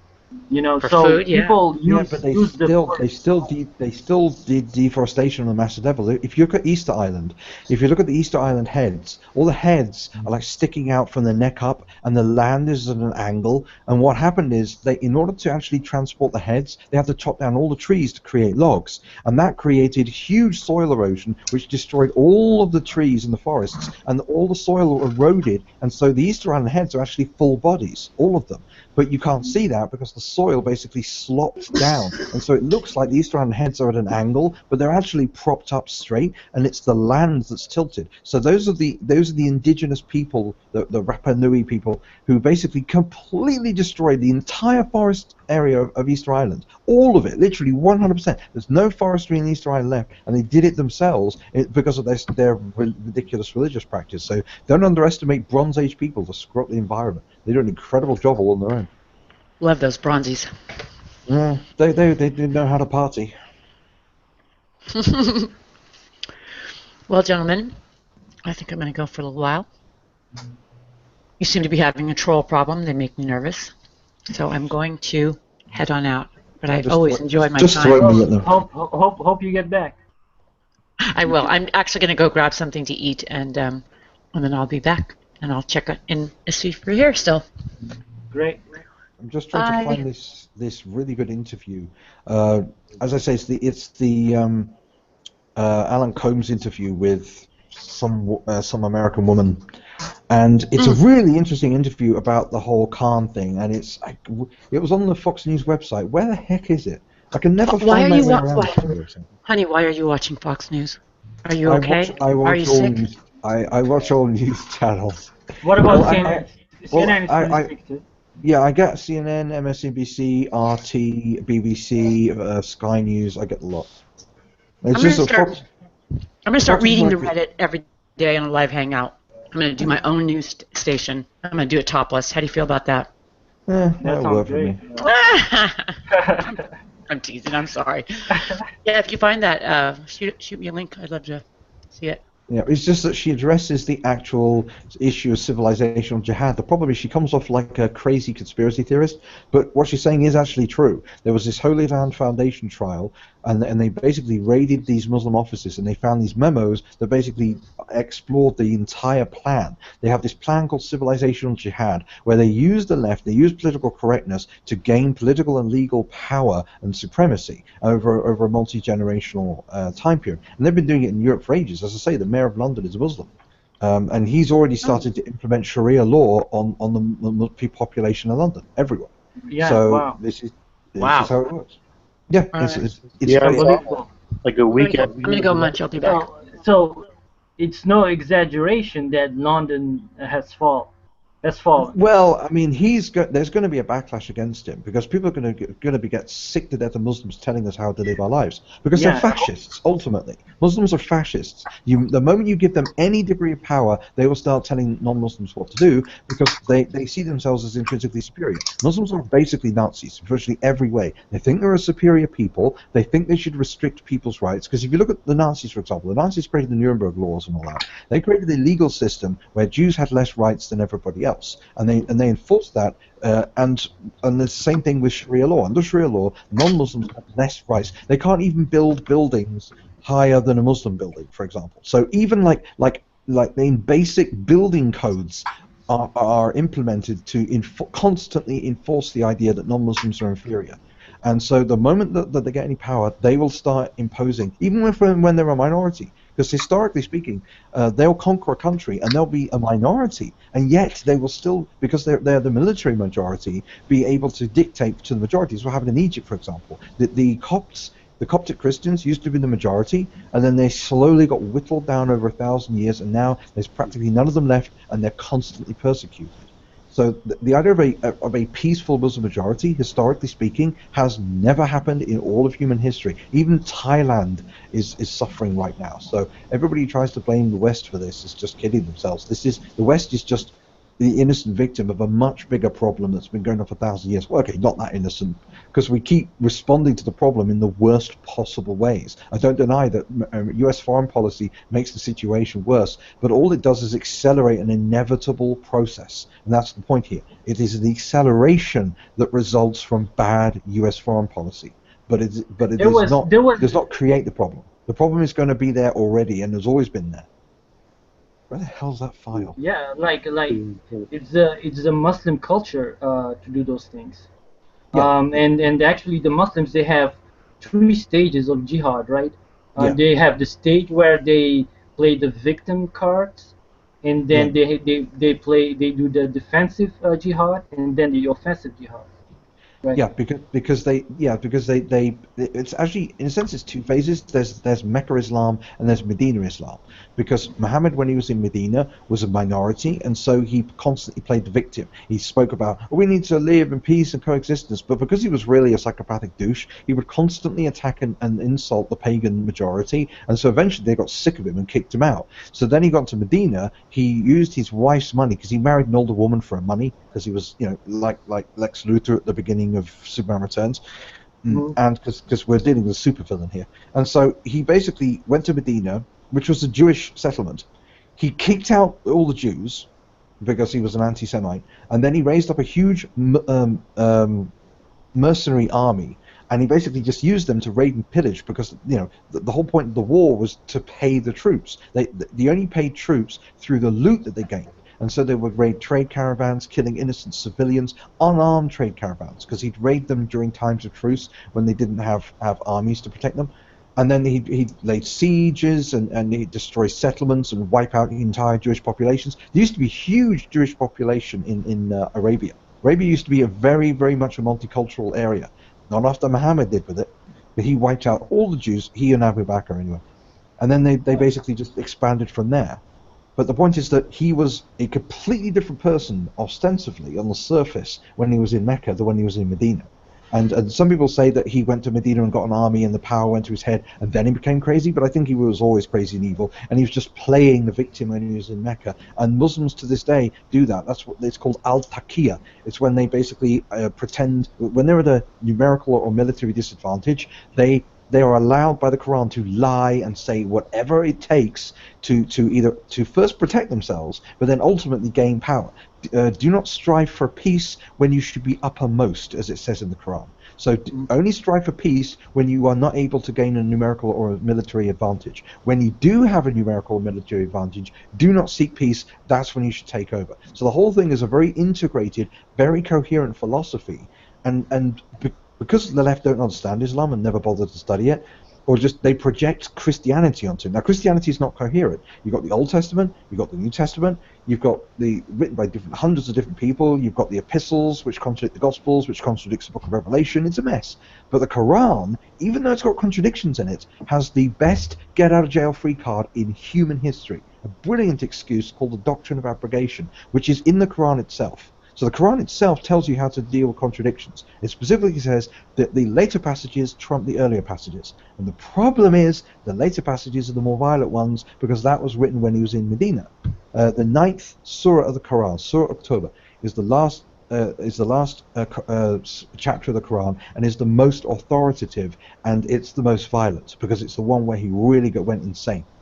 And whenever you see all these Muslims committing atrocities and blowing people up, they're quoting the 9th surah of the Quran. They tell you, they specifically say, they go up to, as I say, this is what happened with Lee Wrigley. He went up to the camera with his arms covered in blood of the man he just hacked to death in the streets of London. And he said, we are forced to do this by Surah October. We are forced to do this by the 9th chapter of the Quran. Yeah. Because according to the Doctrine of Abrogation, 9th chapter trumps all the other ones. Period. And the Bible doesn't have anything like this. Judaism doesn't have anything like this. Christianity doesn't have anything like this. And this is the point. It's important to establish there are fundamental tenets in Islam that are not found in any other religion. Yeah, and exactly. It's intellectual laziness to say, oh, well, it's just like Christianity. No, nobody loves bashing Christianity more than I do. But compared to Islam, it's the most enlightened religion in the frigging universe because it doesn't.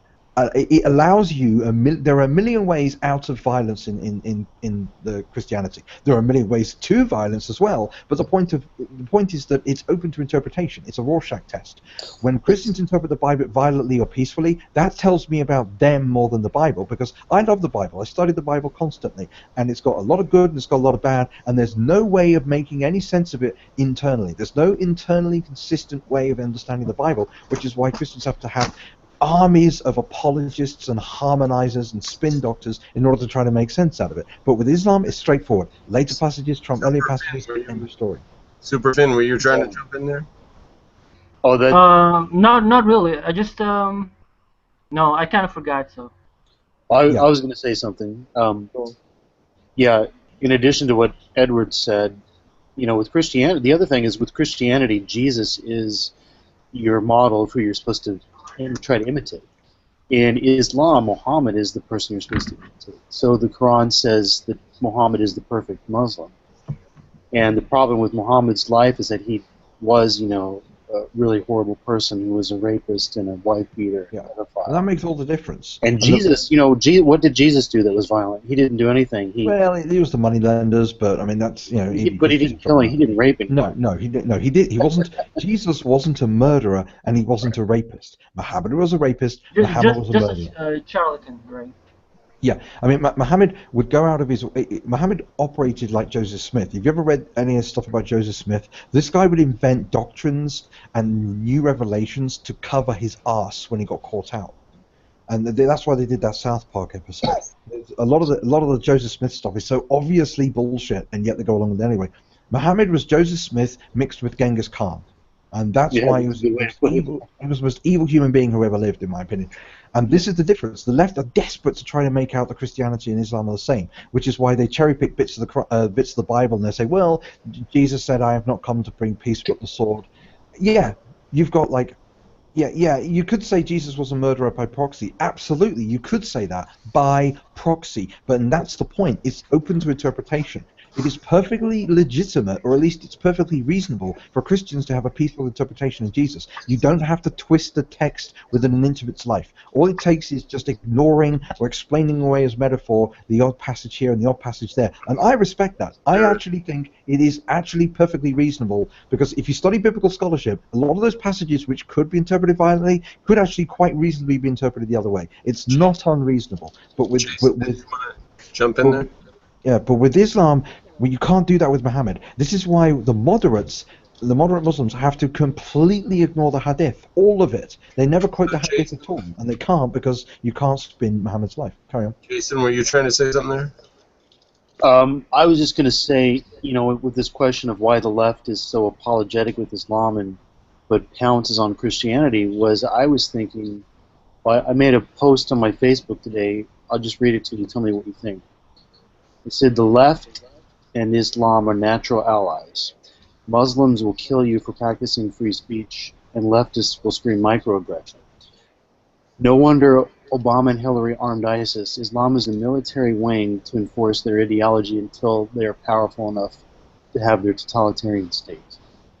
Yeah, I mean, the irony is that when the West armed Al-Qaeda in order to fight the communists, it was right-wingers who didn't understand Islam that were using Islam to fight communism. Now we have communists who don't understand Islam using Islam to fight against the right. So the left and the right are both guilty of this. They don't understand Islam because they don't read any goddamn books. They don't read the Hadith. And so they don't understand that there is no moderate interpretation of the Hadith. There is, you either use the Hadith to justify your life or you don't. And the Muslims that do are evil and violent, and the Muslims that don't are a bunch of pussies and hypocrites. And so we basically have this huge dichotomy, this universe gulf between the moderates and the fundamentalists. And it's not like a spectrum. It's not like there's degrees of it necessarily. Now, was there a central question this is about, or what's this about right now? I'm just rambling. No, it's really just a case of the Hadith is the most bizarre and disturbing thing you'll ever read, because the Hadith writers don't see anything wrong with what Muhammad is doing. So when he takes women, he rides into, for example, there was a Jewish settlement of Khyber, and he rode on his camel with his scimitar with the rest of his troops into the Jewish settlement of Khyber, and he beheads every single male with pubic hair and older. So every 12, 13-year-old up, he beheads them all and enslaves the rest. And all the women would. Is this an answer to a question or anything that anyone has asked to hear about, frankly? I mean, it's elaborative of what we were talking about before. Yeah. Because the whole point is that we have left-wingers... As long as it's related. I guess I didn't catch the relation. That's all right. The point is that you always have left-wingers. Whenever we have left-wingers here, they always try to say, oh, well, Jesus was like that, and then you got this is like that. Yes, you can interpret Christianity in a somewhat kind of aggressive manner, but it takes a lot of stretching. It takes a lot of quotes. With Islam, it's the overwhelming majority of the material. It's the other way around. If you want to interpret Islam as peaceful, you have to really cherry pick.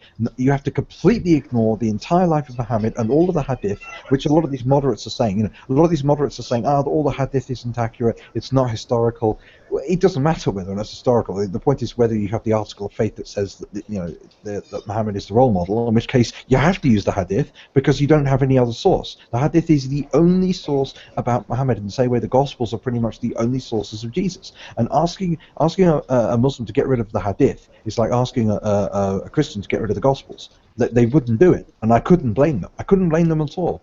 And so people need to understand the profound differences, and the left are desperate to say, well, there's this passage here in the Quran, there's this passage in the Bible, and they are similar. Yeah, if you cherry pick enough, yes. But the point is that the New Testament for Christians trumps the Old Testament. So exactly. They forget about that. Yeah, and even more so, particularly among moderates, the Sermon on the Mount and at least the image of Jesus as peaceful trumps a lot of the New Testament, including a lot of the less peaceful stuff out in the epistles, because Paul was more conservative than Jesus, a lot more. But the point is that with Christians, they view the Bible the total opposite way to Muslims seeing the Quran. And that's the point here. The point is that opposites are not the same. You can ignore the fact they're opposites by cherry picking but you're always having to cherry pick in the other direction. You have to cherry pick the early Bible, whereas the violent people cherry pick the later parts of the Quran. But the difference is that with the Quran, it's legitimate to cherry pick the later stuff because it's more authoritative.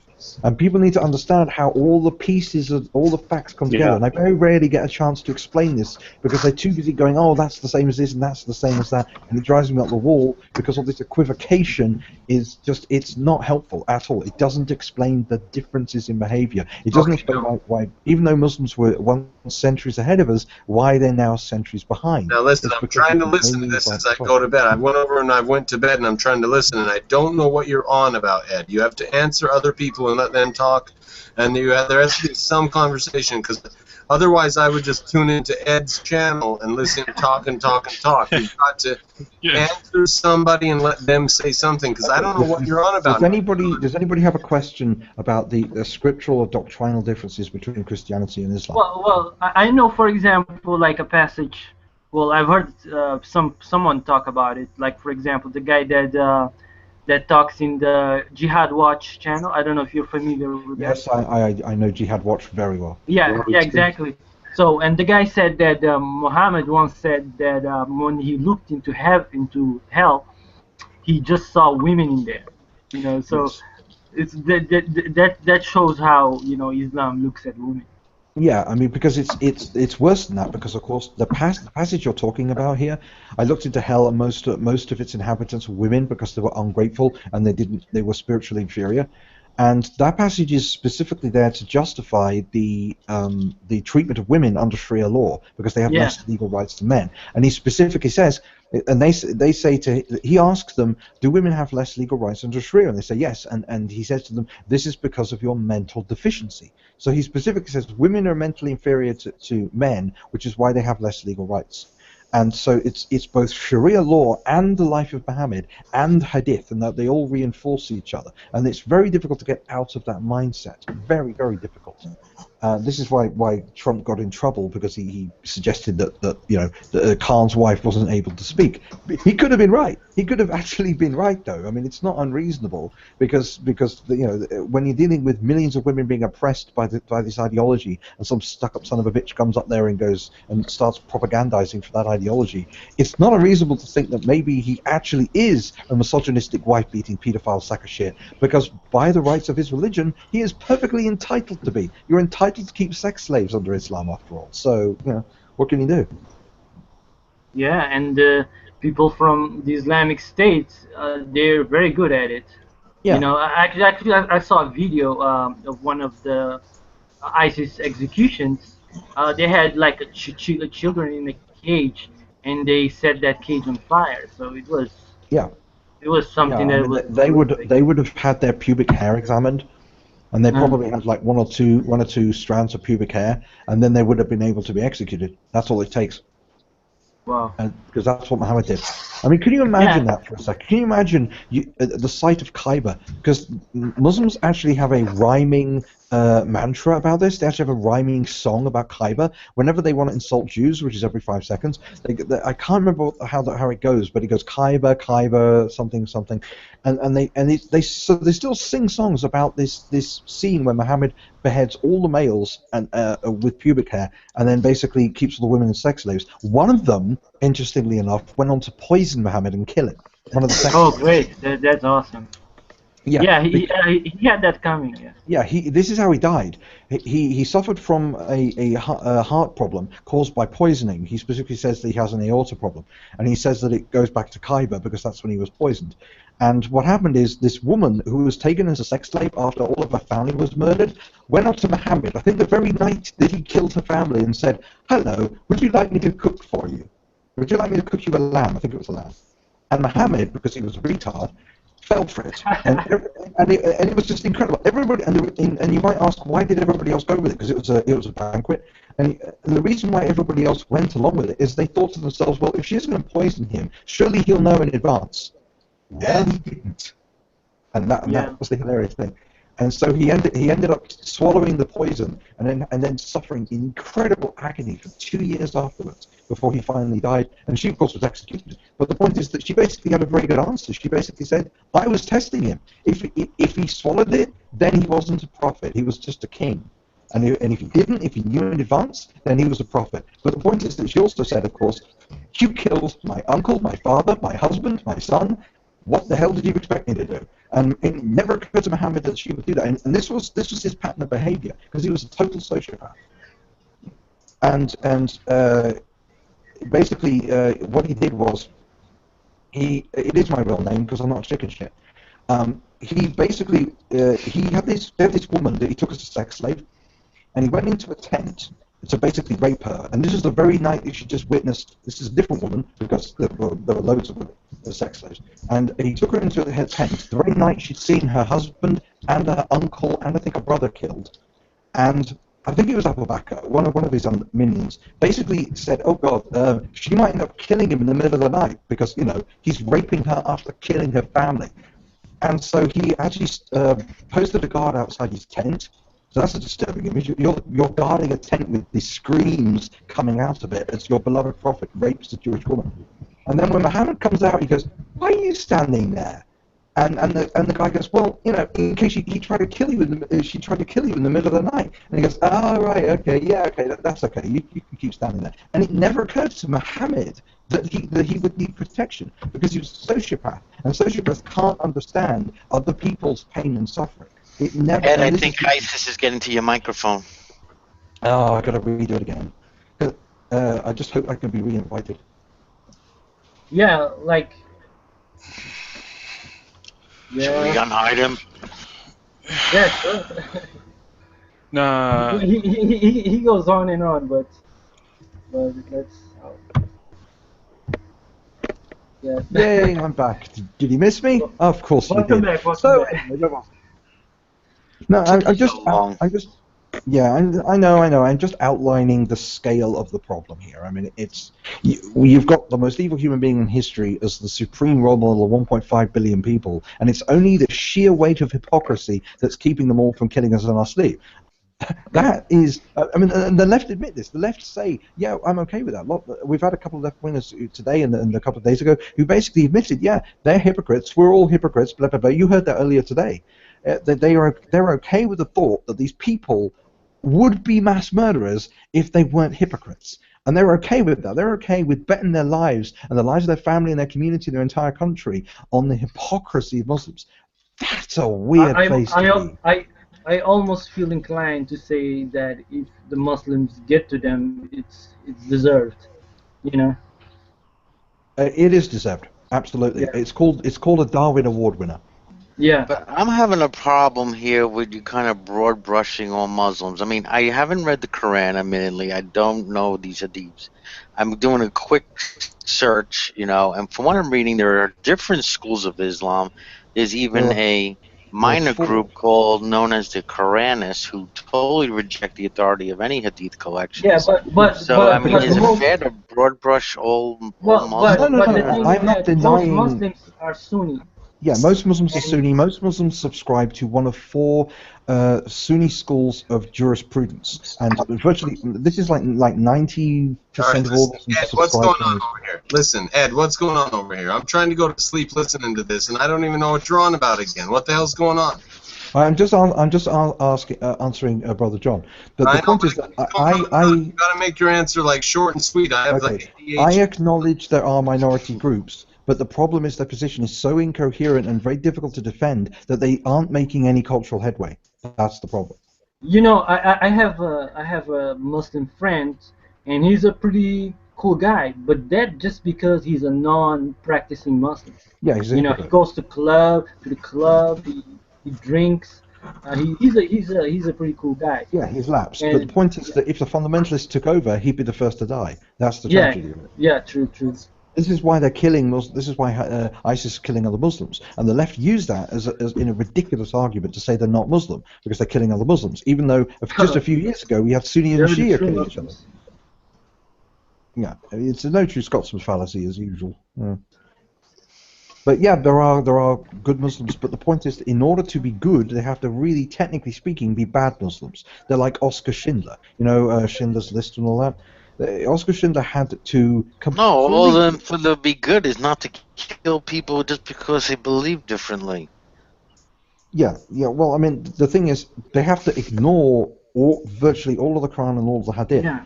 And that takes a huge amount of spin, and that much spin is difficult to maintain. The reason why it's easy to radicalize a Muslim is because you don't have to spin to radicalize, you have to unspin.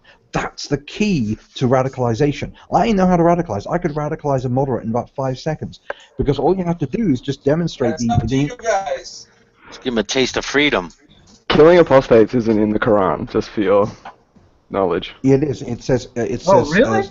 It's in the hadith. It's in a solitary hadith, and that's why it's one of the major components that people are trying to actually moderate Islam with. It says oppose the hypocrites. When it says hypocrites, it means apostates.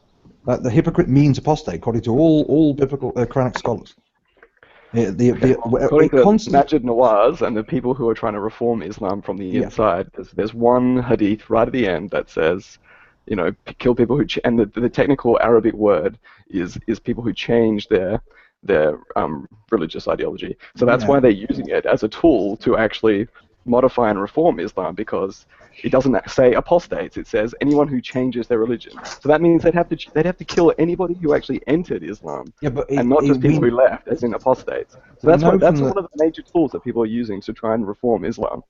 Yes, but they're spin doctors. That's the problem. I wish them luck, but they're spin doctors. It is abundantly clear from the context. But you said it was in the Quran. It's not in the Quran. Killing apostates isn't one of those central things. Just like the Christians are spin doctor for Yahweh in the Old Testament.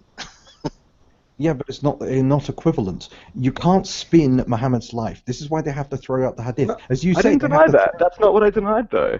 Yeah, You're changing the topic. You said it was in the Quran, and you said that's why it's so hard for them to stop killing apostates. The passage you cited, I wasn't talking about that passage. You're talking about the passage. You bring up a passage that isn't in the Quran. I wasn't talking about the passage. There are tons of passages in the Quran where it condemns hypocrites, and that's what it means by hypocrites. We know this because Abu Bakr massacred the immediate successor to Muhammad, and he was like the St. Peter of Islam. Can't deny this. He massacred huge numbers of Muslims when he came into power because they were perceived to be hypocrites. So this principle of killing non-Muslims goes right back to the Quran, it goes right back to the Hadith, it goes right back to Muhammad, and it goes right back to Abu Bakr. Abu Bakr began his... Okay, well, is there a point that someone could make after that point? No, I don't know.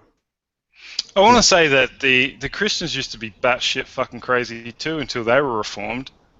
Yes, but Islam has reformed, and that's what's created the terrorism. The terrorists are the reformed Muslims.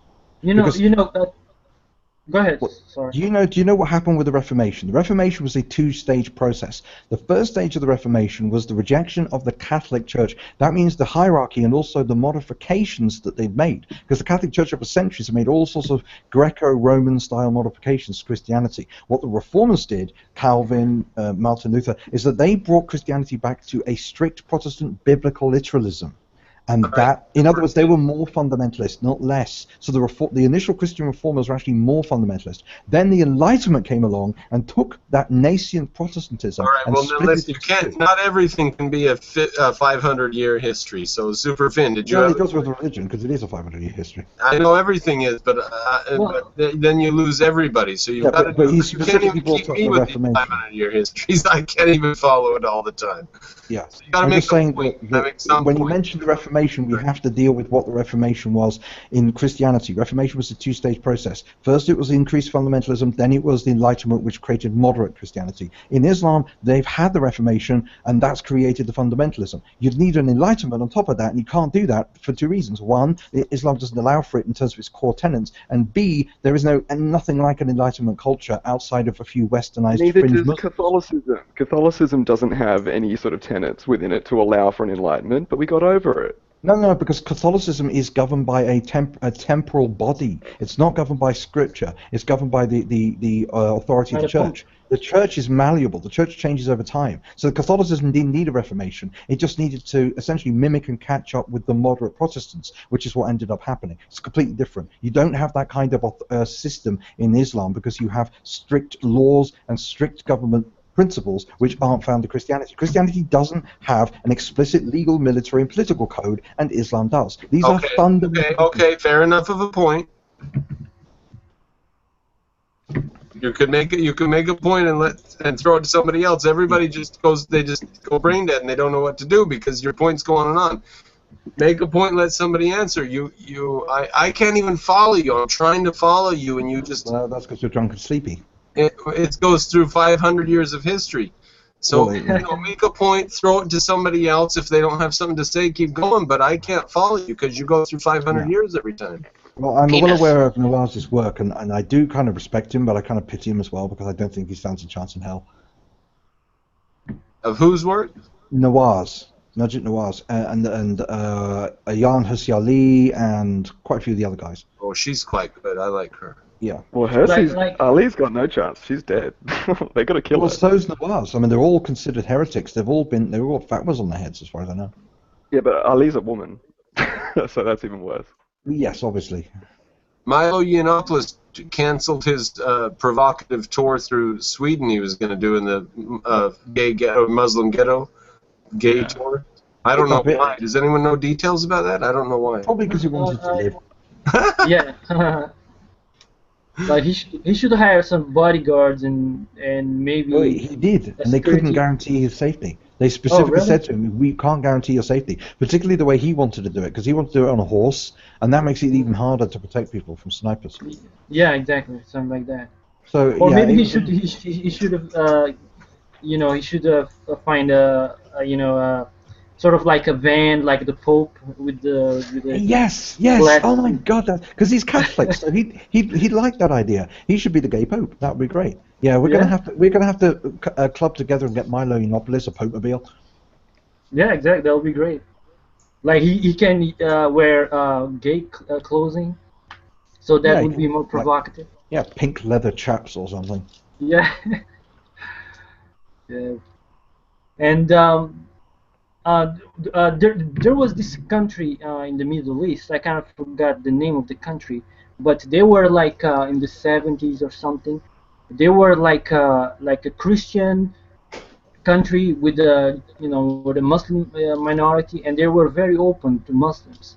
And then when the Muslims got to power, the Muslims killed them. They tortured people, and they killed children. They took over the country. I kind of forgot the name of the country. Yeah. There's a woman that is from there. She's on YouTube. I don't know if you know. Lebanon. Yeah, I think Lebanon. Yeah, that's what happened in Lebanon. You had Christians and Muslims living side by side for years, and then as soon as they reached a certain population level, they basically turned all the Christians and murdered them all. And the PLO actually joined in, and it was Israel that actually ended up going into Lebanon to save all the Christians from being slaughtered. Yeah. Just for those who think Israel is the most evil nation in the world, it prevents genocide, doesn't cause them. So that could be the fate of some European country. If we are not all of them. Every single European country is dead unless we fight back. Because, in other words... We will. It's not going to be a Muslim takeover of Europe. That's the thing that I'm worried about. They did win at one point. They did succeed in Spain. They conquered most of Spain. They conquered Sicily, and in Spain, Hungary, the same thing. Serbia, Albania. What happened as a response? What happened as a response when they retook Andalusia? They kicked all the Moors out, and the Jews as well. The Christians were even worse. That's what's going to happen. That's the main problem. How is it worse to kick an occupation force out of your country? That's like saying, "Oh, we were just as bad as the Nazis because we kicked all the Nazis out of France when we liberated it." Don't be all countries are stolen property, right? Go back far enough. Oh, come on! You don't. This is moral cowardice. This is relativism. No, I'm not a relativist. Absolutely not a relativist. I'm just saying that Spain wasn't Spain, right? Pre-Islamic invasion. Yes, it was. It was Visigothic Spain. They had their own culture, they had their own identity, and it was completely taken over. It wasn't a unitary state. It wasn't a unitary state. It was broken up states, right? It was a united culture. Bosch, are you protecting Islam? They're sexist, they're bigots. Then don't do it. Don't do it. For example, we need a new Count Dracula. I forgot the name. Vlad the Impaler. Vlad the Impaler. We need someone like that because he saved. The problem with him is that he was raised in a Muslim household. That's why he was into impaling and torturing, because this is what the Ottoman Empire did. He got that from them. And the problem is that what he saw when he was raised as a hostage prince under the Ottomans drove him insane, and he ended up doing the same thing to his own people, so they eventually ended up having to drive him out. It's quite tragic. He could have been a force for good, but unfortunately he was damaged goods because of the fact he was raised by Ottomans. And so because Ottoman Empire was just surrounded by corpses and torture victims everywhere you went, all around the royal court. Apparently the smells and little boys. Yeah, everybody in the Ottoman Empire was basically sodomizing boys, and I mean literally. At least the royal court, because we know all the Ottoman rulers were gay, and they had an entire army of homosexuals called janissaries. Really messed up. An army of gays. Yeah, because this is why Vlad the Impaler began his campaign, because the Ottomans demanded that he basically that the Muslims had the right to go into Transylvania, and basically take all the males and induct them into the Janissary Corps, and that meant that they would never be able to have sex, they'd never be able to marry, they'd never be able to have kids. They'd be basically, they'd be basically sort of culturally indoctrinated into this homosexual army, and he just couldn't stand the thought of that because it would mean that his children wouldn't have a normal upbringing, and so he basically said, "Fuck this shit, I'm killing these bastards," and he did, and that was good, except for the fact that he didn't know when to stop. I want to get back to Muslims taking over Europe. The only reason that Muslims could ever take over Europe is if the Europeans decided to let them. Because the moment the Europeans decide we've had enough of this shit, or if there was some real invasion going on and people woke up, the Europeans would win every time. You underestimate the problem. Political correctness. Yeah, I agree, but the political correctness is incredible. The bloodshed, the war that would come in the event that that's not the problem. That there was a massive conflict between the entire Muslim world and the Europeans. That's what I'm worried about. I know we'll win. We've had that before, though. I mean, we spent over 1,000 years fighting Islam. I mean, when they tried to conquer us via Spain, via France, via Sicily, via Italy, via Greece, they hammered us from every single side for over 1,000 years. They just kept trying and trying and trying, and we kept fighting back. We just need to get that spirit back. We need to understand we are still the Franks, we are still the Visigoths, we are still the Ostrogoths that we always were, because they're still the Saracens, they're still the Mohammedans, they're still the Seljuks, they're still the same people. They see themselves that way, and so we have to see ourselves the way that we really are, so that we can fight back. Otherwise, we're just going to roll over and take it up the arse like a bitch, which is what the left wants us to do. For the average person right now, I don't think it's a problem enough for them to want to fight. It's getting there. One day it will be. Well, I agree. I think one day it could be a real problem. I mean, certain parts of Germany and France are unlivable now, so. But I know that some people in France are really starting to go, this shit isn't working, and they're starting to realize. But the leaders are never going to. Some of the Swedes, they're having talk shows now openly. Like, I don't know if this whole thing is working out. Yeah, because the police, the media, and the politicians cover it up, and every now and again they fail to cover up a particular incident, and then people start asking about whether or not other incidents have been happening, and then it turns out that loads of incidents have been happening, and the police and the media and the politicians have been covering them up. It's a constant cycle, and what's going to happen is we're going to have every single European leader not only replaced with an alternative, but they have to end in disgrace. We have to destroy their credibility. Angela Merkel has to be overthrown as a traitor. Same with the leaders in France right now. Same with Holland. Yeah. How much time Merkel still has? God knows. I mean, the Germans are so brainwashed. 50 years. Well, yeah. Well, the thing is, they're so brainwashed and guilt-ridden. I mean, the Germans are really. I mean, okay, I agree that you need to be guilty because the Nazis were awful, but just because your ancestors were Nazis doesn't mean you turn a blind eye to the fact that these other people are just as bad. I will grant you that the Germans have so much guilt. It's crazy. Yeah. Which is a pity because I like the Germans. I respect the Germans. They do a lot of interesting things. They're very hardworking, and they've got solar panels and stuff. And I like solar. Like I have a cousin in Germany, and they all sound like very, sort of like mellow people. I don't. Modern Germans are. They seem smarter than that. Yeah, they're cows. They're sheep. Our generation aren't that guilty anymore. The younger generation has sort of forgotten. It's their parents that sort of lived through or were born just after the war. Well, unfortunately, they're the politicians. I mean, Angela Merkel, the rest of the political leadership. There's quotes after quotes of them. You can see them on YouTube where they are constantly apologizing, constantly saying, "Well, we can't do this and we can't do that because that would make us like the Nazis. That's the kind of thing Hitler would do. It's Hitler, Nazi, Nazi, Nazi." That's their entire political rhetoric. That's their worldview. That's their only frame of reference for everything. And so all of their policies are based on that. They are sacrificing their own people on the altar of multiculturalism and political correctness out of a perverse self-hatred. And it's watching a country commit suicide is worse than watching a country become the opposite, becoming like arrogant and supremacist and bigoted. Because at least in the case of that, you could argue that the Germans did have a few things to be proud of, not to justify the genocide, but national pride. Every country has something to be proud of, but very few countries should be that reckless self-loathing. Muslim ones obviously should, but most of the other countries. I mean, Japan, for example, has a lot to be proud of. I wouldn't want Japan to be racked with guilt for the Second World War all the time. It would really screw them up. They're not really. They're amazingly not. No, yeah, they don't care. They've kept their borders closed. They love how pure Japan is. Yeah, and they're a lot more stable countries as a result.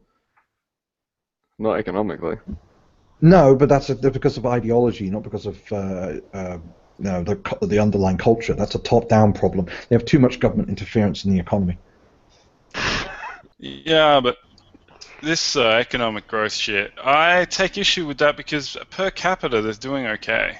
So, well, you can never grow talk too about much. Total growth, then. Well, the problem is that you can't. Is total growth really what matters? Yeah, because people. Well, no. I mean, can you?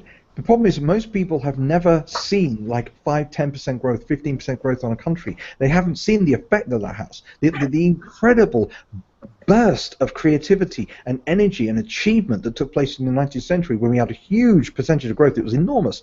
And so the problem is we're so used to like a pathetic 1-2% growth that we think that's the norm. And we think, well, do we really need 5-10%? Well, yeah, because the population is growing. Well, not in Japan, but a lot of other countries, the population is growing. And we need more ideas, we need more energy, we need more this, more that. And that's just the way it works. It's just this hatred of growth is a very unhealthy thing. Like take for example the late 1800s, what's called La Belle Époque. Like the world had never seen so much prosperity and the advancement of science. So it's unbelievable how things grew. Yeah, and then the First World War came along and screwed it all up. Yeah. Oh God, I hate the First World War so much. All because of it was only because of 3 or 4 people that started the First World War. I'm not talking about the assassin. I'm talking there was this leader of Turkey, a leader of Austria-Hungary, and a leader of Germany, and they were all absolutely determined to start a war for their own petty reasons. And when the war started, they had no idea how to fight it, and so they got millions of their own people killed. Yeah, they got wiped. I mean, Austria-Hungary is the most incompetent nation in history. I mean, they had no idea. Because they had different ethnic groups, they had different track systems with different gauges, and so trains couldn't travel from one end of the country to the other because they'd have to constantly switch the content from one train to another because all the different gauge system. It was insane. You know, that's what you have with that kind of system. If you're going to create an empire, do it properly. SPQR.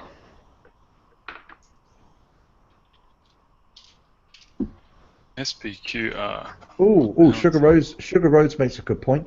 I don't think Hitler gets enough credit. He did kill Hitler, you know. I mean, yeah, that's true. There was this Jewish guy the other day. Someone asked him, if you could be anybody in history, who would you be? And he said, I'd be Hitler, and then I'd immediately kill myself. Yeah, would you time travel and kill baby Hitler? Well, it was good. It was good that he killed himself, but he was doomed anyway. You know? Yeah, because he had like tons of medical problems and was on meth at the time, so he was gonna die one way or the other anyway. And he knew it. Yeah, he had a shaky hand or something like that. Yeah, was it multiple sclerosis? Can't remember. Somebody fapping? Probably. Probably. That sounds like. Yeah, I do have a very sexy voice, so I can't blame people. You know, go ahead. I don't mind. I'm used to it. I think he left the mic on and didn't realize it. No, the tragic thing about Hitler is that he was in a perfect position to be one of the greatest human beings of all time. I mean, he had a tragic thing about Hitler. Think about it. He's kind of like Macbeth. Macbeth could have been a great leader, but you know, he chose the path of evil. And the whole point is that Hitler had a united Germany. He had a peaceful empire. If he'd settled for like a stable, finite size, he could have been a stabilizing force. Because at the time, Europe was still recovering from the Great Depression, so they had all sorts of problems. And he could have been a stabilizing force. He could have been a force for peace. He could have held back the Bolsheviks, which is what he wanted to do. So he could have, all he had to do is just not go into Poland and kill loads of Jews. That's all he had to do, and he could have been a force for good. But no, he had to basically buy into his own propaganda. He could have just said, "Oh, I was kidding about all the Jews being responsible for all the terrible things. I just said that to get into power. Just kidding. No, they're all right." He was a true believer, though. Yeah. He was a That's true believer. If he was a cynical lying bastard, he would have been the greatest ruler in human history. But unfortunately, he was sincere and he really believed in what he was doing, and that's what made him an evil son of a bitch. So you like Saddam Hussein then? No, not particularly. Saddam Hussein was basically Hitler, who then just didn't go into Poland, right?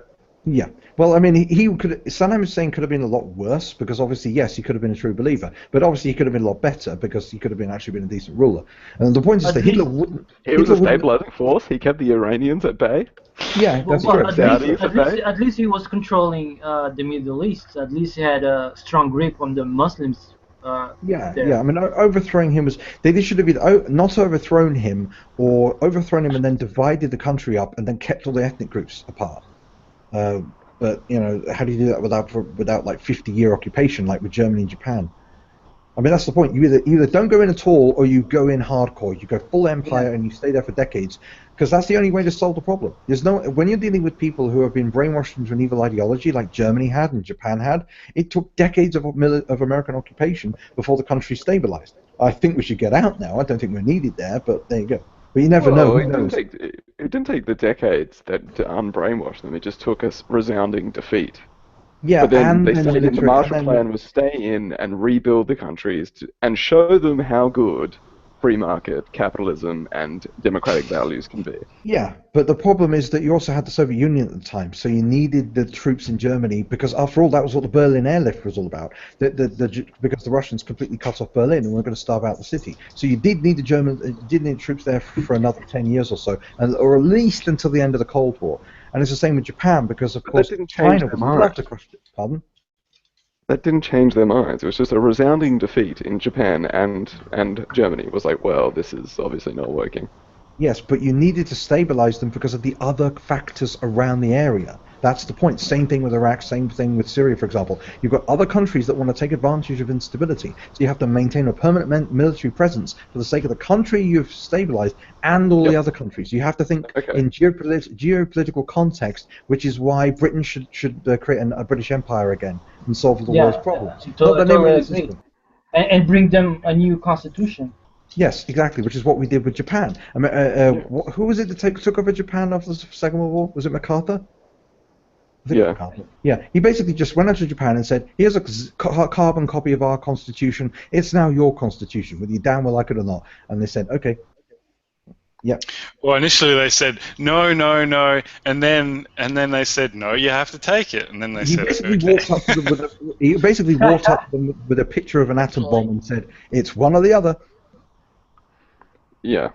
Oh, I wish he had done. That would have been hilarious. Can you hear me now? I can hear you. Okay, good. But we can't see you, so hurry up. I know. You know what? I have some toys here for you too. Yes, camera. Yeah, not those kind of toys. Sorry. those are mine and mine alone. So get ready, Edward. I hope you're sitting down. Oh no. You know what? I cannot show you that. I was wrong. I was completely wrong. Hold on. I'm preparing it. Forget what I said. Yeah, I'm still trying to find that video I wanted to show you. God damn it, where is it? Talk amongst yourselves. God damn it, Fox. That was so anticlimactic. I know. That's okay. I can show you my boobs now. No, just kidding. Why do I do this? What about that Middle East, huh? Yeah, I know, right? I just keep telling you. Make me supreme emperor of the planet, and I'll solve the world's problems. No problem. Oh, I thought I was going to get to be queen. Right. Well, you can be, as long as you dress up like a Klingon, you can be an empress. I don't care. Right. Exactly. I can't have one of the little, Uhura outfits like. Well, yeah. Okay. The blue ones. I like the blue ones the most. Remember the guys that were in the red? They always die. Well, obviously, I don't want you in red because then you get eaten by a monster on a rocky planet. Have you ever heard the little poem that they say? They say a limerick, I guess it is. It's part-time actors not seen later vanish in a planet's crater. That's a little... Yeah. Because they did a running joke of that in Galaxy Quest, didn't they? Yeah, they did. I love that. Never give up, never surrender. Oh God, I love that movie so much. What a great Me movie. too. Yeah. That's one of my favorites. Like Greg Thor's hammer, you shall be avenged. I'm an actor, damn it. Yeah. Did you ever see the episode of Family Guy when they did Star Trek? They went to a Star Trek convention and Stewie was there. It was hysterical. I try to avoid Family Guy because it's insufferable at times. Oh. Yeah. Well, at times. Oh, come on, the Conway Tweety. The Conway Tweety. It's hysterical. No, it's the worst sketch in human history. It's an insult to my... It was an insult. It was a non-joke. It was an anti-joke. It was like, we're going to play it the entire That's clip. what's so funny about it. It's irony. It's not funny. It's boring. It's stupid. I don't want to sit to a Conway Tweety song, the whole song, and it's not a joke. It's like it's a concept, you know. I'm not even thinking about it because it's not. It's not funny. It's not. It's Seth MacFarlane thinking I'm so goddamn funny. I can just get away with any old joke, even if it's the least funny joke ever. Because that's 5 minutes of no laughing, 5 minutes of no talking baby. Unless you're in the US. 5 minutes of no Seth Green playing a little chubby kid. I mean, that's not what I tune in for. I don't tune in for the Conway Tweety show. I'm pretty sure Edward is the human incarnation of Stewie, though. I'm fairly sure. Victory is mine. He's awesome. It's not that I want him dead. It's that I want him not alive anymore. Yes, exactly. Well, it's just that a lot of the jokes only I get. Like, for example, he's talking to a baby who puts a train in his mouth, and he says, "Take the 815 to Hounslow out of your mouth." The problem is, I actually grew up around Hounslow, and I actually know I've actually been on the 815 to Hounslow. So when they actually reference an actual train that I grew up on, I didn't stop laughing for like 2 hours because that was a joke just for me. Nobody else got that, just for me. At least nobody. Yeah, you don't watch it. He even makes Jaffa Cake references as well. Fig rolls. He loves fig rolls. I love fig rolls too. I think I just bought some little fig stuff today too. Are these fig rolls though? No, because we don't have them. Not that I know of. Savages. I guess he modeled that character after Rex Harrison. Sorry, yeah, Rex Harrison. No, Rex Harrison? Didn't that right? Rex Harrison, I think. Sorry, I'm lost through the horrific, nightmarish maze that is Fox News website. Where the heck is this stupid thing? I think they must have taken it off. I think that they took it off because it's too offensive. Well, that is Fox News. Yeah, well, they're not as bad as the other ones. I mean, you have a choice: conservative propaganda or liberal propaganda. Which makes you feel more nauseous? I watch neither of them. I don't even watch the news anymore. It's ridiculous. I can't believe anything, and I won't be brainwashed. You're smart enough that you guys can sift through it. But somebody like me. Yeah, you basically you sort of filter it. What you do is you use a counter propaganda method. So you get like an hour clip of MSNBC, which is the most left-leaning, and then another hour clip of Fox on the same topic, and then you play one after the other, and then they cancel each other out, and then you get the truth. I've linked the actual Fox News video. I finally managed to. I had to look under Alan Combs because he was under that, of course. And she basically he wants to spin it as Sharia law is no different to anything else, and then she basically just. If I'd been there, I would have absolutely torn his stupid, scrawny head off. I was really angry at that clip. So. She gave a fairly good account of herself, but she could have been a lot better.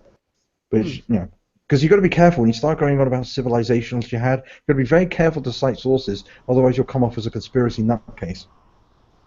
Yeah, we've got a few of those. I asked my eye doctor today if he knew about the big flat Earth movement. And he just giggled and went about his business as if he thought I was joking. Yeah. And I said, did you know the amount of flat Earth videos, how they increased over a 9-month period on YouTube? He goes, "You're serious?" I said, "Yeah, it went from about 60 to 90,000, something like that, to 700 and something thousand." He said, man. Really? And I went, well, people like to go. People like to challenge authority. The problem is that people are stupid and they don't know which authorities to challenge or which not to. The scientific consensus is not an authority that's worth challenging compared to some others. How does But then John why do air Scott flights figure that always out, go though? left to right or right to left? How do you explain that? I don't know.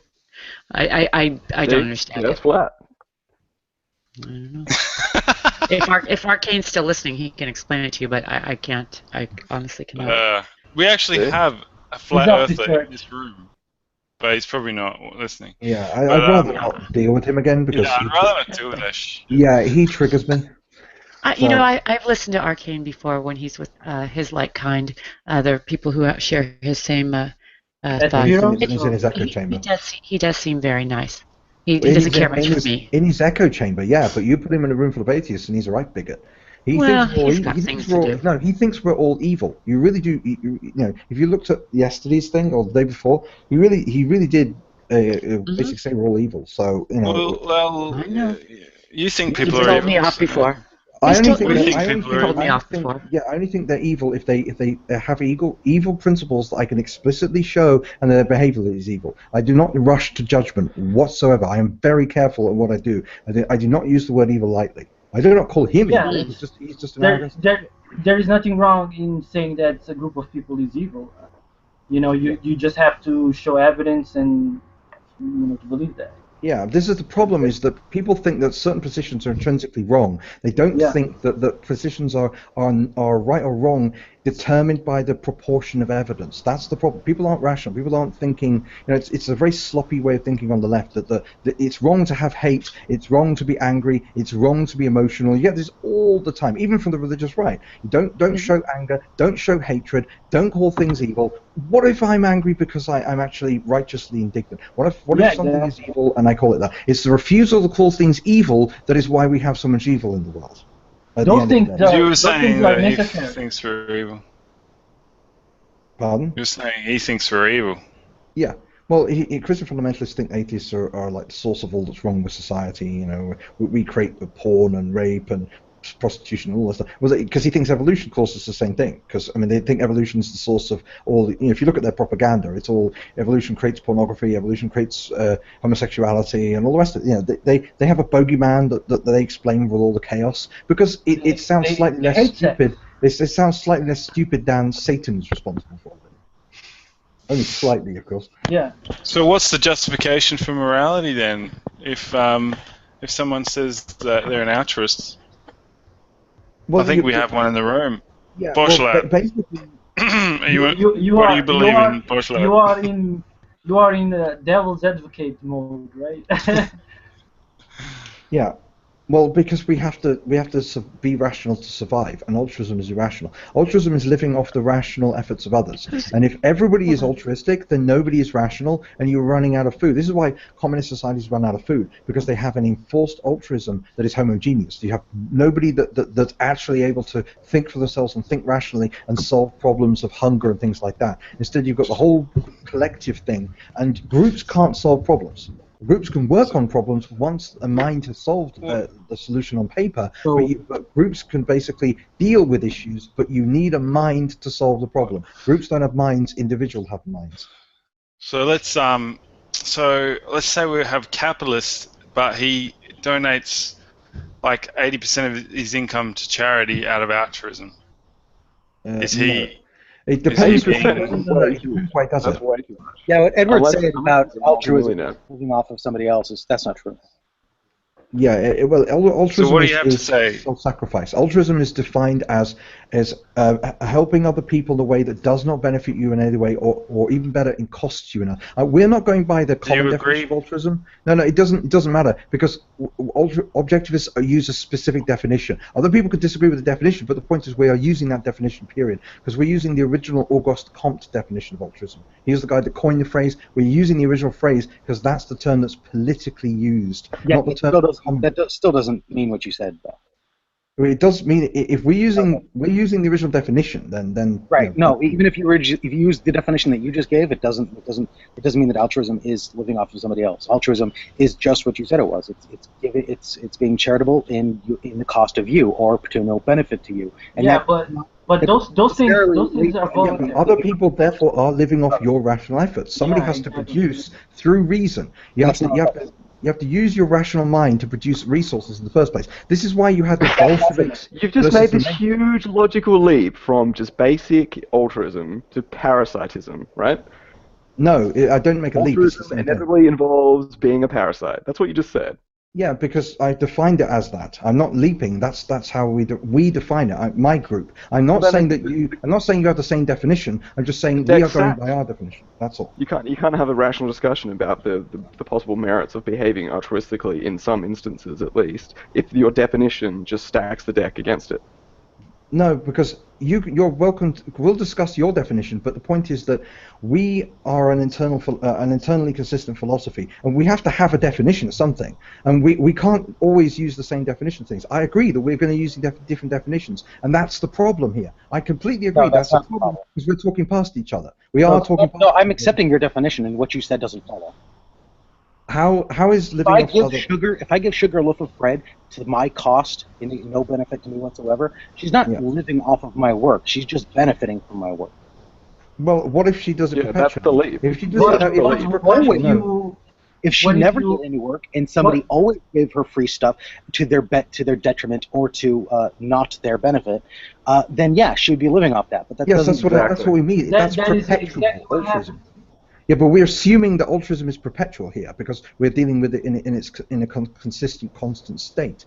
We're not saying a little bit here, a little bit there. We're talking about an entire political ideology. That's what communism was. It was a constant state of one group living off another group. And the problem is that you end up with more and more people living off others and less people able to bear the burden because somebody has to be rational. Somebody has to actually work out how to get the more crops out of the soil through their own means. And the problem with communism and under Stalin and Mao is that they didn't have those kinds of minds, they didn't have that kind of process, and so you end up with millions of people starving to death because they couldn't create enough food. Whereas with Norman Borlaug single-handedly created a way of being able to improve crop yields and saved over 1 billion lives. That's the rational process. He used his own mind, his own reason, and the scientific method to save 1 billion lives. Meanwhile, on the communist side of it, and the altruistic side, they didn't have the process. Hold on, and that he gave was an altruism? No, well, because he basically created the movement, right? He basically gave of himself because that was his goal. It's not he wasn't like sacrificed. But his goal seemed to be altruistic. He did not to help him directly. It's not. His goal was to save 1 billion lives. No. If you're working to fulfill your own values, that's not altruism. All right. So my values are to work and give sugar everything that I make for no reason. That's not altruistic. According to your definition, that's altruistic. No, it isn't, because it's not been. No, your definition of altruism was to give somebody something from your work that doesn't benefit you. And that doesn't benefit, even if it's my goal. It is. If your goals are fulfilled, then it benefits you because your goals are a major part of you. Are you not defined by your goals and values? If it's your goals and your values. But one's goals do not necessarily benefit oneself. No. You're looking at benefit in a very strict sense. We're talking about benefit in a spiritual sense, in a psychological sense, in a philosophical sense. Objectivists deal with benefit in a very broad sense because benefits can exist. If I love a certain group of people and I wish more than anything in the world for them to live, and so I go to great lengths to preserve them, I am fulfilling my values, I'm fulfilling my goals, I am fulfilled. I gain something through that. That makes altruism mind numb plumb because almost everyone who's being altruistic does so because it's their goals and virtues to be altruistic. No, and that's not altruism. Altruism is when you are deemed by an authority to have to suffer, have to sacrifice for other people, and that you gain nothing from part of your definition. Now you're adding all kinds of ad hoc. No, I'm using the original Auguste Comte definition. I told you. We're using this definition. If you want to use this closed-door definition, you're having a conversation with yourself, right? You're having a conversation with yourself and your own. We are arguing ideology. Okay, we've established that it's an unhelpful definition, and we can't move forward from that. It's the original definition and declare how evil. Your definition is unhelpful because it's redundant. If we already have compassion as a word, if we already have benevolence, then why do we have the word altruism? That's how you can tell our definition is correct and yours is wrong, because ours isn't redundant. Ours describes a specific process. Your definition of altruism is redundant because it is the same as benevolence and compassion. Ours is not. Ours is nothing to do with benevolence and compassion. I want to know. I want to know just quickly how Boschlad would describe altruism. Yeah, it's a selfless or disinterested act to benefit someone else. Yes, and the whole point is that when you want to help people for your own values, that's not. It's the same thing. Yeah, when you give away something for nothing. Yeah, when it's disinterested, that's the point. You keep coming up with counterexamples of this, Edward, and then you add ad hoc. No, you don't. I accept that definition. No, disinterested. You specifically said that what if you want to do something? If you want to do something to help other people, that's not disinterested. I am being consistent here. You're not grasping the principle. Disinterested in the sense of ulterior motives. Like, I'm not using my donation as political disinterested leverage. As in you don't want to do it. It doesn't fulfill any goals or values of your own. Disinterested means disinterested, doesn't it? Right, but when I told you, I gave you an example of me being altruistic, giving sugar. No, because you said you want. No, the example you gave adjective, not influenced by considerations of personal advantage. There you go. Originally, you agreed that was altruistic, and then I just said, okay, then I want to do that. Now suddenly it's not altruistic the moment you want to do it. Right. So. Right. That because we define altruism. Oh, wait a minute. We have a specific definition that isn't redundant because it's not the same thing as compassion and altruism doesn't share those. I mean, no one's saying that altruism shares those definitions. Everyone says it all the time. Common public. So Mother Teresa wasn't altruistic because she wanted. Terribly mistaken. Well, they are mistaken. The public use it. I'm not mistaken about what the public. Those are not. Are you telling me nobody in the world uses them interchangeably with benevolence and compassion? Nobody does it. Everyone does it. Richard Dawkins does it, for flip's sake. Yeah, but you're wrong. You're misunderstanding. It's wrong that he does that. You can read his own. You're misunderstanding completely. How do you know nobody in the world does that? How can you possibly claim that? Some people call dinosaurs cats, but that doesn't mean it's standard or typical. So if you're using that people are saying that dinosaurs are cats, and I said you're using a definition that disagrees with most people use. There is one person that does that. Right. So you're using a strict definition that other people would disagree with as well. I don't think so. I think you just said that most people are wrong. More standard than yours. You just said that most people are wrong. You just said all these people that use the term interchangeably with benevolence and compassion, which they absolutely do. Huge amount of writing on objectivism deals with that.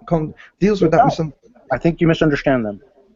I misunderstand everyone that uses that term. You could ask them. Ask people whether. I think you misunderstand the basic point. I think when people are saying that things are benevolent and altruistic, they mean different things to describe something. They mean benevolent and altruistic. They're not conflating the two. People always. How do you know people aren't sloppy with their language? People are always. The general public use sloppy definitions that bleed into each other because they aren't aware of the original definitions, which were much stricter. The original definition of altruism was self-sacrifice without any personal gain or any personal interest. That was the original. Auguste Comte defined it in those terms, so we are using the original definition. And that's the definition I'm using. It isn't, because you specifically gave an example of altruism where you wanted to help other people. That's what I'm using doesn't. Merely wanting to do it doesn't mean it's in your self-interest, does it? Yeah, goals. Your self-interest.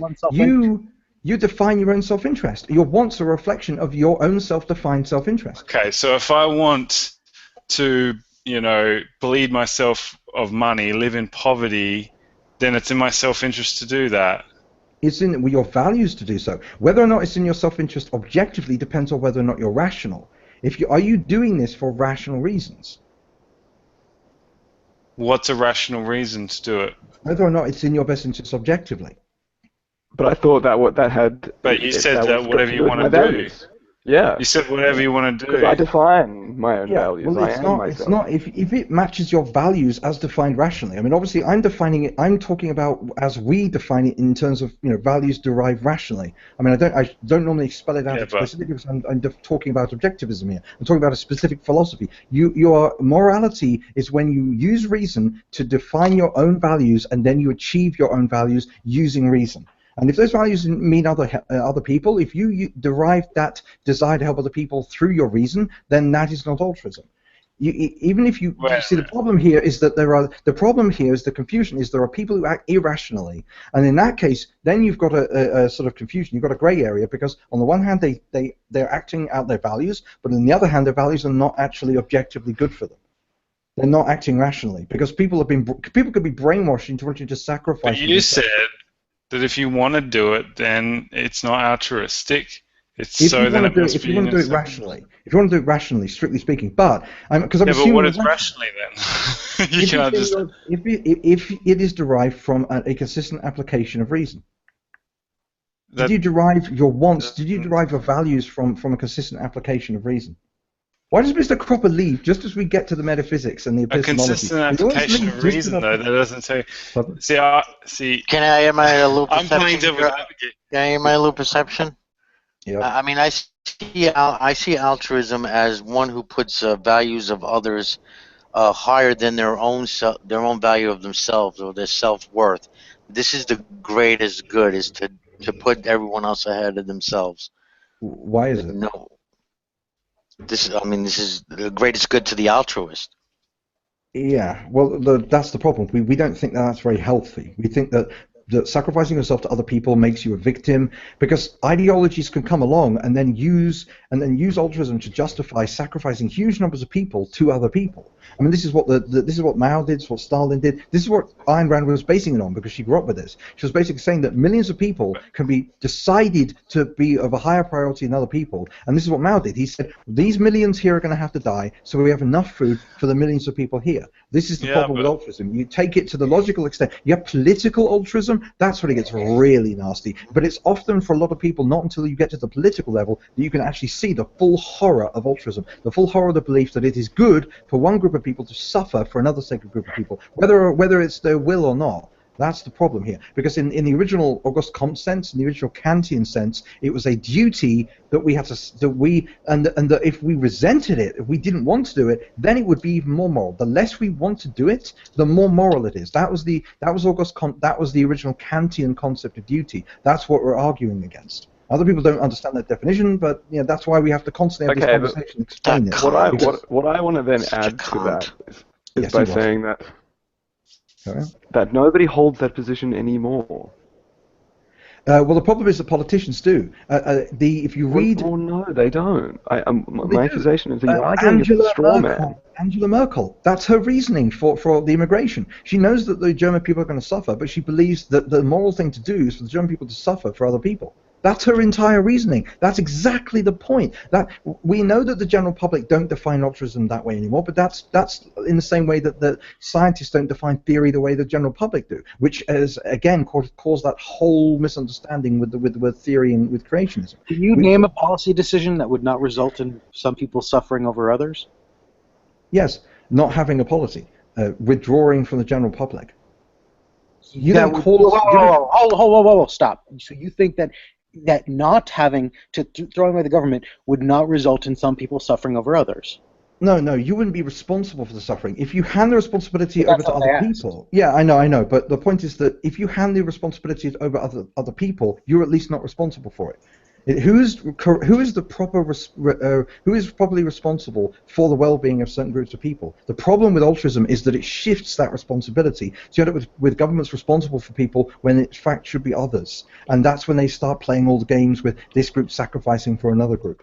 You can't approach morality. Isn't that one group suffers over another group? It's the problem that some people are responsible for it. Yeah, I mean, it's really? The point is that it's a violation of individual rights. Life is an end in itself. The individual is an end in themselves. They are not sacrificial lambs to someone else or something else, not other causes.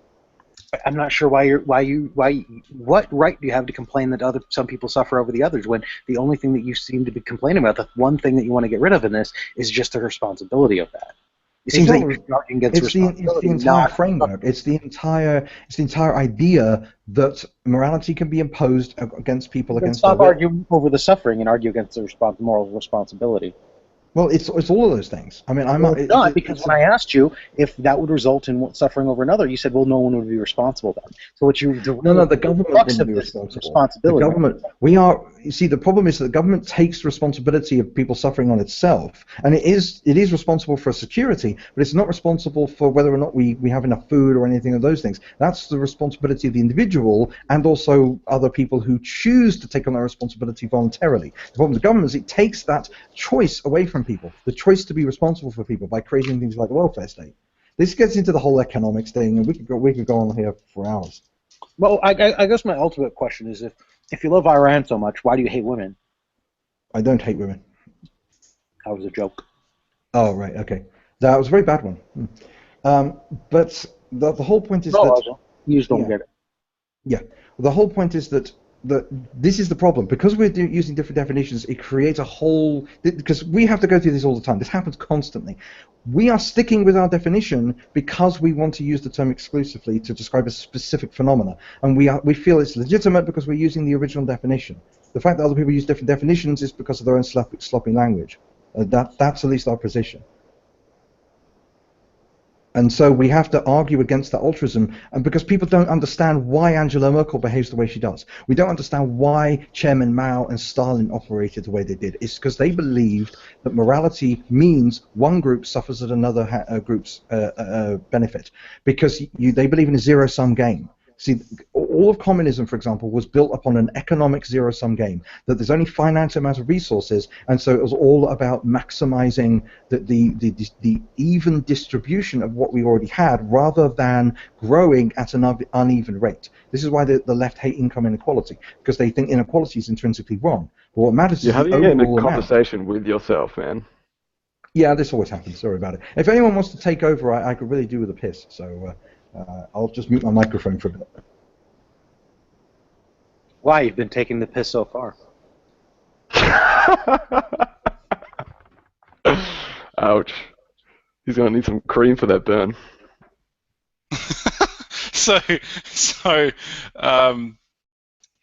Yeah, fuck. He's been, shit. No, actually, I think he's defending himself really well. I don't agree with this. He seems to really be kind of turning on his definitions in order to support them when originally his very simple definition doesn't lead to the same kinds of things he said. But I think he's doing an okay job. I don't think so. I think it's a really dishonest way of getting your point across. He's very slippery. Yeah. So, in your conception of altruism, Bosch lad, yes. What kind of world do you envision? Do you envision internment camps, Nazis, and maybe Maoism? What do you think? Like when you think someone being an effective altruist, how would you be altruistic in your life? So Peter Singer's argument for it is just the drowning child analogy, right? You're on your way to work one morning, you're living in Australia, a wealthy country, safe, secure. On your way to work one day, you pass a pond. It's the same pond you pass every day. But this morning you see a small child, 5 years old. She's wading in the pond, but then you see her sort of start slipping. She's not tall enough to stay afloat, and she begins to drown. Your choices are, right there, either save the child, or actually you're wearing like a $5,000 suit that you really don't want to sacrifice. So these are your options. Singer pushes this principle that basically nobody in the world says, forget the child, save the $5,000 suit. Like, you have a moral obligation, not just that, it's something that you might want to do, it's something you ought to do. There's normative force there. You ought to save the child, right? So basically everybody agrees on that founding principle. Singer says, right, well, now scale that up. There are children drowning in metaphorical ponds all over the globe, and there's no principled way to make a distinction between the child drowning in the pond right next to you, on your actual walk to work, and the child drowning in a pond in Malawi, for example, who's dying of malaria or something like that. Because now, with the advent of international organizations and NGOs that can go into these countries and deliver aid, there actually isn't any functional difference between the child proximal to you, in immediate proximity to you, that you can save yourself, and the child that you can save in Africa. So then, if there's no difference, and between those two examples, the distal one and the proximal one, then to be an effective altruist, you should still carry that moral obligation as if the child were right next to you, by donating some money to, say, Against Malaria Foundation that delivers malaria nets to those countries that are suffering. Okay, yep. So I'm going to just take it back to, why is it morally obligatory to help that child from drowning? You said everyone accepts that, but is there any justification? Well, it just depends on your own bent. My personal justification, because I'm a hedonistic utilitarian, is that it lowers the amount of suffering in the world and then potentially raises the level of well-being in the world. Right. So that's the basic unit of morality in my image anyway. But not everybody's a hedonistic utilitarian. So not everyone in that movement is actually a hedonistic utilitarian. No, most of them are utilitarians of some form, but there's the occasional person who has deontological sympathies. And so Singer would say to those people, well, there's some sort of inherent value to life or something, and what's $5,000, what's your suit when compared to a child's life, basically any moral framework can be leveraged to save the child. Like, it really, anybody can just jump in right here and tell me why you shouldn't save the child.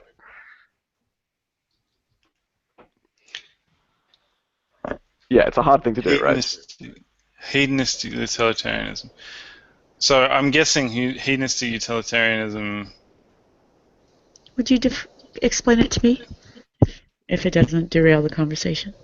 Are you doing it, Peter? Oh, no. I think you can do that, but I'm not that schooled. Well, neither am I, but...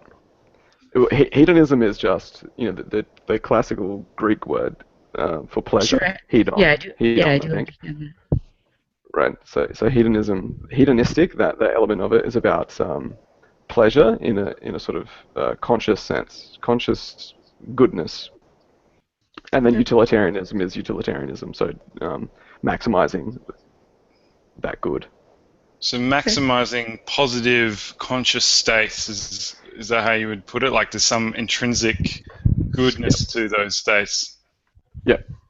So to distinguish from quantitative hedonistic utilitarianism, just to make it even more complicated. So I want to be able to distinguish between positive conscious states like mainlining heroin and studying philosophy and performing Bach's Ninth Symphony or something. So you believe in an objective morality? Yeah, absolutely. Yeah. That makes sense to me. Different from... Can I jump in, offer why you shouldn't jump in to save the drowning child? Yes, absolutely. Please. Okay. How about you are unable to swim, and if you jump in, you are more likely to drown the child faster and yourself. Yep, 100%. Good reason. That's a good reason, because you can't actually help them, or you would kill yourself. Exactly. Here's the interesting question, though: if you think you can help them, but by helping them you're likely to die, should you help them? Well, yeah. So this is the effective side of effective altruism is all about applying the tools of reasoning, game theoretic kinds of notions. So you've got sort of polar cases. If you know that you can't swim, you absolutely should not go in, right? There's absolutely no point. There is no moral obligation, right? Ought implies could, right? Should implies could. But then on the other spectrum, ceteris paribus, right? All other things being equal, you can save the child, you absolutely should. So then what you've just introduced, Peter, is a grey case, one that's on the sort of border in the middle. So it's like, now you're not quite sure. It's quite far out. You're not a very strong swimmer. So there's a chance you could save the child, but there's also a chance that you could die. That's where it just gets, there is no quick and easy answer, right? Okay. I can't think of an exact situation with the drowning, but perhaps say a situation where you could push a child out of the way of a bus, but in doing so you would be in the way. Those kinds of situations where it's a you or them.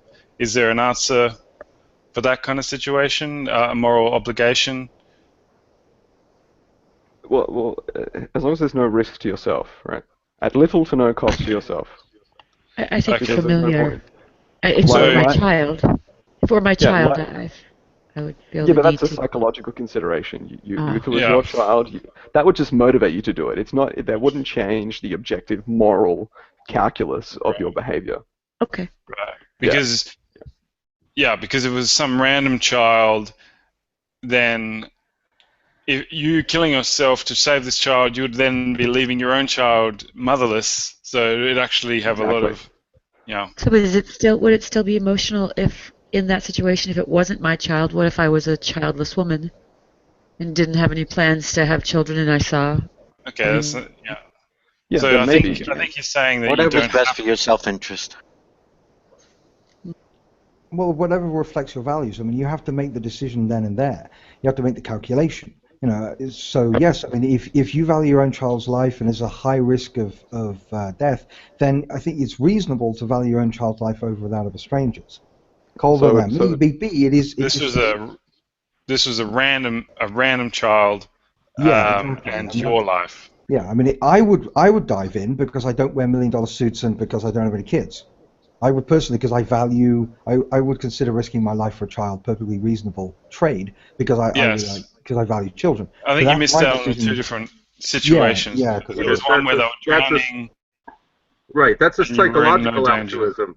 That I was making a distinction earlier in the side chat about that there's the biological altruism, which we're going to tend towards doing things that are going to help the species. It's just within us. It's hard-coded. There's the psychological altruism, which is this thing that, I'm going to save, I'm going to give my life up easily without a thought for my child, even though we just analyzed it and maybe it's not the best decision.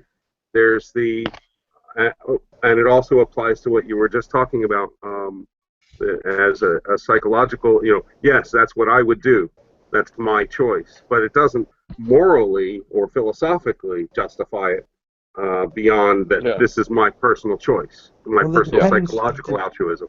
It's moral if it's in line with your values and it's rational. I mean, because if it's in service of values derived from reason, it's considered intrinsically moral by objectivism. Yes, but then it's still psychological altruism because it is in service to one's own self in terms of one's own value system. Yeah, it's not necessarily, it may comport with an objective philosophical altruism, but it doesn't have to. Well, it doesn't conform to altruism at all. It is pure rational egoism. We're rational egoists. We don't believe in any form of altruism. The problem is that our philosophy derived from a deliberate rejection of communism. It derived from an anti-communist movement, and so that's why we're constantly thinking in terms of politics and in terms of government rules. Because we're trying to avoid the absolute catastrophe of Stalin and Mao. Boschlad, you're a communist, right? Boschlad, you're a communist, right? Because you're an altruist, so you must be a communist, right? Yeah, absolutely. You believe in pure 100% unadulterated communism? That's right, Marxist-Leninism, baby, all the way. Bolshevik or Menshevik? Oh, Menshevik, I'm pure. Oh, good. Old school. Kicking it old school. Yeah. Very good. So is this just exclusive to what you do in your personal life? I mean, what if it was your job to care for people, and you were presented with a job. Okay. Yeah, because you choose to, because the whole point is that as I say, in an altruistic communist society, everybody is sort of assigned by the state, whatever. But with a free society, you could choose to help people in one way, or you could choose to help people another way, or you could choose to live entirely in your own world if you want it. And they're all moral decisions.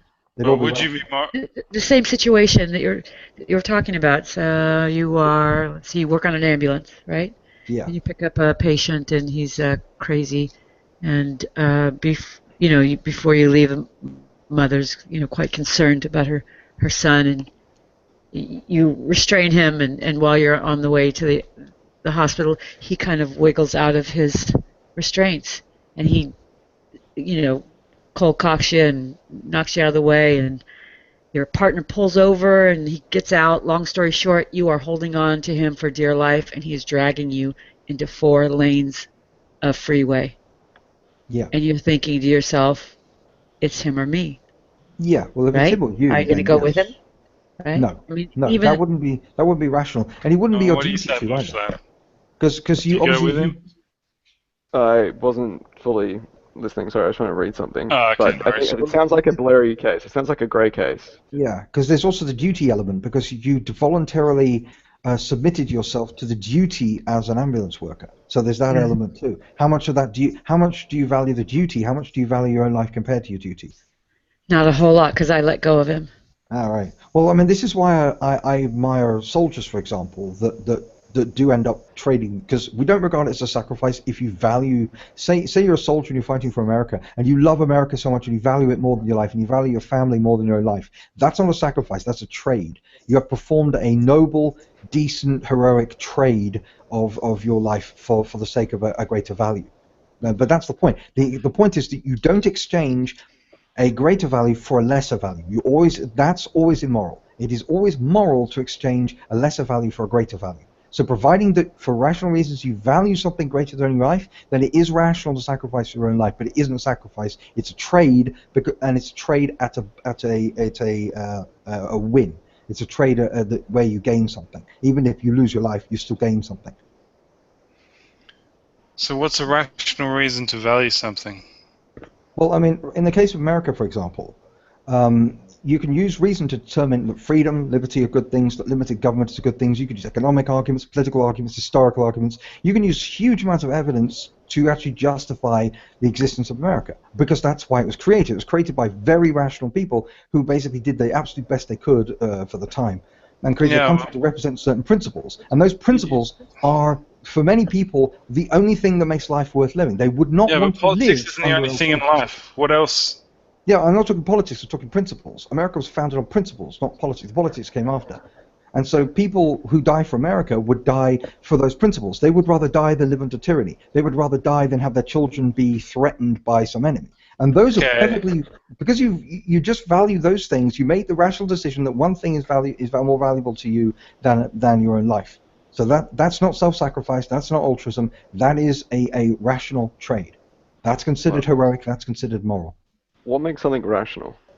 Well, whether or not you've correctly integrated through reason the environmental data, basically. Whether or not you've used reason. Whether or not it's a circular definition.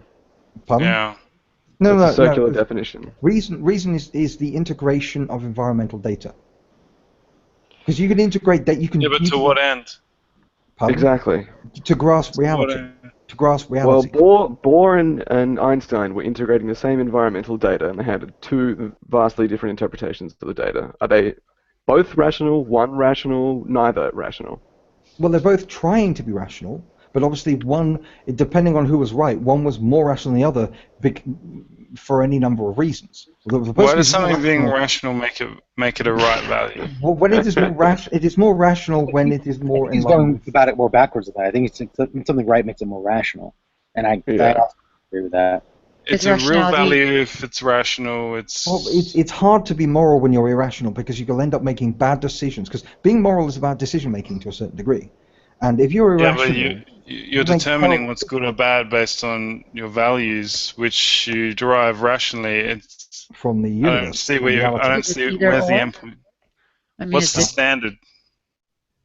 The standard is basically human life and human flourishing. The standard is life. Human beings, human life. There's the unit.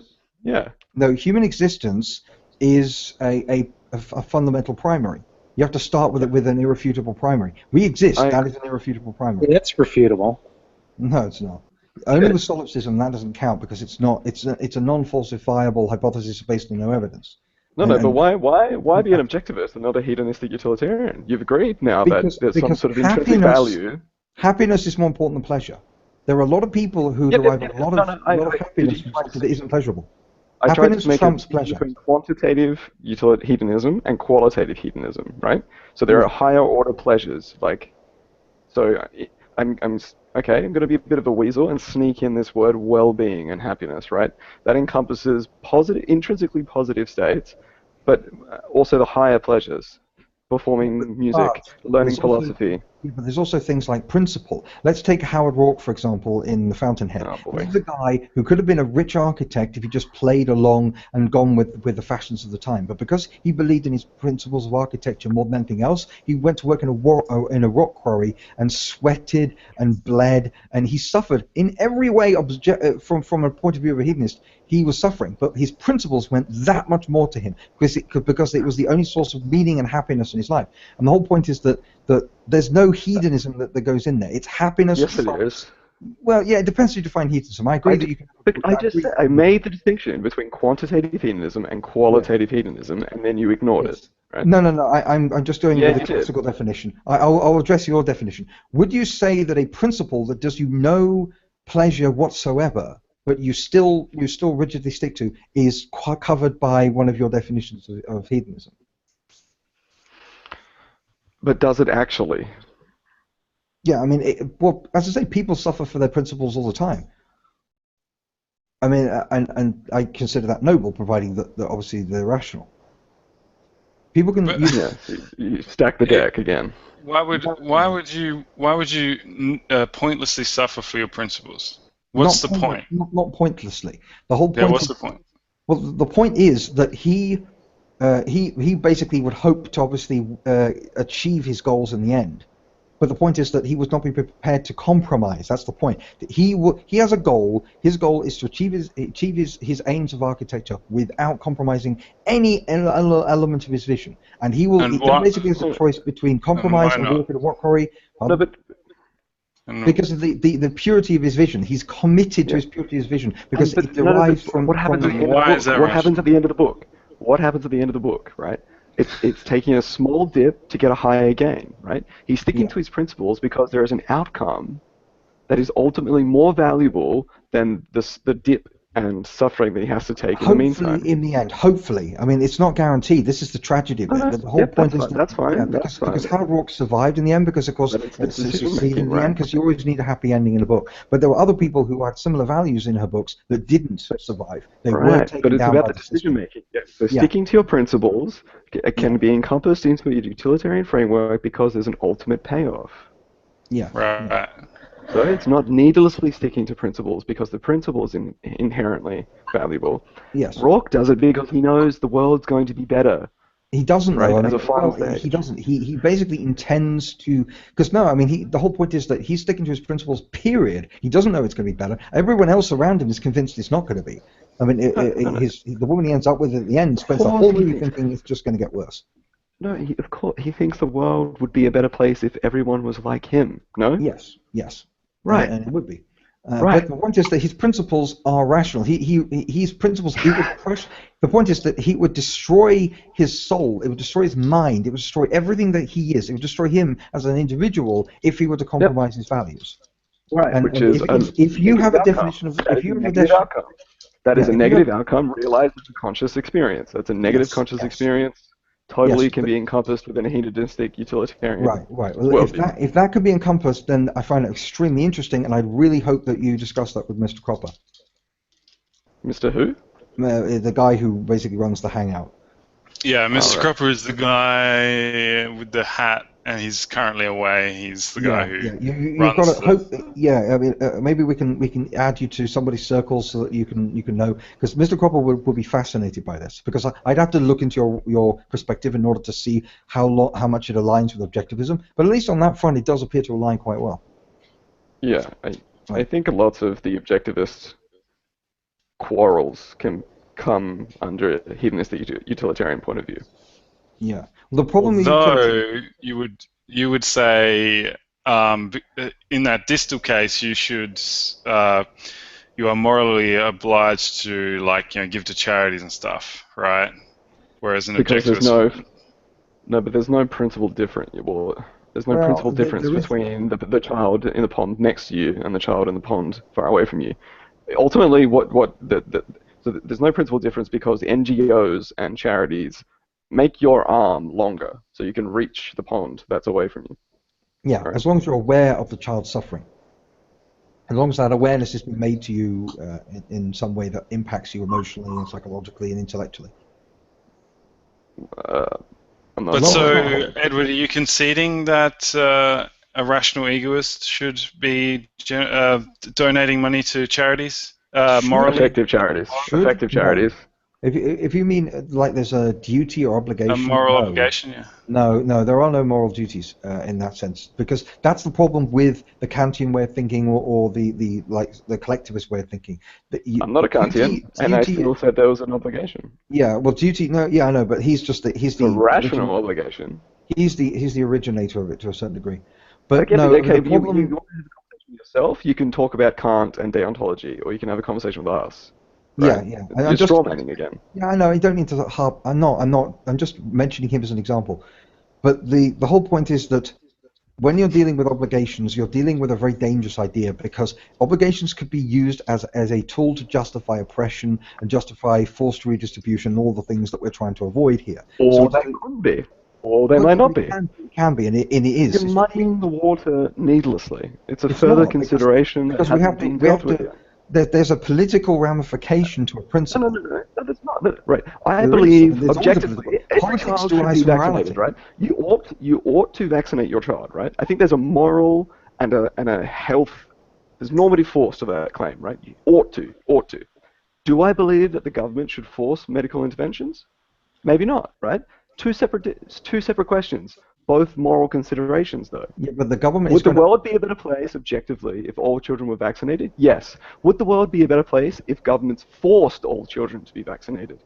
That's a second consideration. Yeah, but the two don't go hand in hand. It's totally plausible that the world would not be a better place if governments forced medical interventions on all children. Right? Yeah, because that force comes at a huge price. But the problem is governments don't. And that can be totally taken into account under a hedonistic utilitarian point of view. There can still be an ought, there can still be a moral obligation for the parent, but there could be a similar moral obligation on the part of the government not to intervene. All of that is purely objective. Yeah, but the problem is that governments don't take into account the consequences of their own policies most of the time. They think in terms of those altruistic principles. Or they think in terms of if there's an obligation, that justifies pretty much everything. And that's the mindset of government. That's always been the mindset of government. That's what we're fighting against. But the point is that it's not an obligation. It is an ought in the sense that you ought to because it's in your own child's best interest, and that child is of high value to you. It's not just your own child's best interest. No, it's true. If you value other children, then yes. If you value other children highly, if you value your own child, and if they all benefit from vaccination, which they do, objectively, then yes, it is the right thing to do. But I wouldn't use the term obligation. I mean, this is somewhat semantical, but I would say it's the right thing to do. It is the moral thing to do. But it's determined by reason, not by an imposed authority, not by an obligation. That's the problem with the term obligation. But the term is just the term. Yeah, we're tripping up on the word obligation because the problem with obligation is that it basically has a kind of slave authority ring to it, at least to our. No, but I was saying it was a political obligation. It was a moral obligation. No. But the problem is that politics directly follows from morality. Duty morality and obligation morality directly inspires when the whole thing goes, Stalin-esque. That's the problem. But if it was a hedonistic utilitarianism, Boschlad is saying that it wouldn't go that way because they would be. Well, I mean, I'd be willing to see an experimental. It would be interesting if one of the states of America adopted this as a government policy and see what would happen. Yeah. Okay. So then you're willing to. I'd be willing to see an experiment, not necessarily something that I would submit myself to, but I like the idea of multiple experiments all running different ideas. Every idea is worth trying. The reason why I'm against socialism in general is because it's been tried and it doesn't work. So we don't need to continue to experiment that. Just as a disclaimer, I was joking about being a communist. I'm not actually a communist. Yeah, I know. You're way too rational. But you're way too rational. So what are you then? Yeah, I'm a Marxist libertarian. Yeah, they do actually exist. I'm being cheeky. I don't know. Yeah, free market is the best way to distribute commodity goods, but but also I think it's given. Government intervention can be helpful for social security nets. Economies and people get better when there is social security. Well, the problem is that I agree that the social security system of some sort is a good idea. I like the idea a great deal, but I think it should be done entirely voluntarily through free market, not and through voluntary. Yeah, but that's just I would rather, you're a and this is objectivist. Well, no, this is an atheist talking here. I'd rather churches did it than the state. That's the thing, because you don't want to give the government more than a certain amount of power, and because that's because you're a conspiracy theorist. No, it's because it's a matter of principle. It's a limited government principle. The I thought you said you were open to it being evidentially better. Yeah, but we're only within a limited state. I'm talking federal government here, really. But in a limited state, we'll try it on a state level. But the point is that when you're dealing with a government as a whole, the whole government within a national government, the problem is the checks and balances that America was designed around were designed around government at a certain size, designed around a federal government, especially at a certain size. And the bigger it gets, the more checks and balances strain to keep it in check. The bigger the government gets, for example, the harder that the free press have at maintaining control over corruption. It just gets worse and worse and worse. The bigger government is typically always worse because the amount of corruption increases with the size of it, because the more power, the more corruption, and the larger size, the more power. Particularly as there are certain things which governments don't do very well. They don't do the post office very well. They don't do DMV very well. They're terrible at education, because those things benefit by their very nature from market forces, not from government monopoly. Not to mention you have the whole ideological element. You've got a state-run government. What's to stop politicians from ideologically brainwashing all the kids in the state-run government? Cool. Yeah. You see, that's just it. I'm just saying that be wary. The government should only handle police, courts, and military. Anything else is, if it can be done by the market, do it by the market. That's a rule of thumb anyway. Because the American government was built upon the recognition that power corrupts, and this applies to all human beings, pretty much to the same degree. But they had this conversation in ratifying the Constitution. Have you ever read the Federalist Papers? Yeah, as much as they had this argument. Yeah. Huh? Yes. Exactly. That's the point. And the argument wasn't ever fully settled because you had constant. This is why Jefferson and Adams were constantly at his throats for decades. They never really settled the question. We're still having the same conversation. Except the whole story of history is a trend towards federation and centralization. Not my country is the other way around. We just split from the EU, and France. Yeah, exactly. And every economist said that was a bad move. Not only that, but that is like the only historical move away from global. Yeah. Well, no, there's loads of others. There's the split up of the Austro-Hungarian Empire. There's the split up of Austria from Hungary. That was 200 years ago. No, that was 1920. Okay, so you know what? I definitely didn't think before I spoke. It's one of very few step backs from something. Recent. It's a recent one. Yeah. Well, in a sense, the creation of America was a breakaway from a larger thing, because it was a split away from the British Empire. And India also split away from the British Empire. In fact, every goddamn idiot split away from our British Empire. They are ungrateful bastards. So you're telling me that it goes towards centralization? I bloody wish. Yeah, it all depends on the trends. Maybe anti-colonialism isn't the same thing as centralization. Anti-colonialism is anti-centralization. Sorry, that's what I meant. Yeah, right? Maybe that's the point. There are huge movements throughout history that have gone in the opposite direction of centralization. Yeah, but can you see how centralization towards things like the Federated United States and the EU is not the same thing as the British Empire? Not really. The EU is awful. The EU is worse. Democratic?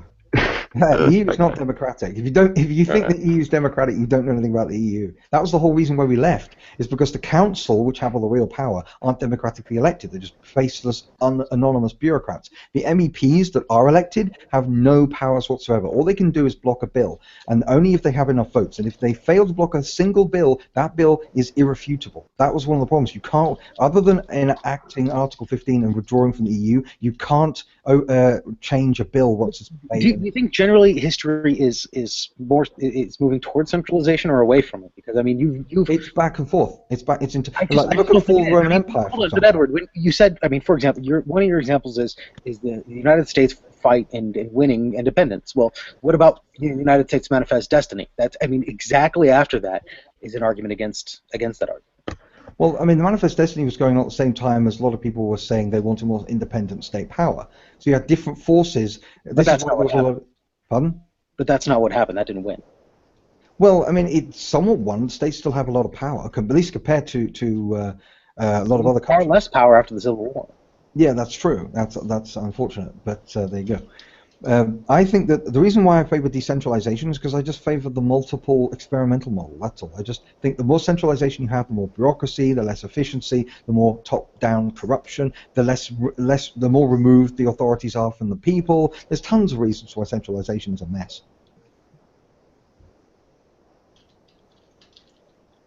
Not that I want Scotland to leave England. That would really break my heart.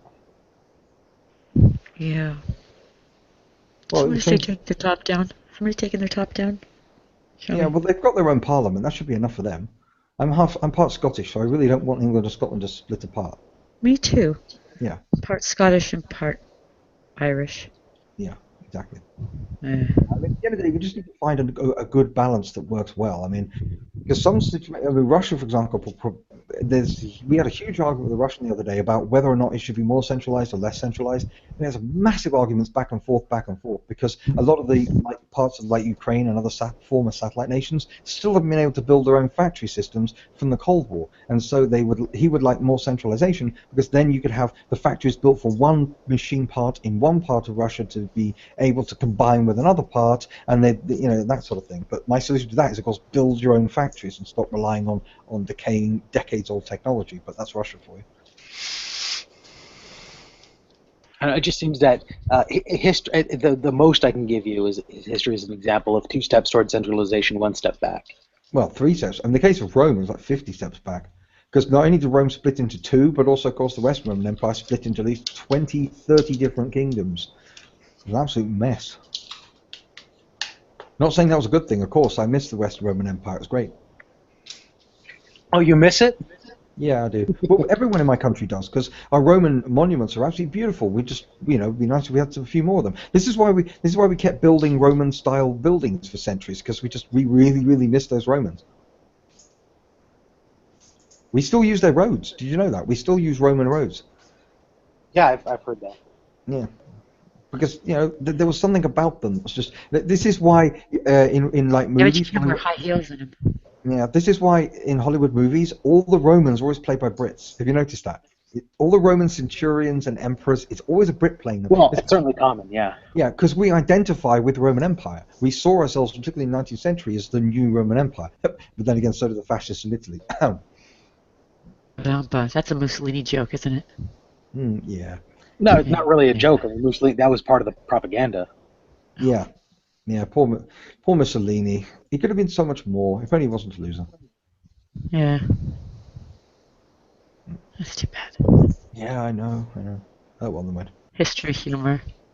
Well, this is the thing, and this is why if I woke up tomorrow morning and I was Hitler in 1928, I'd see it as a good thing, because I could do so much good. This is why I hate Hitler so much, because he was in a position to do tremendous good as opposed to evil, and it's entirely because of his own will. Because that's the thing. I mean, free will is a big part of my philosophy. So because of his own will, entirely on his own back, he basically just made all the wrong decisions. Such a waste of potential. Yeah, I feel the same way about my dog. Oh, did your dog invade Poland? Oh, I hate it when they do that. A couple times. It's really irritating. Had to bail him out. Just herding all the cats into death camps. Yeah, he humps his pillow all day long. I yell at him. That pillow doesn't love you. I know. He doesn't believe me, though. Well, maybe you should just, put the pillow on. What I do is I have a cat that like that. I have a friend that has a cat like that. And I just basically the cat likes the pillows. Actually, the cat likes my bag. Every time I visit a friend, I put the bag on the ground. The cat's all over it. So I just put the bag on my belly and just lie on the sofa. And then the cat's on my bag, on my belly. Oh, my goodness. Yeah. Cats are evil. No, they're perfect. They're great. They understand me. Dogs don't. Dogs hate me. This dog hates me. You get another one. He's a good boy. He's too old. Maybe he just needs a friend. Get a tortoise.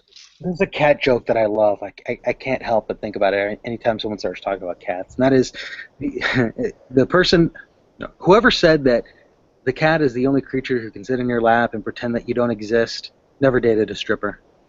Oh my God. That's actually pretty good. No, that's good. That's good. We shall allow him that one. That wasn't. I'm one of the very rare people who loves a good cat joke and a good dead cat joke. Mostly. I don't like cats. I know. Most people who love cats don't like a good. It's the one thing I've got in common with Neil Gaiman, who I otherwise drives me up the wall. I have no idea who Neil Gaiman is. He's a postmodernist writer. Oh, that Neil Gaiman. Okay, sorry. You know, Sandman and all the rest of that stuff. Yeah. He wrote an episode of Babylon 5, so he's a semi-deity. Anyone that had anything to do with that show, as far as I'm concerned, is God. Yeah. Oh, that's what I was forgetting. I was forgetting to. I was changing my avatar to something. Oh, next time you see me, you'll see the avatar. You'll love it. It's you in Troy's counselor uniform, isn't it? That's what it is. Yeah. Yeah, I like that. Actually, no, it's me in the green, the original green body paint. Oh, an Orion slave girl. Right. Oh, nice. Yeah. Yeah, when Kirk. Did you see that episode of Enterprise when it turns out that they're the ones that actually order the men around, and they just use their female power on them? The men are the slaves, and the women look like they're the slaves, but in actual fact, the men are the slaves. Yeah, life hasn't changed much, has it? Well, this is why the Muslims stick women in black trash bags, because they are aware of the power of the female form. You know, not just the body, the voice, the eyes, the movement, every little tiny aspect of the female is hypnotism and power. And they want to take that away, because our power is on our strength. Your power is in every single aspect of your sound, your sight, and your movement. I missed out on. I missed that day in class. I swear I did. I am just not that female, but I guess I should learn to be or something. So before I tell this joke, I have to say that it is a sexist joke. I like it. Why do women wear makeup and perfume? Oh my gosh. Because they're ugly and they stink. Oh, I have heard that one. That's very pigtail pulling. Yeah. Yeah. How'd you get that new avatar? Is it a computer program? My friend painted it for me. Oh, it's wonderful. No, that's full of shit. It's an app called Prisma. Oh. That's cool. Yeah, sometimes I think... Is that what you really look like then? Yeah, pretty much. That's me through the Prisma app. Yeah. I gotta get something like that. Yeah, sometimes I take pictures of my boobs and make them into cartoons. It's really funny. That's me, except I'm not a cartoon. Oh, what a pity. He's a caricature of himself, though. Yeah, I recently shaved my beard off, and I regret it because I look absolutely ridiculous. So I'm just waiting for it to grow back, and then I'll go on video again, but not until my beard grows back. Yeah, I really am upset that I shaved my beard off too, but that's menopause for you. Yeah, I know. I look like my sister. It's just really creepy. Every time I look in the mirror, it's like, oh my god, I'm my sister. Yeah. So much DNA in common. It's disgraceful. We're going to go on a houseboat for Christmas. Oh, nice. I know. It's great. We might have dragged Dad along. You're, why is it that our microphones all go crazy like Edwards is going crazy right now? Oh, is it doing it again? Hopefully someone will be able to. Well, I'm in London, so, Oh. Third world, huh? It's obviously the influence of Satan. Oh, yeah, okay. That does make more sense. Uh-oh. Oh, I feel smarter just listening to all this. Hey, how long are those guys going to absolutely torture, I should say those guys, torture that poor ninja dude? Who, Kenji? Yes. Kenji kind of brings it on himself by flailing and calling people turds when they've... I know, but I've been listening since he first came in the room, and I can't really say anything. You guys do your own thing, you know. I'm not suggesting that. Hold on. He's brave though. Hold on a second. Brave. Yeah.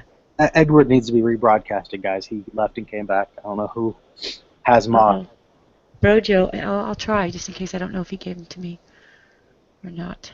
It's been so long. I can't even. Nope, I don't have them. Sugar? I got it. Okay. No, I mean, he's brave. He fights that battle hard, regardless of whether, he should or not. He really. I don't have anything against him. No. Not like I have against Dio. I really didn't have anything against Dio for the longest time. Even when he said he hated me. But, I just don't understand how Kenji doesn't understand. To me, when I'm listening to it, I'm like, oh, you guys are like hazing him. You're playing with him. You're toying with him. It's like cat and mouse. But he's still falling for it. I feel like. I think Kenji has some good concepts. It's just that, I mean, it's tough to understand what he's saying because he uses non-standard definitions and he uses non-standard language and he doesn't define things well. So when you ask him something like, "What's a meta self? What is a meta self?" Yeah, I heard that. It's impossible for him to just explain it plainly. Yeah, that was a hard one. He'd been pretty well spun by then, and then I hear even Hal going in on it, and I'm in my living room. I'm like, "Oh, Hal, you too." So who's this Kenji? What's his philosophy? Yeah. What is his philosophy? Yeah, he has a background in what, economy or he claims to not. Sorry. He's one of these people that claim that philosophy's dead. He's figured it out, and he has all these non-standard definitions. It's kind of difficult to pin him down. Yeah, economic background. People accuse that of us, but it's literally just like 2 or 3 words that we use differently than everybody else. That's literally it. And the most like entrenched philosophies use 1 or 2 words differently for precision purposes. But when they use all their own definitions, this is why I was worried about Arcane coming in here, because he's a presuppositionalist, and they were worse because they deny all of reality on a sort of they use a kind of projected solipsism. You know, like nothing is real as far as what everybody else is concerned but them. They're right, everybody else is wrong by definition, and it's total intellectual sabotage. It's deductionist.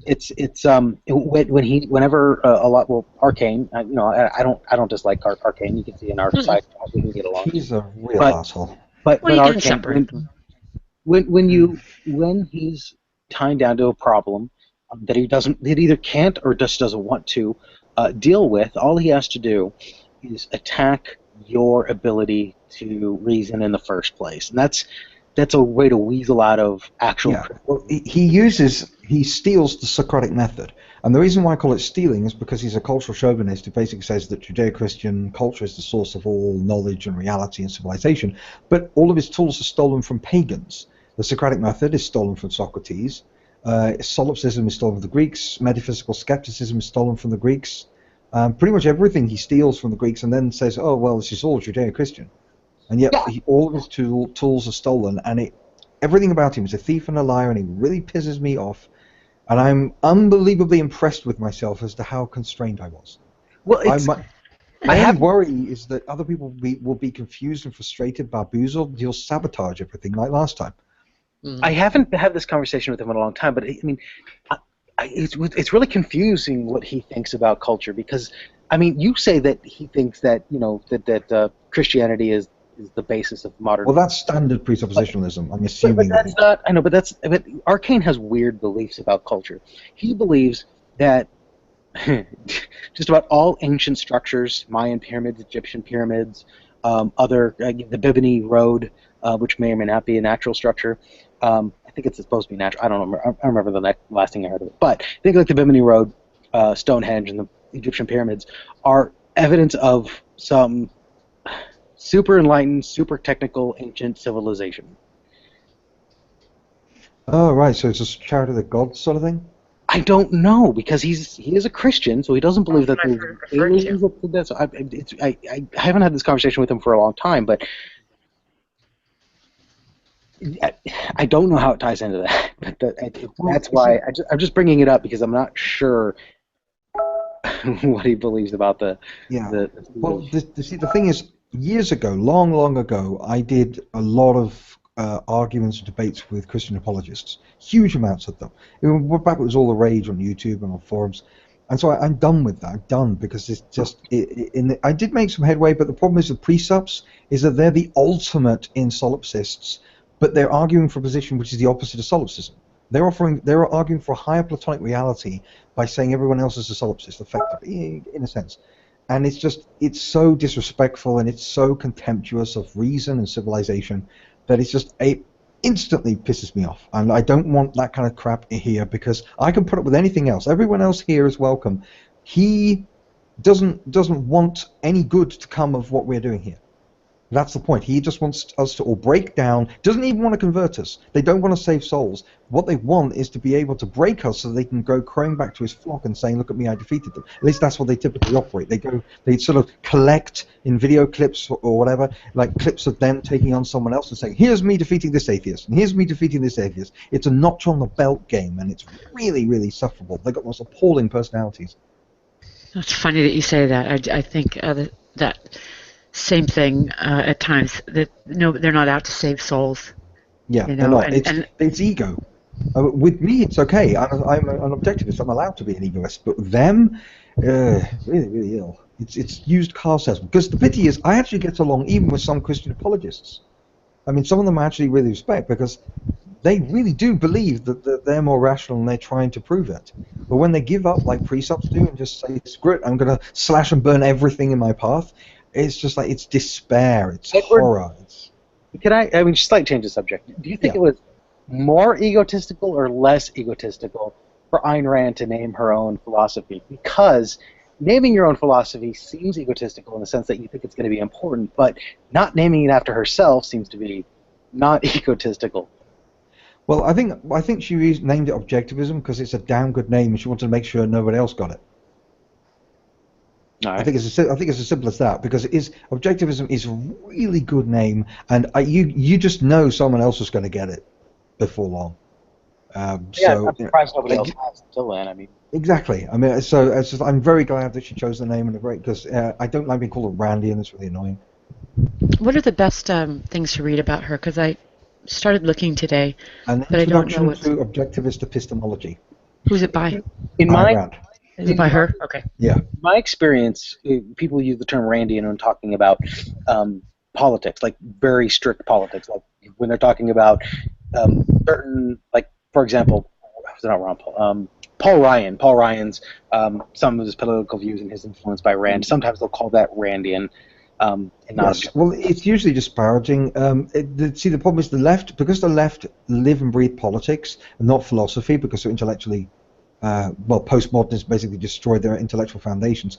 The problem is that they think everything else is in political terms as well. Most of the time, most attacks against Objectivism are not philosophical, they're political attacks. And so they attack us and say, well, this will lead to people starving in the streets, and this will lead to hating the poor, because they want to see it in terms of their political narratives, that they are the champions of the poor and blacks and all that kind of stuff. And so it supports their own self-flattery and their own political agenda, and they never get to the root of the metaphysics and the epistemology. The problem is that's not my specialty. My specialty is the political side. So I'm at the other end. Mr. Cropper handles the metaphysics, the epistemology. I handle the politics and the history and the economics. That's why I prefer it when Mr. Cropper's here, when people start asking me epistemological stuff. That's his specialty. He's better at explaining it than I am, because I refuse to quote. I refuse to use other people's words. If I can't explain it with my own words, then I basically don't bother until I've absorbed enough to be able to come up with my own linguistic understanding. Because if I can't explain it in my own head, then I'm not going to tell other people it, because I hate being copy and pasters. I absolutely hate them, because it's embarrassing to watch people just play the puppet. Yeah. Yeah, because I mean, this is the point. I mean, well, the thing. I mean, Nadia, Sugar, quite a lot of us here that you just talk your own words, but some people come on here and it's talking point, and that's when I lose my shit. That's when I hulk out. That's why I try not to talk too much these days. Yeah, but you're not like that. You can talk as much as you like. I mean, your mind is a free-flowing stream. It's not a blocked-up dam built by retarded evil people. That's what I see. I see other people's. I can see brains. I can basically see the way a mind is orientated, and I can see all the contradictions and the knots and everything else. And it's an ugly thing staring at a twisted, corrupt brain with all the bits and pieces shoved in it that don't work. Because they're a victim, but at the same time they're a victimizer, because they're screwing with other people's minds as well. Everybody's time here is precious, except theirs, obviously, because they don't value their own lives or their own minds. So obviously the time is worthless. Yeah, watching Kenzie today was like listening to Verbal Fight Club. You know, it was brutal. I don't know. Should we have him on, or would that actually be just a headache? Would I end up screaming at him, do you think? Oh, yes. Yeah, it's. I mean, I don't understand. I don't know about that. I don't know about that because I don't know enough about the subject to know how far off, you know, he really is. I couldn't say. I mean, I would be. But I tend to be one of those bleeding hearts. So whenever I see people getting upset, it upsets me. So.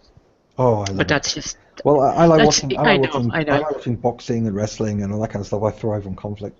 The problem is. Oh, I do like that as well. It's verbal confrontation with people. But this has been really good to kind of desensitize me. I could never sit through this. In the very beginning, I'd get so nervous, but now show each other up.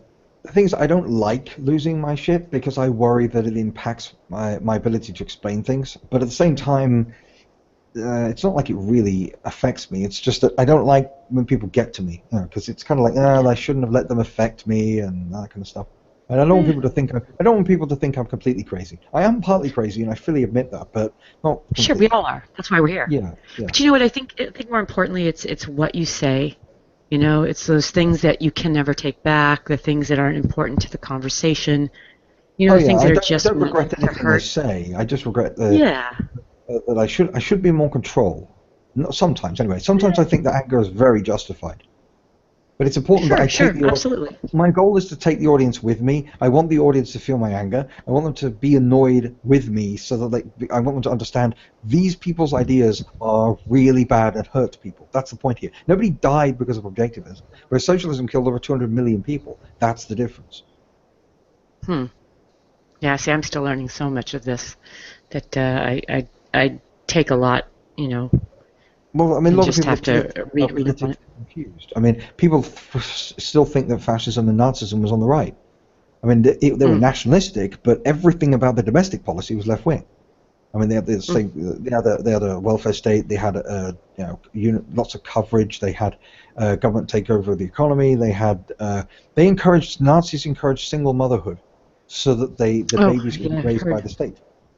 So everything about them was essentially Democrat. They were basically Democrats, but they were nationalistic Democrats, and the right and the left. So the left think that makes them right wing, but it doesn't, because nationalism, you can be a left wing nationalist or right wing nationalist, and that's the point. What matters is whether or not you believe in big government or constitutional limited government or redistribution. Those are fundamental left and right principles, not whether or not you're a nationalist. Nationalism is a red herring. Because I'm a nationalist, but I'm not in an expansionist sense. I'm a nationalist because I believe in keep my country the way it is, because I think it works really well. Same with America. I think America with its 50 states is just about right, and I think it should stay that way. That's nice and stable. I don't want America annexing other countries any more than Russia do, but I don't want other people annexing Russia or annexing America. I don't want anybody annexing everybody. I just want everybody to stay the same. So I'm like a stabilized nationalist. Why do we have to keep putting our nose into everybody's business? I still don't understand why the United States has to be, there to fix everybody or take care of everything. What I don't understand the. It's the belief. It's not, but it's not. Well, look at the war in Iraq. What happened with the American soldiers is that the American soldiers were given tremendous constraints. They had to fight with one hand tied behind the back. There were a lot of rules of engagement which hampered them. It was believed that the lives of Iraqi civilians was more important than the lives of American soldiers. That's altruism. Sacrificing for what? I mean, what was our danger as Americans? I feel like that we forget to go back. Okay, well, we were there because we've been there since the 50s. And we've been in everybody's business, right? And we've been screwing with everybody and we'll do this for you. And then somebody else calls and says, hey, by the way. Because sometimes you do good. I mean, Germany did good, Japan you did good, South Korea. I love South Korea. I actually play a lot of South Korea. Me too. I play a lot of South Korean MMOs because I love... I'm like huge into K-pop and I love them. Yeah, K-pop. It's hilarious. And so I love South Korea, but then you look at North Korea. And you've seen that image that's been on going around of the satellite image of Korea from space at night, and North Korea is black and South Korea is all lit up with lights. That's the difference between capitalism and communism. That's the difference between America and not America. With America, your South Korea is a prosperous country with America. Without America, you've got King Jong-il and all the rest of that horrible stuff that's even backward by China's standards. Even China's embarrassed to stick up. So yeah, that's the difference. So when you've had this many... Have you been to Korea or South Korea? No, I haven't been there. No, I spend a lot of time. I play a lot of online games, so I spend a lot of time with Koreans, socializing with them with the translation software. Yeah, that's the problem. Yeah, that's a good point. Vietnam, that's the point. That's why they did Vietnam. They thought Vietnam would be another Korea, and it could have been. If they'd fought it differently, if there'd been a different mindset and policy, and if they hadn't used a draft, they actually fought it like intelligent adults, they could have actually made Vietnam a Korea. It could have gone the other way, but because of so many mismanagement, so many problems, then they basically they lost the moral high ground on the war. Even though they were fighting against communists. The communists didn't win the moral high ground, we lost the moral high ground. You did, anyway. And that's the tragedy of it. You have to really screw up to lose the moral high ground to commies. Yeah. It's funny. The culture there in South Korea is so interesting. I was in Seoul in 2009 during Christmas. Really interesting. It's very cold there, which I didn't know. Well, yeah, Sherry makes a good point. They've evolved from that fundamentalist ideology. It's true, Vietnam is actually really pro-capitalist because it actually saw how bad communism is. In the same way that there's loads of really pro-capitalist people, even in Scandinavia, because they've been through socialism and they know it doesn't work. Sooner or later, but they do incorporate that one aspect that you did kind of acknowledge, and they don't do it as strictly voluntary, and that's that social net. Yeah, that's the problem. They tax high and spend high, but they have to have they know that socialist economics doesn't work, so they have a very free market. Denmark is higher up in the economic freedom index than America by about 10 levels. It's ridiculous. I mean, America's corporate tax is just insane. I get it. Yeah, it's their our corporate tax is insane. Well, there shouldn't be any. You know why it is? I can't remember now. Apparently did they raise it recently? They didn't. Well, I was reading a report, but they raised it recently, but I can't remember what to. Well, it doesn't really matter. 2014, $2.1 trillion went offshore to avoid tax. Yep. Come on. Yeah, that's all that money could have been in the economy. It would have paid for our entire social welfare system, and even if it was just taxed at like 25%. Even So Edward, would it be fair for me to presume, and let me just ask, do you favor abolishment of centralized currency as well? Yeah, I mean, this whole gold standard thing is a real headache because I've heard economists go back and forth, endless thing. I think we should try a gold standard. I mean, because the arguments for it do appear to be really good. No, but I'm talking about something. I'm talking about something completely different. Right now, it's not a free market. The banks are not a free market. It's a monopoly that's headed by the Federal Reserve. It's not part of the government. It's not a national bank. Yeah. It's an independent corporation. It is an artificially maintained monopoly. It's not a free market maintained monopoly. Exactly. And so what I'm talking about is the same thing, only without the monopoly. Breaking up the monopoly. Would you be in favor of complete competition within the currency market? Well, I mean, this gets into really heavy economics. I would certainly. I don't know about competition with the currency, because if the government wants to print money, but it should be based on a gold standard. It should be based on gold reserve. So that way, there's a limit, and you can't overinflate. What if it's based on it's based on communal assets that have been placed in custodianship of this government agency?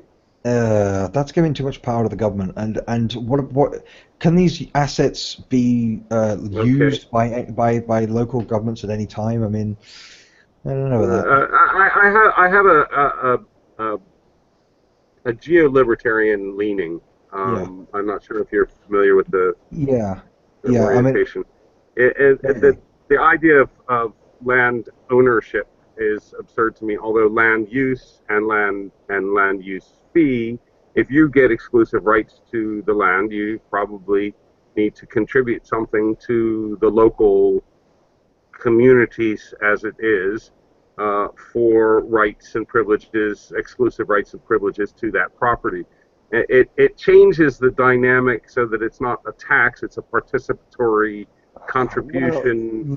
Well, it's contractual. It's contractual, individual on each, and it's free market. But the idea is that to own a piece of the globe and be able to transfer it through genealogy or something of that nature is not necessarily the best use of. Well, that's what a state tax is to a certain extent, isn't it? I mean, because well, sort of. I mean, what about cryptocurrency? Because I know some libertarians who basically switching to crypto. I know some people who just lost a bunch of money. Yeah, because it's a new currency, so it's due to a hack in Bitcoin. Well, there you go. Yeah, that's the problem. I mean, we'd need to come up with a new hack-proof version, which might be possible with quantum computers. Possible. Yeah, so that's a future down the line thing. But yeah, I don't like the idea of government having the total power of being able to print as much as they like and hyperinflate, because look what happened with Germany. But the problem with restrictions on private ownership is that that's what happened with American colonies. They didn't have private property, and everybody worked the land in common. And I know you're not suggesting that. It's just that was such a stark contrast. I mean, they starved to death when they had private ownership of land, and when they had private ownership, they flourished. And it's just that, so private ownership of land has really worked wonders. I mean, that was why we had the agricultural revolution, which led to the industrial revolution. We needed people moved from the countryside to the cities because they didn't need as much people working on the land. And so you were able to have the industrial revolution. So it's one thing happened after another because of private ownership, which encouraged innovation, which encouraged the overall improvement of efficiency. So the whole sort of history of industrialization and civilization is built upon private ownership of land. So it's literally all upside, no downside as far as history. Yeah, but it's also based on that private ownership of land is also based on royal decrees originally and on values of. Yeah, well, that's the point. We got away from that. Yeah, something being bequeathed by or given by God unto, and then given to the successors or the subservient members of that person's kingdom and so forth. Yeah, but that's and when it translated here, it wasn't removed from that. It wasn't entirely removed from that. The land ownership titles, if you trace them back, they still yield that same lineage. It has never broken free from that lineage. Well, what about the land that was claimed in the move west and all that? I mean, there's a lot of land that was claimed by people who had nothing to do with aristocracy, and that was kind of the point, wasn't it? Yeah, I am surprised. But they were given that based on endowments of inalienable rights from a creator. Well, yeah, I mean, according to their theology, but I'm talking about in practice. That's what I'm saying. So all of the current private property practice, especially in land use, is titularly tied directly to this theological basis. If you want to restart the system, if you want to reboot and detach it from that, we could. That'd be total wonderful anarchy and voluntarism, which is supposedly what would lead to any true communism. Anything that's trying to be forced through a governmental arrangement, that's not part of the original old school theory of how it could come about. Yeah, but it didn't come about because the theory was wrong. It never came about because we never descended into total anarchy. Yeah, well, they practically did in Russia and China.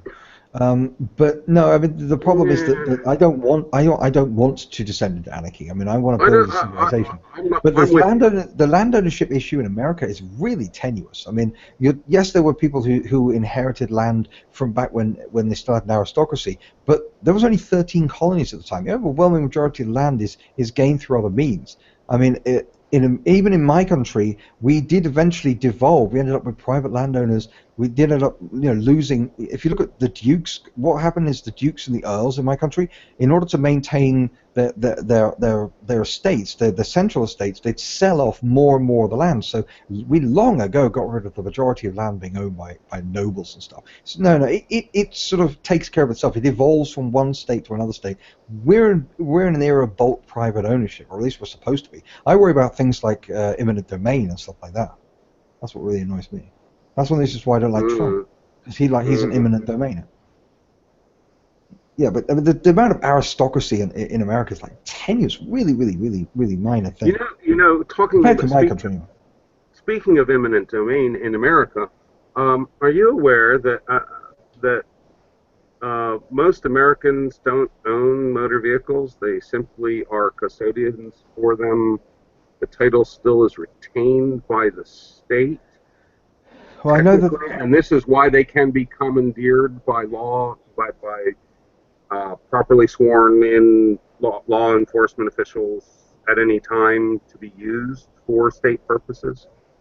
Oh, is that how they justify commandeering? Because I don't think we have commandeering in my country. Because you can own a vehicle, but if you register it for use on the public roadways, it's just because we've got right of way common law, but once they pave over top of it with this state tar, suddenly they own that, and in order to be licensed to use their private property as it exists, it's government property, but the government owns it, so it's private property of this government agency, then you are bound by their rules on their private property to register the vehicle and submit to their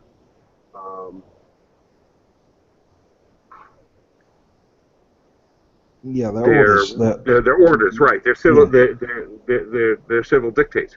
So, but however, if you go off of it, if you stay off to the side in the right of way, or if you are on your own private property, you don't have to register that vehicle whatsoever. And a vehicle that is out of registration is completely yours. Once the tags have been turned in, the title, all that. Actually, you don't have to turn in the title, but you do have to turn in the registration, which is the legal permission to travel on the private property of the government agency. And while government is a really sloppy form of corporation, all the governments in the world right now really are corporations. They're monopolies within particular territorial areas. I think that's an insult. Many of them are interacting via the Uniform Commercial Code of Maritime and Admiralty Law. So it's important to recognize that for many intents and purposes, the American government is just another corporation that happens to have a monopoly position on all of what it surveys. Well, this is why it should have as little to do with the economy as possible. I guess this explains why anarcho-libertarians are constantly going on about roads. I mean, like, just constantly going about what we're going to do about the roads. Yes. Because I know that your houses are essentially owned by the government, even when you buy them. There's some sort of rent that you pay to the government, even when you own the house. Some sort of tax or something. Property tax. That's it. Property tax. It's usually it's levied in local. It's not a federal or a state. It's a local jurisdictional tax, and it is used to fund those things like public schools that are funded primarily by local funds rather than federal funds. Although the whole move of federal funding was to try to equalize the amount of funding that was available to all of the public schools across the nation, such that some areas that might be poverty-stricken wouldn't be stuck with impoverished schools. Taking one more incentive to work out of poverty away, of course. No, the idea, well, perhaps, but however, the idea was to empower the individual to be able to work their way out of poverty rather than being stuck in the ignorance, because the probability of the person being able to work their way out of poverty does increase with certain critical skill acquisition that can be imparted through education. However, the American education system is so woefully failing, I I know wouldn't that. give it that credit. Well, public education, I think, does more harm than good. I think that if every public school was closed down tomorrow, the what would rush into the vacuum would be better, because it couldn't be worse. Well, the American public school system was originally designed to produce educated factory workers who would be able to learn tasks that were more specific than farm work had been. Yeah, they want to turn them into Henry Ford robots. And then later it became part of incorporating them into this nationalist fervor and also into the general consumer society. Yeah. Are you familiar? For these purposes, basically. Not educating, but programming. Yes, because I actually did a study of the arrival of public education. The specific names and details escape me, but the basic idea was that they wanted to also make sure that these people behaved according to the same set of civil codes. And it was more about standardizing behavior rather than actually giving poor a means to get up. Right, and originally there was no intent to ensure that it was a secular thing. In fact, it was religious indoctrination as much as nationalist indoctrination and so forth. It was cultural indoctrination. I don't actually mind that. I went it to was actually, I'm sorry, it was cultural indoctrination and homogenization. That was important for this. That was according to the writings of the people that began the public school.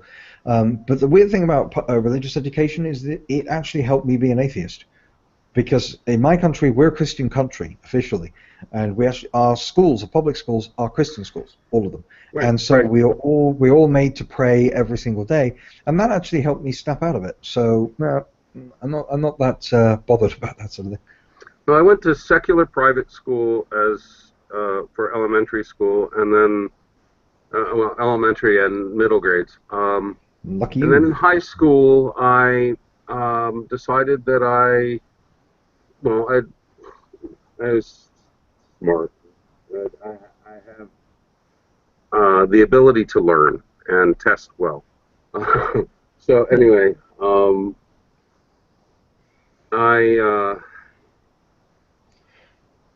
I was blank out during tests. I was wanting, though. I had some abuse that didn't get resolved, and a really kind of dysfunctional home that I got myself out of basically by getting thrown out of at 14, and I managed to. At that point, of course, the private school stuff stopped, but I managed to get myself into a Catholic school, and I spent about a year there. And I knew, but I had already known since about 4. I don't know, was this Hangout or another I was sharing earlier. I'd say that I really have always been atheist. I mean, I believed in the Lorax. It was going to return one day until I was about 4, and that was about the last time that I can remember believing in something wooey. Yeah, and it was kind of supernatural, but not really for a 3-year-old. No, not really. I had the same thing with Frith, the God of Rabbits from Watership Down. Mm-hmm. Yes, I remember that one too. Yes. Yeah, he was awesome because it was a really good old voice actor, and he was like a Aboriginal sun painting, and he made rabbits really, really cool, and he was cool. I like Frith, so I used to pray to Frith every day. Yeah, I mean, the Catholic school isn't the worst thing. I wish I'd gone to a Catholic school, because there's one nearby that's really good and has a nice philosophy department. Oh God, the arguments I would have been able to have instead of get stuck with a neo-Marxist. I managed to be asked to leave due to some of the behaviors I was getting away with most of the time.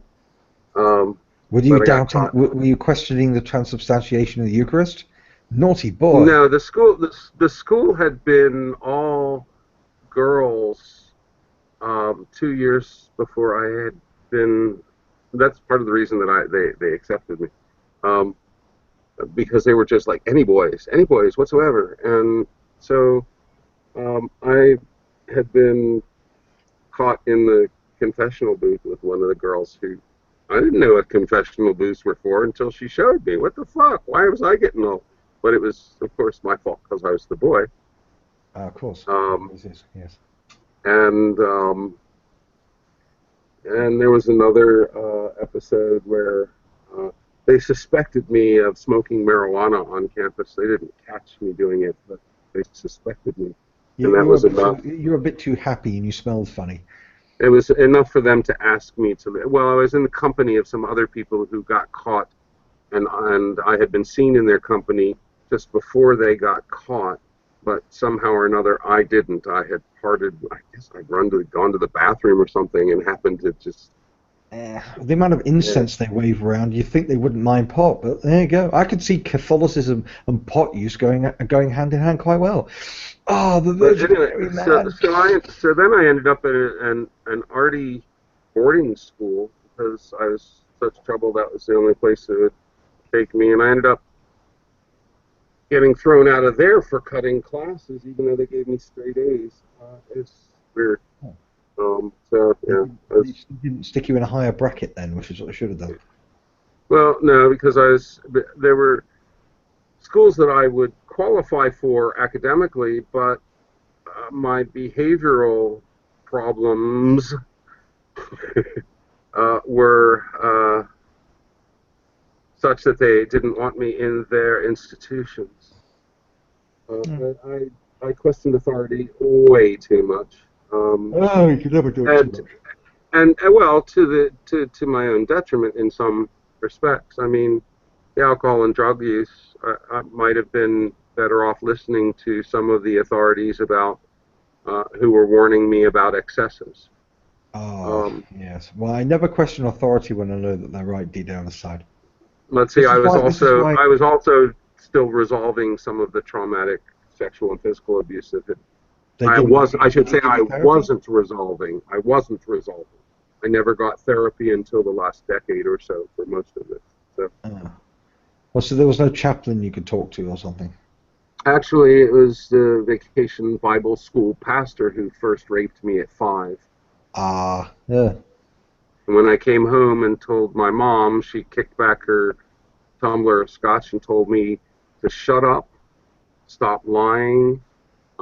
This was her babysitter basically for the summer, and sent me downstairs with her boyfriend to get my ass whipped.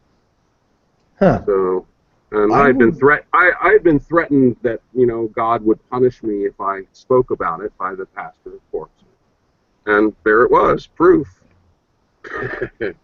So I didn't talk about it. So to some extent, I probably harbored a shitload of theological fear because of that conditioning in that short period of time. Well, that little traumatic stress episode, yeah. Well, there's a lot of Catholic victims who have the same problem. So there are who knows how many people throughout the world that went through the same thing. I mean, I'm lucky. I had very positive experience with my vicar and my church. I had no negative experiences of Christianity whatsoever. That's probably why I'm cutting some slack. And I don't want to paint a broad brush across Christianity because I know plenty of really just banner people who happen to be Christian, and I don't necessarily hold somebody's imaginary friend that they decide to believe in and just chat with against them. Yeah. I have my own, thank you very much. Yeah. But I don't usually listen to their dictates for my behavior outside of my own head. An advisory committee or something, I recognize there are parts of my brain that are not always in the consciousness, right? I might be trying to submit something up the hierarchical neurological chain. But when it starts coming out in behavior, I don't care what you believe. And when you start hurting other people. And so I'm really, in a lot of ways, quite a patheist. I really prefer not to bother to think about it because it just looks, but it's there and it's a reality, so I deal with it. Yeah. Well, I don't have. I can. I just prefer to overanalyze everything. Sooner or later, all your mental problems just sort of get worked out if you just constantly overanalyze. Or you end up a blithering neurotic. Either way, you're okay, I guess. Well, you know, when my head gets that far up my ass, I have to back out. Yeah. I've seen it screw people over. It doesn't seem to bother me. I find analysis to be a wonderful companion all day long, myself and everything around me. I try not to take any of it too seriously, because I realize that it's value-laden perception, and it's not necessarily accurate.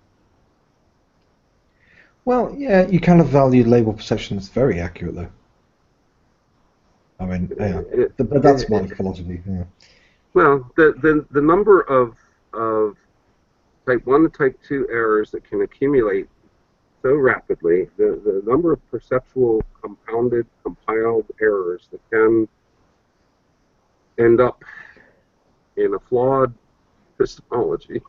Yeah, well, that's why you need to focus so much on reason. I mean, reason has seen me through everything I've ever been through. Everything. It has seen me through the most incredible, terrible experiences, and that's why I rely on it so much, because I know it works. I know it works incredibly well.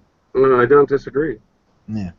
I know also, though, that it is unrealistic of me to expect myself to be always based. I know that as a reasoning being that it's unrealistic of me to expect myself to always stay in a space of pure reason, because that's not my biological makeup. It's not what my brain is. So. I think it's easier for some people than others. For me, it's easy. I mean, for me, it's just like people spend all day trying to trip me up with contradictions, and they keep accusing me of contradictions, and then I demand that they demonstrate them, and they never do. There's this big guy on this is going to go up on YouTube. There's this guy on YouTube. He keeps saying that he's loads of contradictions in everything I say, and he just writes paragraph after paragraph after paragraph saying loads of contradictions, but doesn't cite any of them. It's hilarious. But you'd be surprised. You may be way more rational than you think. I probably am less rational than I think. Well, I don't know. I mean, it's yeah, to a certain extent, it's a self-confidence thing. It's an emotional state. I believe myself to be rather astute, not impaired. I have a very high crystallized intelligence as well as a very strong fluid intelligence. I have achieved a postgraduate degree. It's just an MBA, but I pulled that off. It's a master's in business administration. It was focused in management information systems. I was getting into IT. I had come from an undergrad Bachelor of Science in psychology, where I was working on comparative and cognitive psych and AI modeling, heuristics and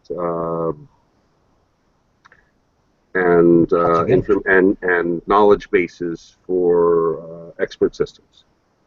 Not quite artificial intelligence, but well, it's a very fashionable subject in philosophy. Precursors to it, and I was working in Prologue, and so yeah, I have very strong logic skills, very strong math skills. My physics knowledge is lacking. I haven't crystallized the formula. I didn't study biology the way, for example, my grandfather was a forensic pathologist. My mother was an OBGYN. My sister went and got her degree in law and practiced in Norway for 7 or 8 years, practicing maritime and admiralty. She went to Norway because she married a Norwegian. But she's back. They moved back to Maryland to put the kids into a private school that they preferred to the academic system in Norway. So. And they can afford to do it. He's in media, and she's in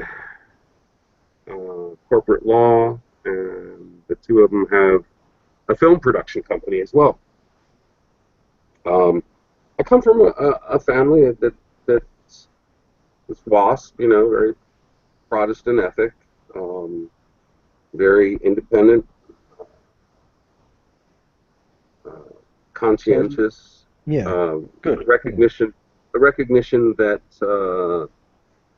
altruism not only feels good, but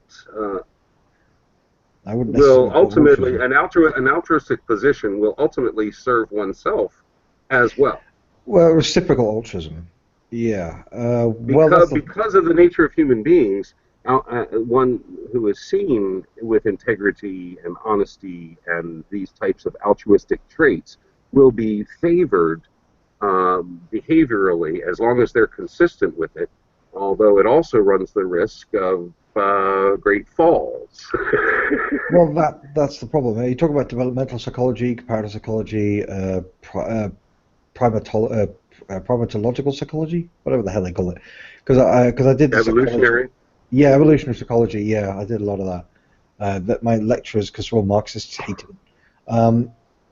Yeah, the problem is that, as I say, it's the use of the word altruism. For me, the concept opens the floodgates to way too much power and way too much authority. It's because when people see you being good, it's not really about other people seeing you. It's more about your own integrity and your own ability to rationally grasp the world. At least for us, anyway. Because we tie. That's right. You know, if you can do something good and get away with it without anybody knowing, except maybe yourself.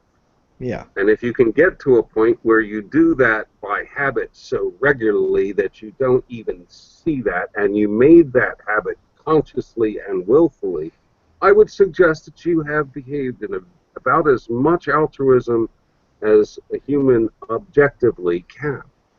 Yeah, well, we don't look at that as altruism. We look at that as rational self-interest. We look at that as egoistic morality or ethical egoism. Yeah, and you know, this is something that I ran into with someone a couple of days ago about. He suggested that he had objectively defined things such as happiness, love, and there was a third. And I just found the idea that he would employ that language for description of anything objectively. He might be describing certain states that people associate with those terms, but they're really fuzzy terms. And I don't know. I mean, objectivists define those things in a very specific way as well. But when you break it down, there is actually a lot of writing on it. So yeah, I mean, this kind of dialogue is going to take a long time. If you can show me the math, then I'll agree. It's logic. We typically boil it down to axioms. Logic, in its purest form, can be reduced to the neutral language of mathematics. Equations. Mm-hmm. Yeah. That's mathematics. Yeah. Well, the moment you get me on mathematics isn't just numbers. You know. Yes, I know. But that's the problem. The moment you get me on abstractions, my eyes glaze over. Ask Mr. Cropper about that, because as I say, that's his end. I deal with the other end. This is why I got about history and all the rest of it. I understand things in terms of historical data. That's my framework, not mathematics. The moment you get me on maths, oh dear. I got an E in maths twice because I retook my GCSEs. It was a disaster. I had to learn it for the computer science components that I was learning, and I got around it. I did some programming, but I didn't have to do mathematics. So I also needed it because I ended up teaching economics and business statistics. Yeah, you give me a grounding in reality, and I'm okay. But I've been doing a lot of economics lately. I've been able to avoid a lot of numbers. Yeah. Are you familiar with Tom Woods? How about this? I study a lot of physics, and I don't do any of the numbers. Yeah, that's but I study it.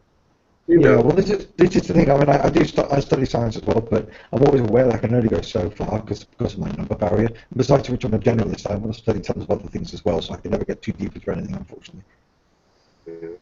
I wouldn't consider myself an expert on anything except maybe me, and I'm not sure that I'm better expert on me than my shrink.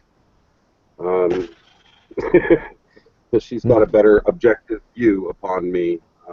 Although there might be aspects of me that are hidden from view, I can't say that I have a completely objective opinion of myself or viewpoint. I do the best I can, with what I got, and I try to get feedback. Well, everybody's my therapist. There it is. I'm not kidding. I talk to everybody around me like they're my therapist. I walk into the shop, and before you know it, I'm just talking to your shop owner, and it's just like, blah, blah, blah, blah, blah. I do too. However, I also employ a professional therapist because... No, you don't need to use them. Just use everybody else. Just socialize. Because I do have specific things that are better engaged by someone who is trained. It's kind of like... I have this neighbor, she's just this awesome painter, but I don't want her doing surgery on me. She's scared of blood anyway, so she won't. Right. Well, yes, I wouldn't do that. I tend to think that we should just accept what nature gives us and just put up with it. That's my usual way of doing it. I wanted to be a brunette, but unfortunately I wasn't. I've got this weird mixture of blonde and brown, and eventually I sort of thought, okay, I am autumn leaves. I shall accept that I am autumn leaves. I shall not try to change it. And so I stopped dyeing my hair, and I'm much better now. I don't just compare trans or whatever, but whatever. Sometimes I like tacos, and sometimes I like pizza, but I'm an American. Yes, that's true. I'm one of those people that can just literally live off the same pizza every day for weeks. And take out Chinese is American too. Is it? I guess it is. Chicken tikka masala is an English cuisine. Pretty much all our restaurants are Indian now. No matter where you are in the country, there's always an Indian restaurant. Works for me. The fortune cookie is an American invention too. Yep. There's a movie that has that line. I can't remember what it was. Sounds like the kind of thing Tarantino would put in there. What time is it where you are? It's 11:37 p.m. on Wednesday. Oh, no, I haven't kept you up all night then. It's 10:30 here, so I better get up. Gotcha. Gotta get prepared, open the windows, say hello to the day.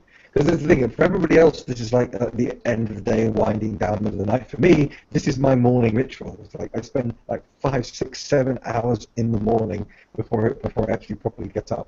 So it's weird because I've just spent hours and hours and hours debating with people. And then I come out to the outside world and the sun's shining and the day has just begun. And I feel like I've been up all night, even though I haven't really. It's weird. I guess we should call it a day. Well, thanks for the chat.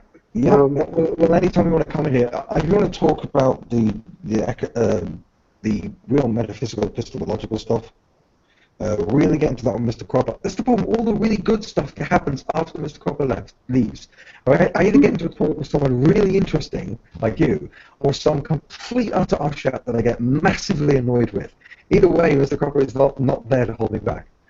or to help me for that matter. But that's the thing. I rely on his experience because he's got a lot more. He's been doing this longer than anybody else online. So I'm learning to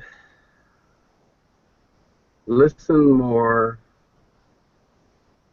and try to say more in fewer words. Yeah, he wants me to do that as well. He really. I'm going to give him some samples of some of my essays, and he's promised to sort of reduce the size by about to 1/20th of what it actually is, because long-winded, you've no idea. You should see my writings. Ooh, that's some long essays. Because I'm used to debating, like massively long, epic debating with religious nutcases. It's like 10,000, 20,000, 30,000 words of responses. Now, I'm learning in the last maybe year or so a few graphic techniques, and I've been for a little while playing at some memes here and there, and most of the time they're just like too esoteric for people to really understand what the fuck is she getting at. But that's okay. They entertain me, and some people will think that it's just like a waste of effort to try and just like encapsulate something in that brief. And then I agree, and that's why I don't. Anybody who sits there and takes off on a meme that I post, I'm like, you want to talk about it? Are you going to be? Are you going to get all butthurt and reactionary over some stupid picture that? Yeah, I thought it was amusing. I'm not necessarily sitting here putting out a message. I just saw something that caught my eye, and I thought it was amusing, and I share it. Somebody decides that it's the source of a new debate for them, and I find that amusing. That I just don't have the energy to engage most of the time. I don't find as much fun playing with idiots as I used to. Yeah, neither do I. I can't resist it, but at the same time, I don't really want to. Well, that's what I was getting at, was that I really am learning to moderate myself, and the biggest part of it is learning to just sit and listen and try not to voice an opinion, but to rather just watch and observe. And if I'm not going to be able to communicate with someone, then they become a case study, and I can just detach. Yeah, exactly. Well, I want to do both. I want to interact with them in order to make them a case study. I hear that too. Yeah. I mean, this is why, because they're not going to be of any use in any other sense. Are you familiar with Anarchy Ball? On Facebook, the internet meme, Anarchy Ball. It's a series of... Yeah, look them up. They're actually pretty good. They're basically internet memes about proposing anarchy. I really like a lot of the results. I don't believe the whole philosophy. There's obviously a lot of overlap between objectivism and anarchy. Yeah, I enjoy intellectual stimulation. I just find more joy in seeking entertainment from all of it, seeing it as the absurdity, not necessarily losing that in some kind of a nihilistic, fatalistic fashion, like the Joker or the Batman even, but much more like the... Because if you're talking Heath Ledger's Joker, I got so many problems with his philosophy. I got like a huge list of, no, you're wrong there, you got that wrong, you got this wrong. I should do a video debunking. Yeah, it wouldn't be hard. But you can do the same with the Batman. They're not that. They're and Harvey is the one in the middle. Yeah. Well, I'm more into Superman, so I don't really care about that. Well, Superman isn't human anyway, so that's fun. I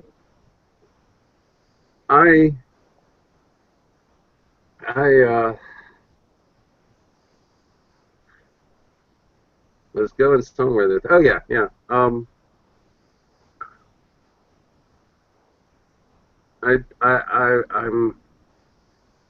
I cut my teeth philosophically with George Carlin. That's a good place to start. Religion. Probably about the same time. Probably about the same time that I was watching Monty Python and stuff like that in the 70s. So I come at philosophy with a comics perspective. I wish I could. and I see it through the lens of the dramatic arts.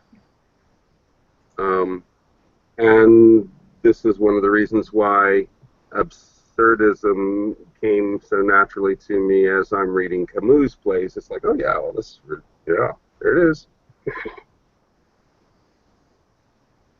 Well, oh, that's a philosophical. Oh, that's a philosophical school. Oh, well, okay, cool.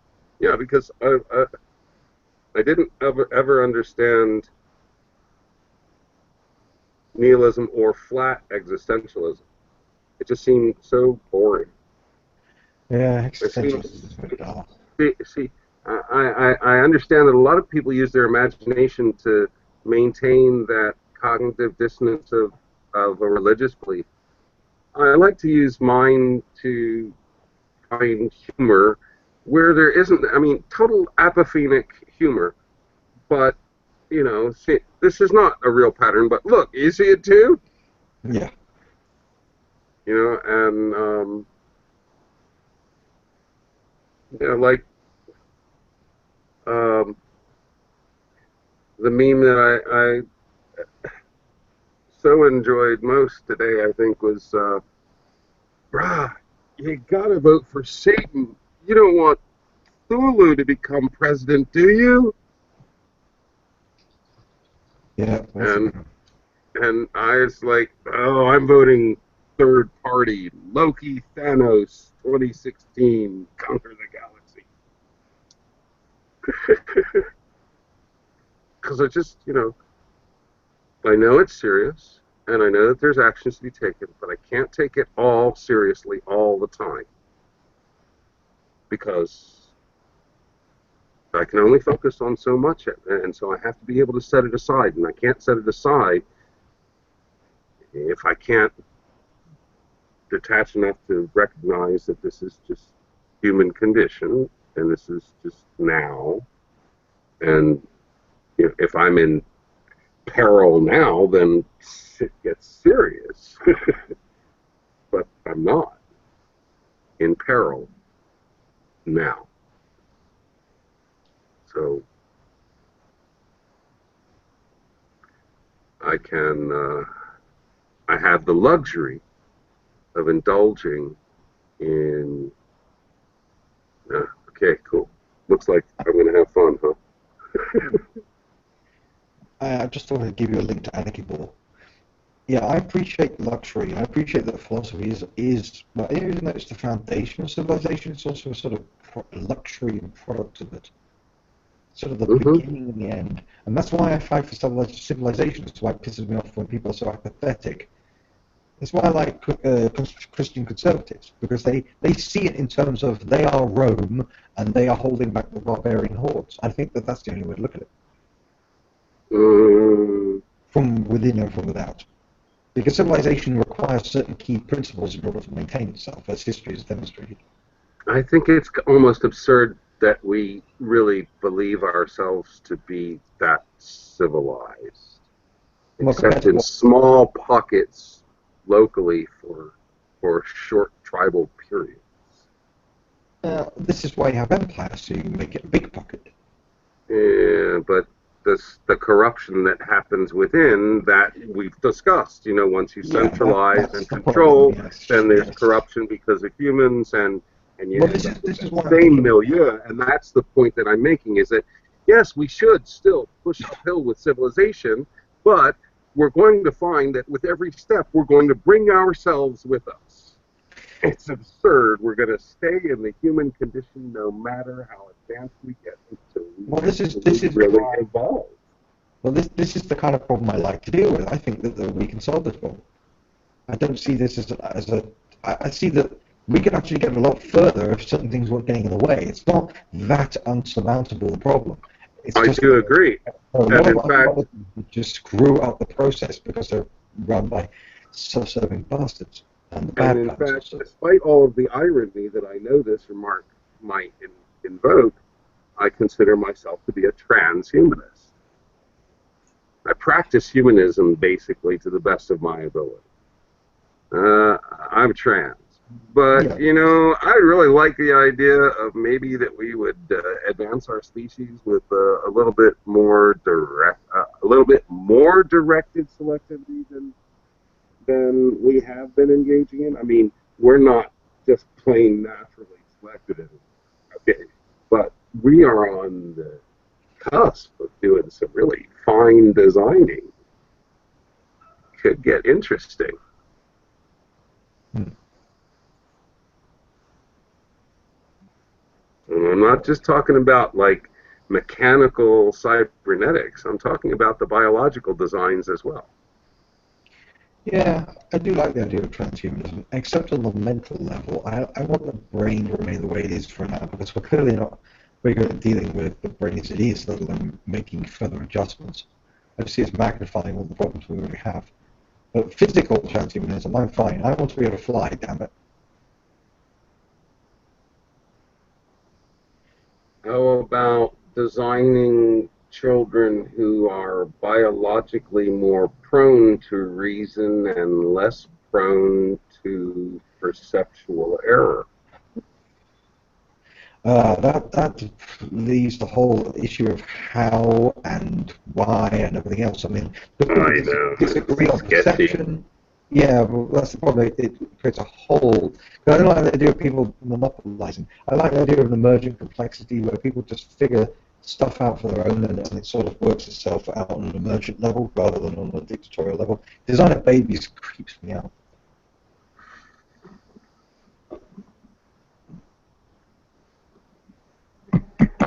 You know, well, once upon a time, there were people who went to a tailor. Now people buy clothes that were designed not necessarily for them.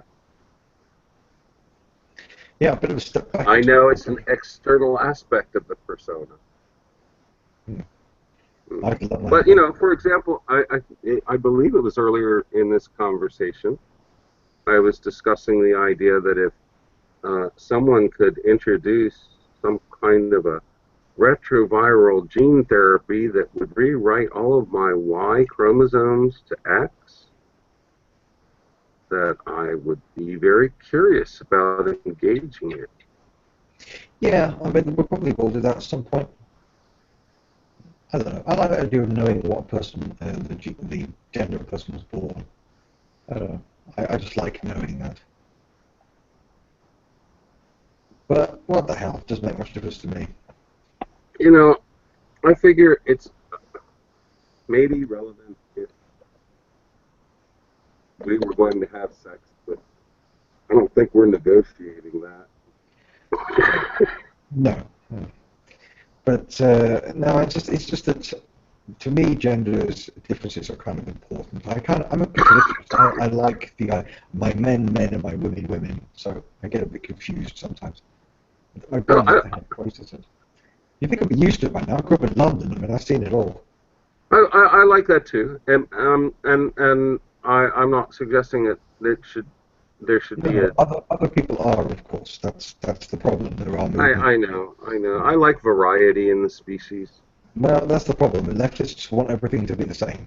That's kind of the point. This is why Bernie Sanders complains about how there's too many different types of deodorant. I mean, they want it uniform and grey. I've been to communist countries. I know it works.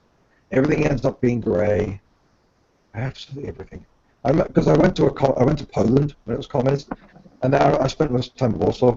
And then when I went out to the country, it was like I was Dorothy Gales at the beginning of Wizard of Oz, and everything was colourful because there were still trees and flowers. The communists hadn't been able to send them all to the gulags, and it was just like, wow, it's like actual colour. It was just, I remember distinctly because it was like I'd been in the black and white world, and then there was a colourful world.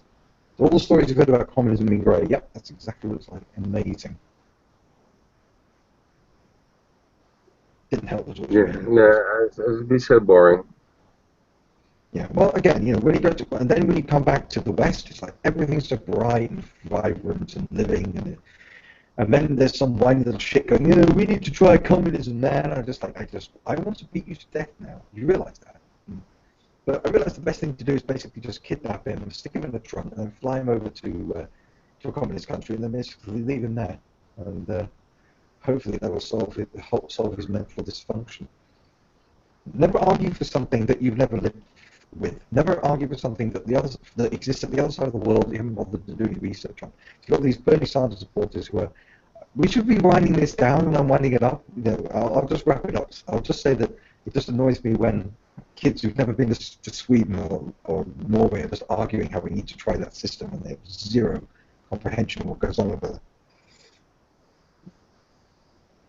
Oh, well, Bernie Sanders is independent now, so I guess that changes things. Or probably nothing. Who knows?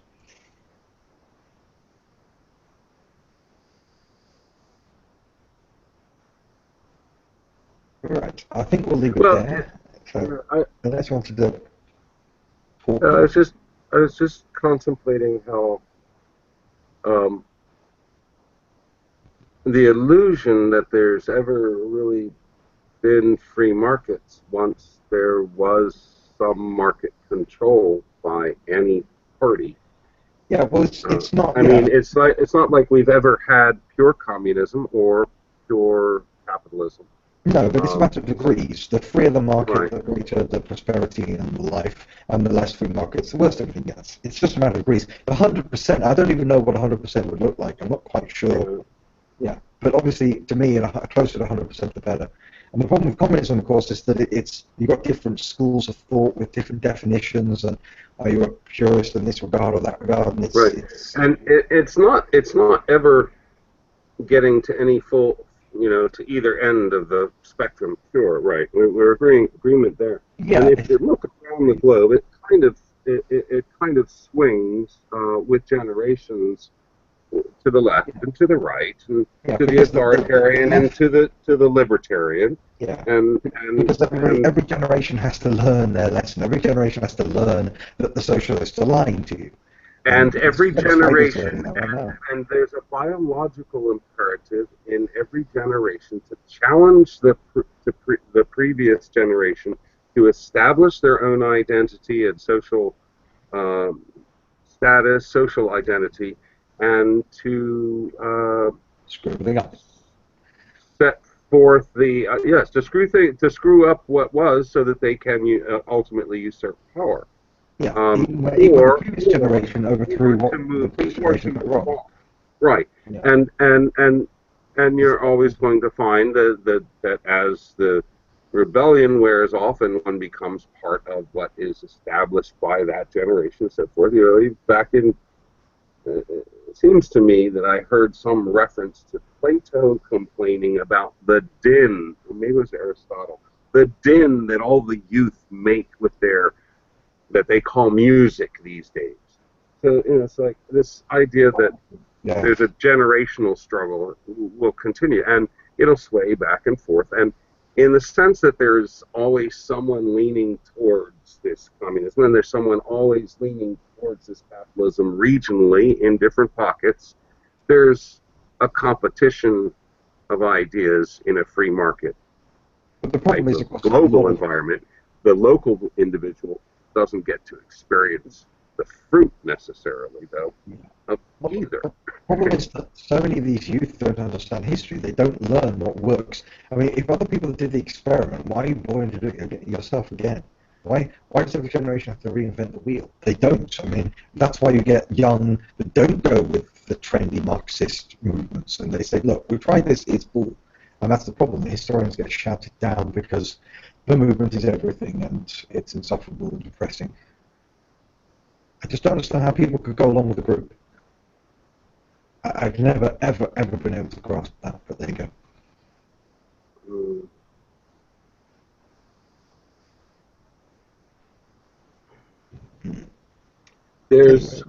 There's a place for the right-hand man, if you will, and the sergeant versus the lieutenant, and then the commander. There's a place in the tribal structure of humans, in the biological social imperatives that are.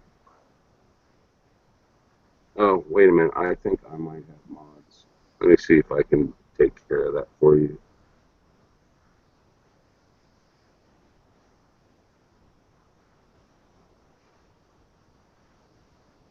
I just think most of the problems in society would be solved if people just studied history and loved it. You know, I mean, like truly loved it and lived it and recognized that this really does not have to be an endless cycle.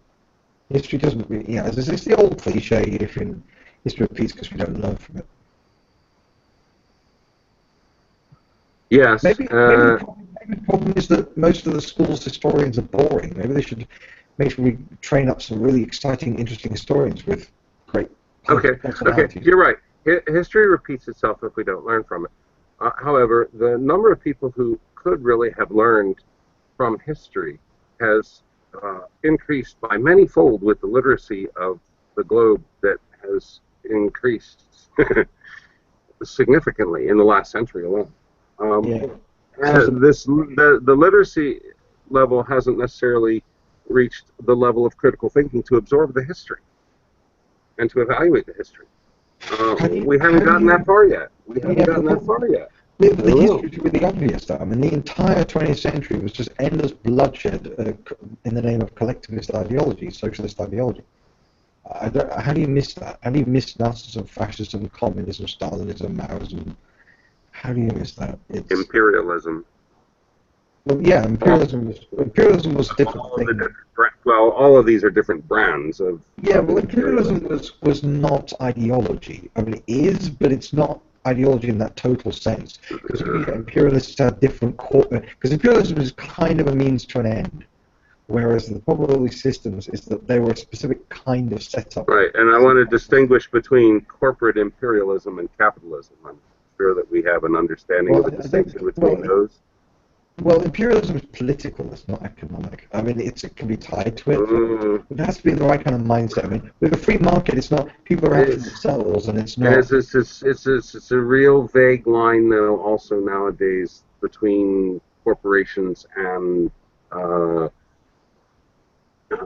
what you're referring to as governments or whatever for imperialism, because the corporate board becomes its own government, and the corporation the apparatus of the government, and it's not something that we see.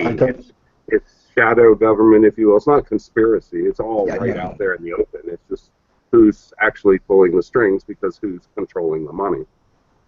The purse strings are, often dictating what's going on. And the problem is that both sides don't want to address the problem because they lose power. I'm talking like Democrats versus Republicans.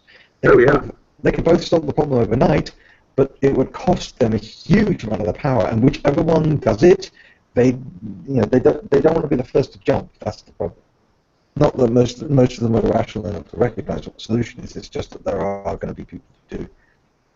Prisoner's dilemma. Yeah. Oh yeah. Prisoner's dilemma. Yeah.